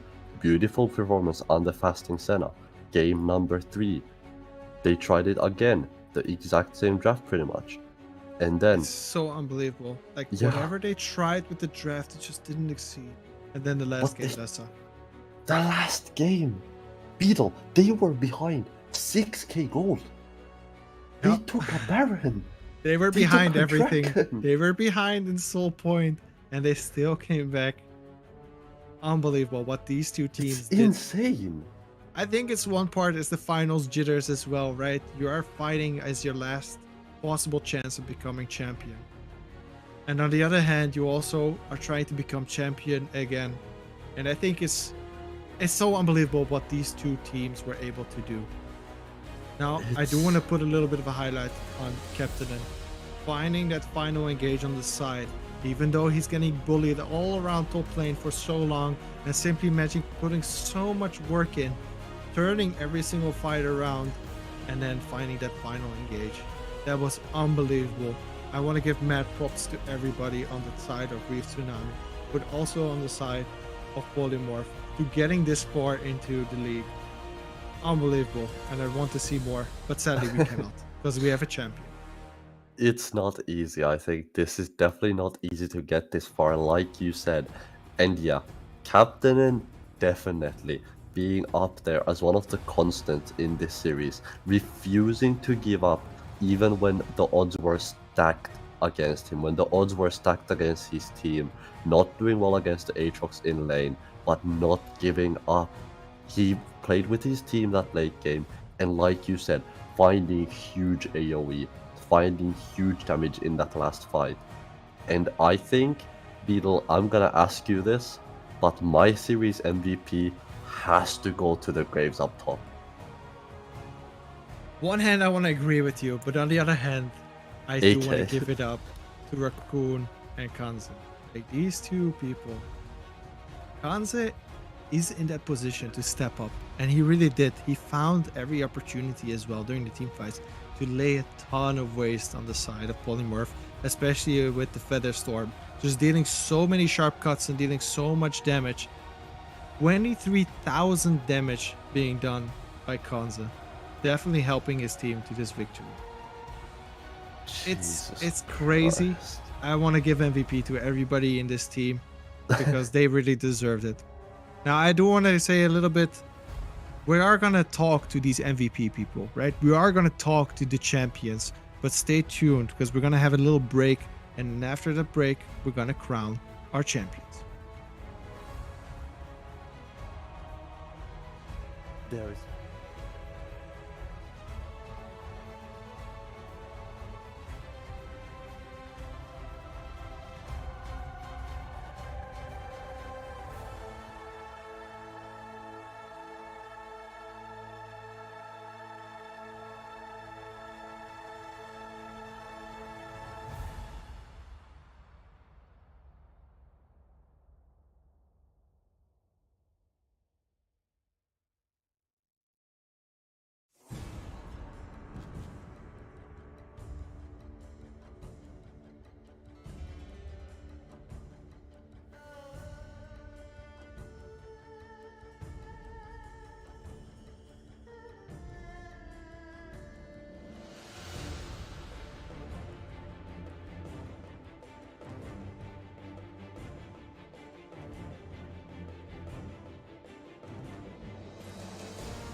Welcome back, ladies and gentlemen, to the Cobalt Wins. I want to say season 5, but season 5 is technically over because we have found our champions. We have found the team that was the strongest. And I just want to say, man, I need new coffee. Never again, because my heart is beating like crazy. I hope it was exciting for everybody as well at home.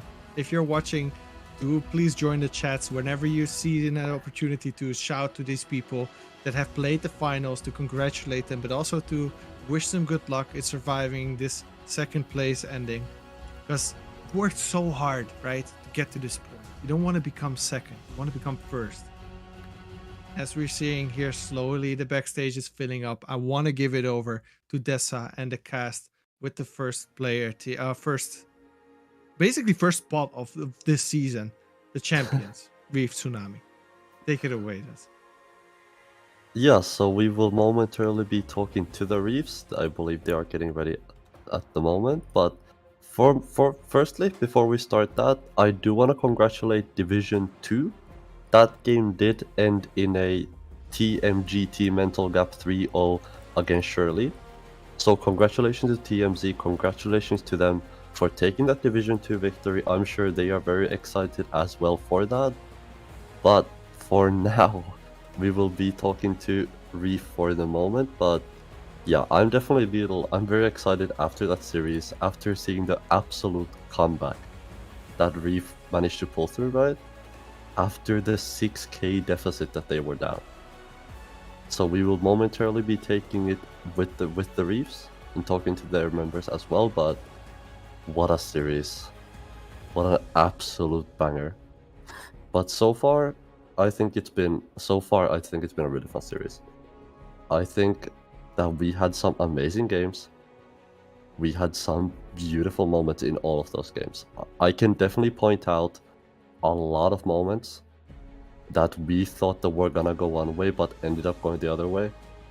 And I think especially that last game, especially Reef managing to take not one but 2 objectives, Captain, and you can even see on the stream right now the replay showing Captain and stealing away that Inferno Drake.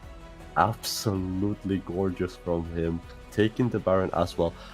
Imagine being in the comms of Reef. Imagine being in the comms of Reef when that happens.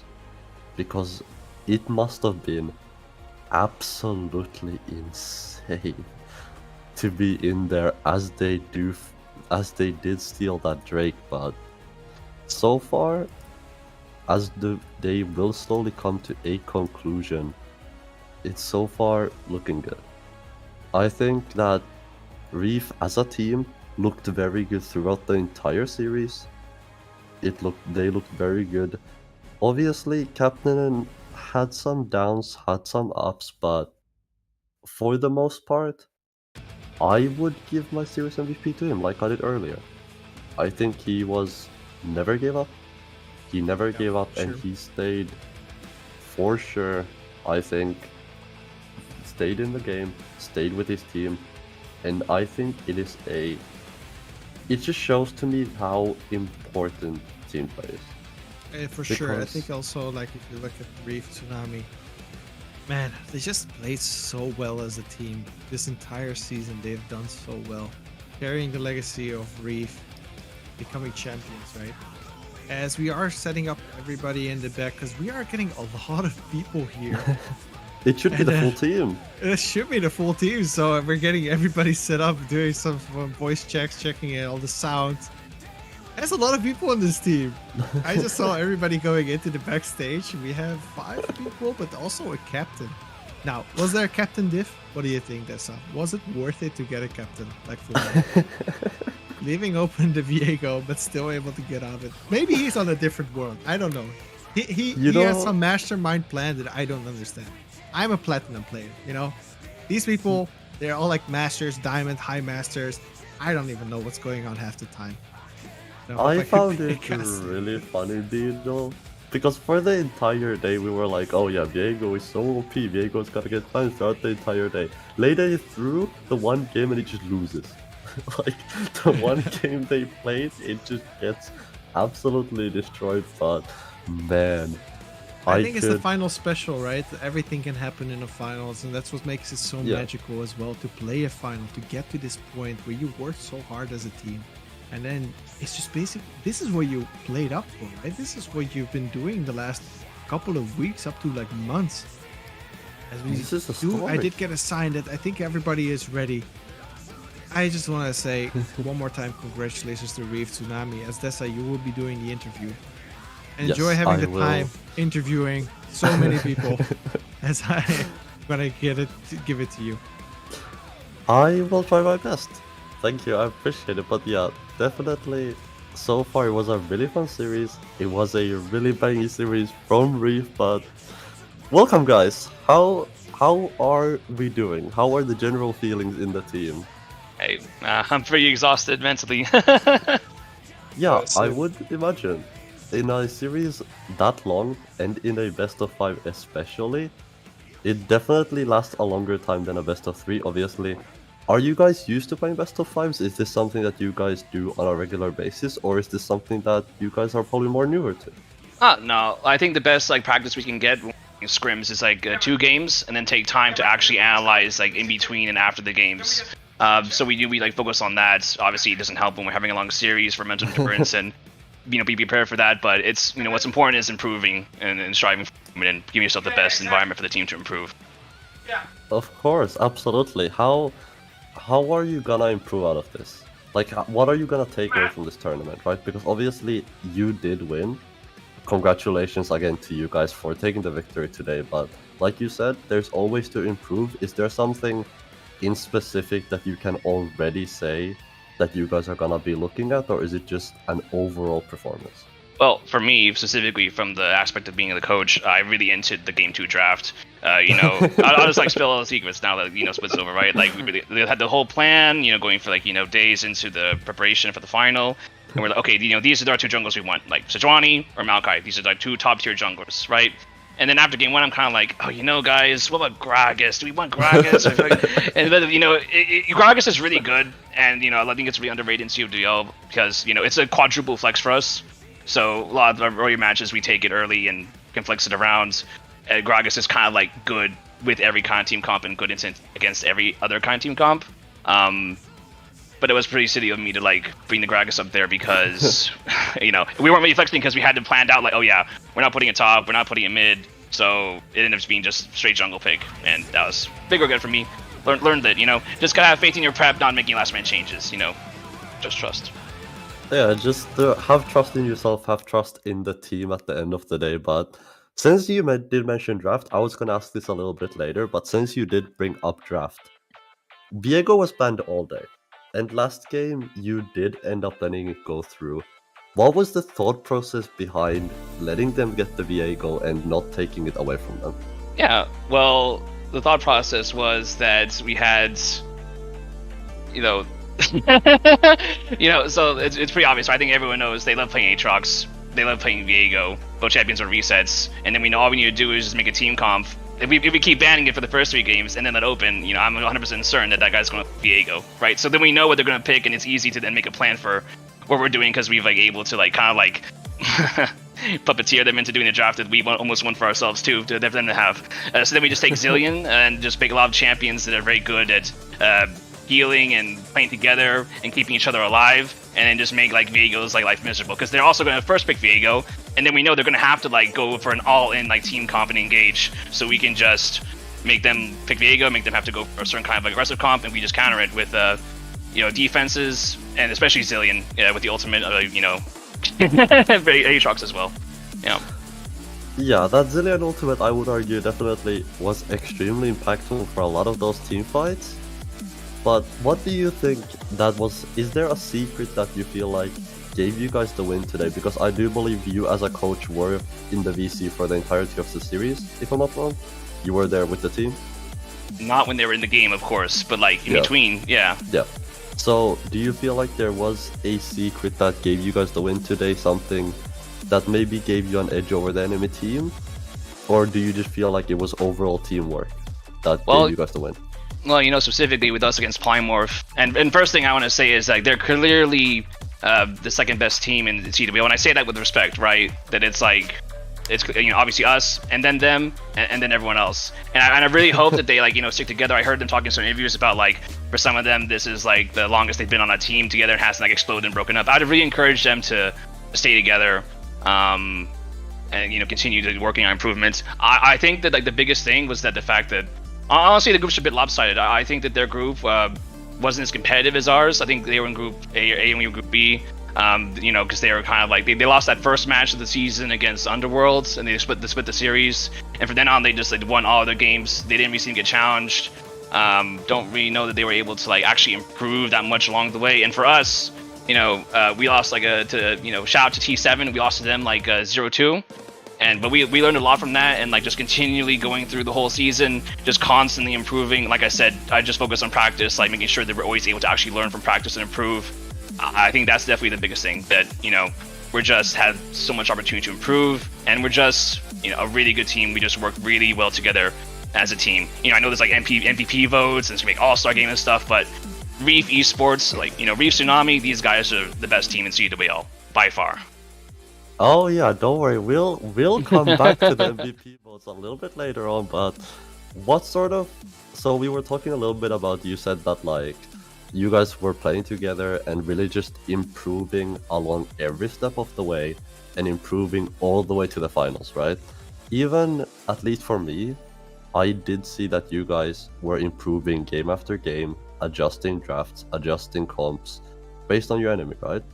So what sort of preparations did you guys do coming into today's series? How did you prepare for a best of 5? Something you guys don't do often, something that's very long, can be very mentally straining. How did you guys take that into account when preparing for today's series? Yeah, just focus on draft. I don't know if anyone else has anything to add, guys. I think we did prepare like a 3-game scrim or something. So like we assumed the same thing, but they gave us a good challenge here today, so that's nice. Yeah. It's good to hear. But since I have you Ace here, I have a Logic wanted me to ask you something. So not again. How does it feel like basically ganking top for an entire series? Answer, Johan. Oh, I thought you were gonna ask the Gregas game, because the Gregas game I was running it. No, I got paid for that one, so that's nice. I don't know. We kind of knew, except that game, we kind of knew where the awards were. So like every game, I could either just wrap around because they're on the Road of River, or the opposite. And then there was a few hiccups where we kind of underestimated like Atrix and shit like that, but it was general like kind of free. Like there was not that good ward control, and it felt like they didn't know where I was unless they saw like an actual ward on me. So yeah. Definitely, yeah, I can definitely tell that. I think it looked like that on the stream as well. How was the comms looking, right? After you destroyed the Nexus in that final game, how did the comms look? Because I would have paid anything to be in there listening to you guys, but how would you describe the experience for us who wasn't in it? No expressions, everywhere were calm, you know? I was shouting. Was it just you shouting, or was it everybody shouting? I think it was me shouting. Yeah, that sounds about right. I'm not gonna repeat it because real stream, but I shouted. So, how does it feel like taking the win today?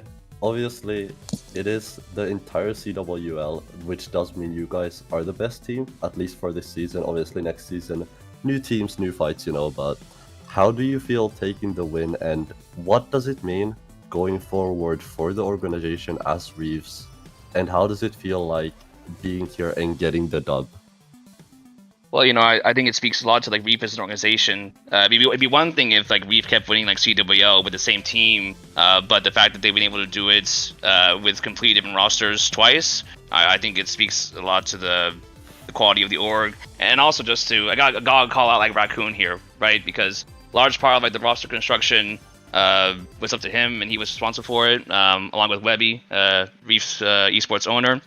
And, you know, I came in, like, you know, just after the start of CWL. You know, I didn't have any involvement in roster construction or selection or anything, but, like, I really saw something special in these guys when they first asked me to coach them, and I was watching them. And, you know, it's a really, you know, great group of guys we got here. Especially, you know, shout out to Bunny as well, who unfortunately, you know, couldn't be with us for playoffs, but obviously we had a really great regular season. made a lot of improvements, and I'm sure that if he had been with us, we would have, also won as well. So I think he definitely deserves, to be considered a CWL champion as well. Definitely, yeah, and I think it's important to highlight the people that potentially weren't around here today. How long have you been coaching for them, if I may ask? After the first week of CWL, so I wasn't there to help them with their first match. I think the first match I was there for was when we got 0-2'd by T7. Shout out to T7. Yeah. Okay, fair enough. So not that long, realistically. It's like April. Yeah. Yeah. No, February. Yeah. Today's definitely April. Good to see Right. that you don't realistically let that affect you and the team. And like I can tell that you guys definitely seem to work well together. Definitely seem to have it together now. Next up I have some targeted questions for specific people. So mainly AK and Kanze, at least for now. So starting with AK, how was your heart rate like when you caught Epto Fangirl so many times?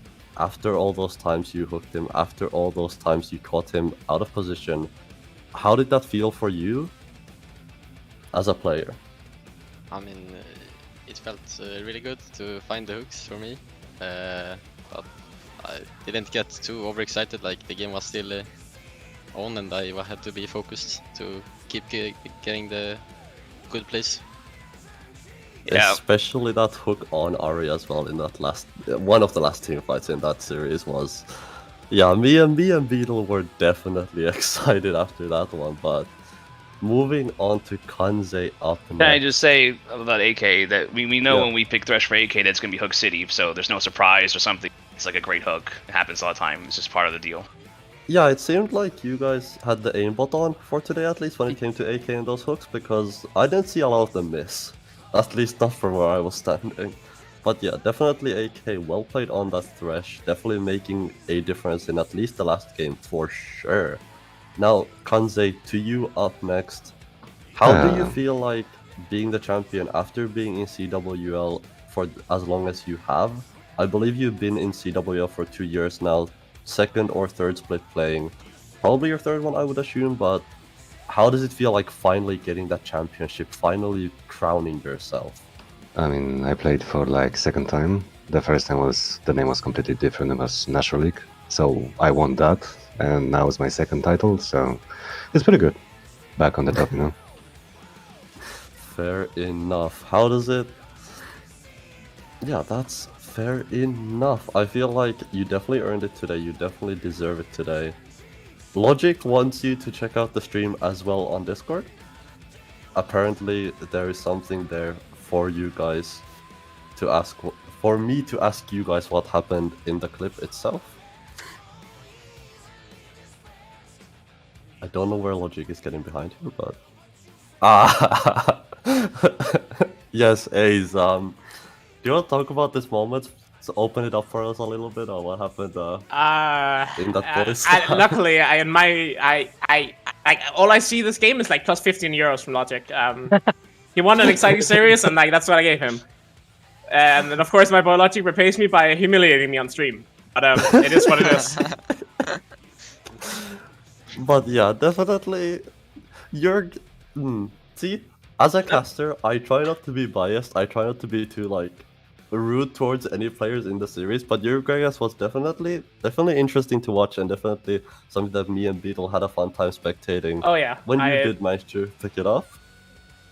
But yeah, I mean, the wall is thicker than Gragas, which I didn't think was possible. But I mean, even this play right here is. Oh, I was going back and forth on these walls. These ultis were not it for me. Stoning ultis is what I will call them. I feel like Magic had a sort of a cask barrier around him, because all of them seemed to land on the tower away from him. But yeah, but as Metal said, it's like we basically haven't actually been able to practice the Gragas at all, and I don't know. I also inserted my build like I'm going to tank Gragas because we felt like we needed front line, but like everything is just like wrong in this game. So like we played like poo poo, and draft was poo poo. Fair enough, but I think moving away from the Gragas for now, about that last Baron steal. Ace, how did you feel when you were still in the Baron, when you actually managed to secure it? What was going through you at that moment, in that last game? Job ain't finished. There's still left to play. It was still a hard game because I end up dying in the Baron steals, so we still have to make some having happen. Luckily, like AK and Raccoon ends up getting like a good pick on the Viego, which makes it so that they don't have smite either for the Drake, and that enables like Anson to, just he get Chat walk in and then kill the Drake, and not let them get soul. Yeah, speaking of the Graves, Captain, and over to you next. We saw you walk into 3 people, proceed to go, no, I'll be taking this one, and yoink the Drake away from everybody's face. How did that make you feel? And what was the sort of comms when you did that? What was the sort of feelings that were going through you at the time? I mean, it's just a 0-6 Graves walking in, still in the Drake. I mean, I don't know why they even let me walk in, to be honest. Yeah, Like, obviously. I should not be able to walk in, but I mean, I take it, I guess. It's I like- mean, you're so behind they can't even see you, so. I believe that is what we call a Nico moment, at least the new reworked Nico, but yeah, definitely something that me and Beetle were extremely hyped about. I don't know if you're gonna watch the VOD back, but definitely if you do watch it back, rewatch that moment, because Beetle definitely went full in there, and it was overall a very entertaining series, guys. Again, congratulations to you guys for the win, and thank you very much for giving us that many wins, for giving us that many games, and thank you to Ace for giving us an interesting Gragas show. No worries. And Beetle, if you have nothing else, over for you. I want to say only congratulations, guys. You definitely deserved coming back from such a deficit. So well played to you guys, and enjoy the rest of your evening. And make sure that you're gonna buy yourself lots of round of drinks, because you did win the grand prize of 135 euros. Enjoy, guys. Thank you. Thank you. Thank you. Thank Can you. I make a last comment here? Of course, go for the last final Yeah. shout-outs. Okay, so during this CWL tournament, we tried our real best, but unfortunately, there were like some situations and some issues with draft. So, yeah, I just want to take this chance to apologize to absolutely nobody.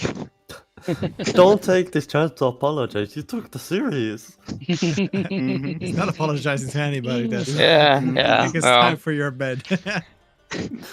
Well, enjoy, guys. Have a lot of drinks, and maybe I'll join you guys later also for some interesting knowledge on how to use that Graves tech, because I know what I'm gonna play for tonight. Getting out of my plat promos. I think you need the Nice. Gragas tech.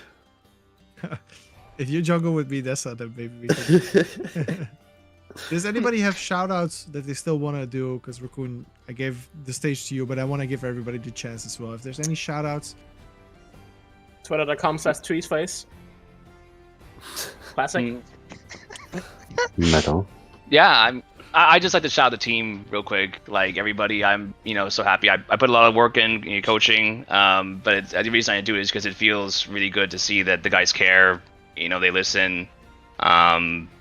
In top lane, Anton is like absolutely iron mental. He always keeps it real. There's like no bullshit with him, right? He's like, oh man, I played so bad that game. I'm sorry. Better next one. But we still win anyway because it's not about how you do your lane. It's not about your start. It's about how you finish.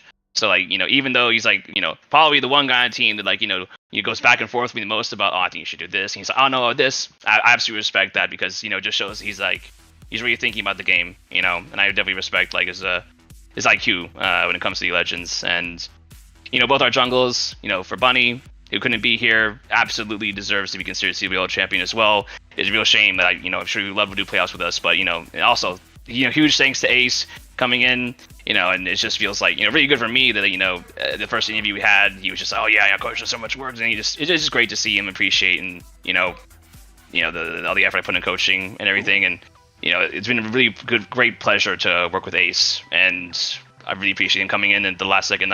He's not even going to be continuing jungling, right? He's going to be switching to top lane. If any teams out there need top laners, right? Throw Ace a DM, right? So just continuing to just help us keep filling a role that he's not even interested in playing anymore. Really appreciate that. And then mid lane Raccoon, all I can say about Raccoon is that like, the perfect captain for the team, honestly. Like, doesn't use any excuse to go on an ego trip or, power trip on anybody. Just only takes the responsibility that comes with the role. The team wouldn't exist. We wouldn't have this level of success if it wasn't for all the effort that Raccoon put in outside the game, creating spreadsheets, finding all the scrims, just everything that a good captain should do. I can't praise him enough for that. It's incredibly important. And then Kanze as well, I have to say, like, always there on time, for every scrim, always making a schedule available, even after like a long day at work, coming on and giving like, 100% that he has for the scrim. You can really tell that he cares a lot, and I really appreciate it. And AK, what can I say about AK? But just Hook City, absolutely, been a pleasure to work with AK. And I'm really happy that, especially with AK and Raccoon as well, we're not actually able to like have all the success, win CWL, because I worked with these guys, previously, about a year or so ago in another organization that no longer exists. And yeah, I'm really sad these guys that I, brought them in, told them we were going to compete in the org, and then, things just fell apart, right before we could get started. So really happy that we can work together now and have all the success. Sure, for sure.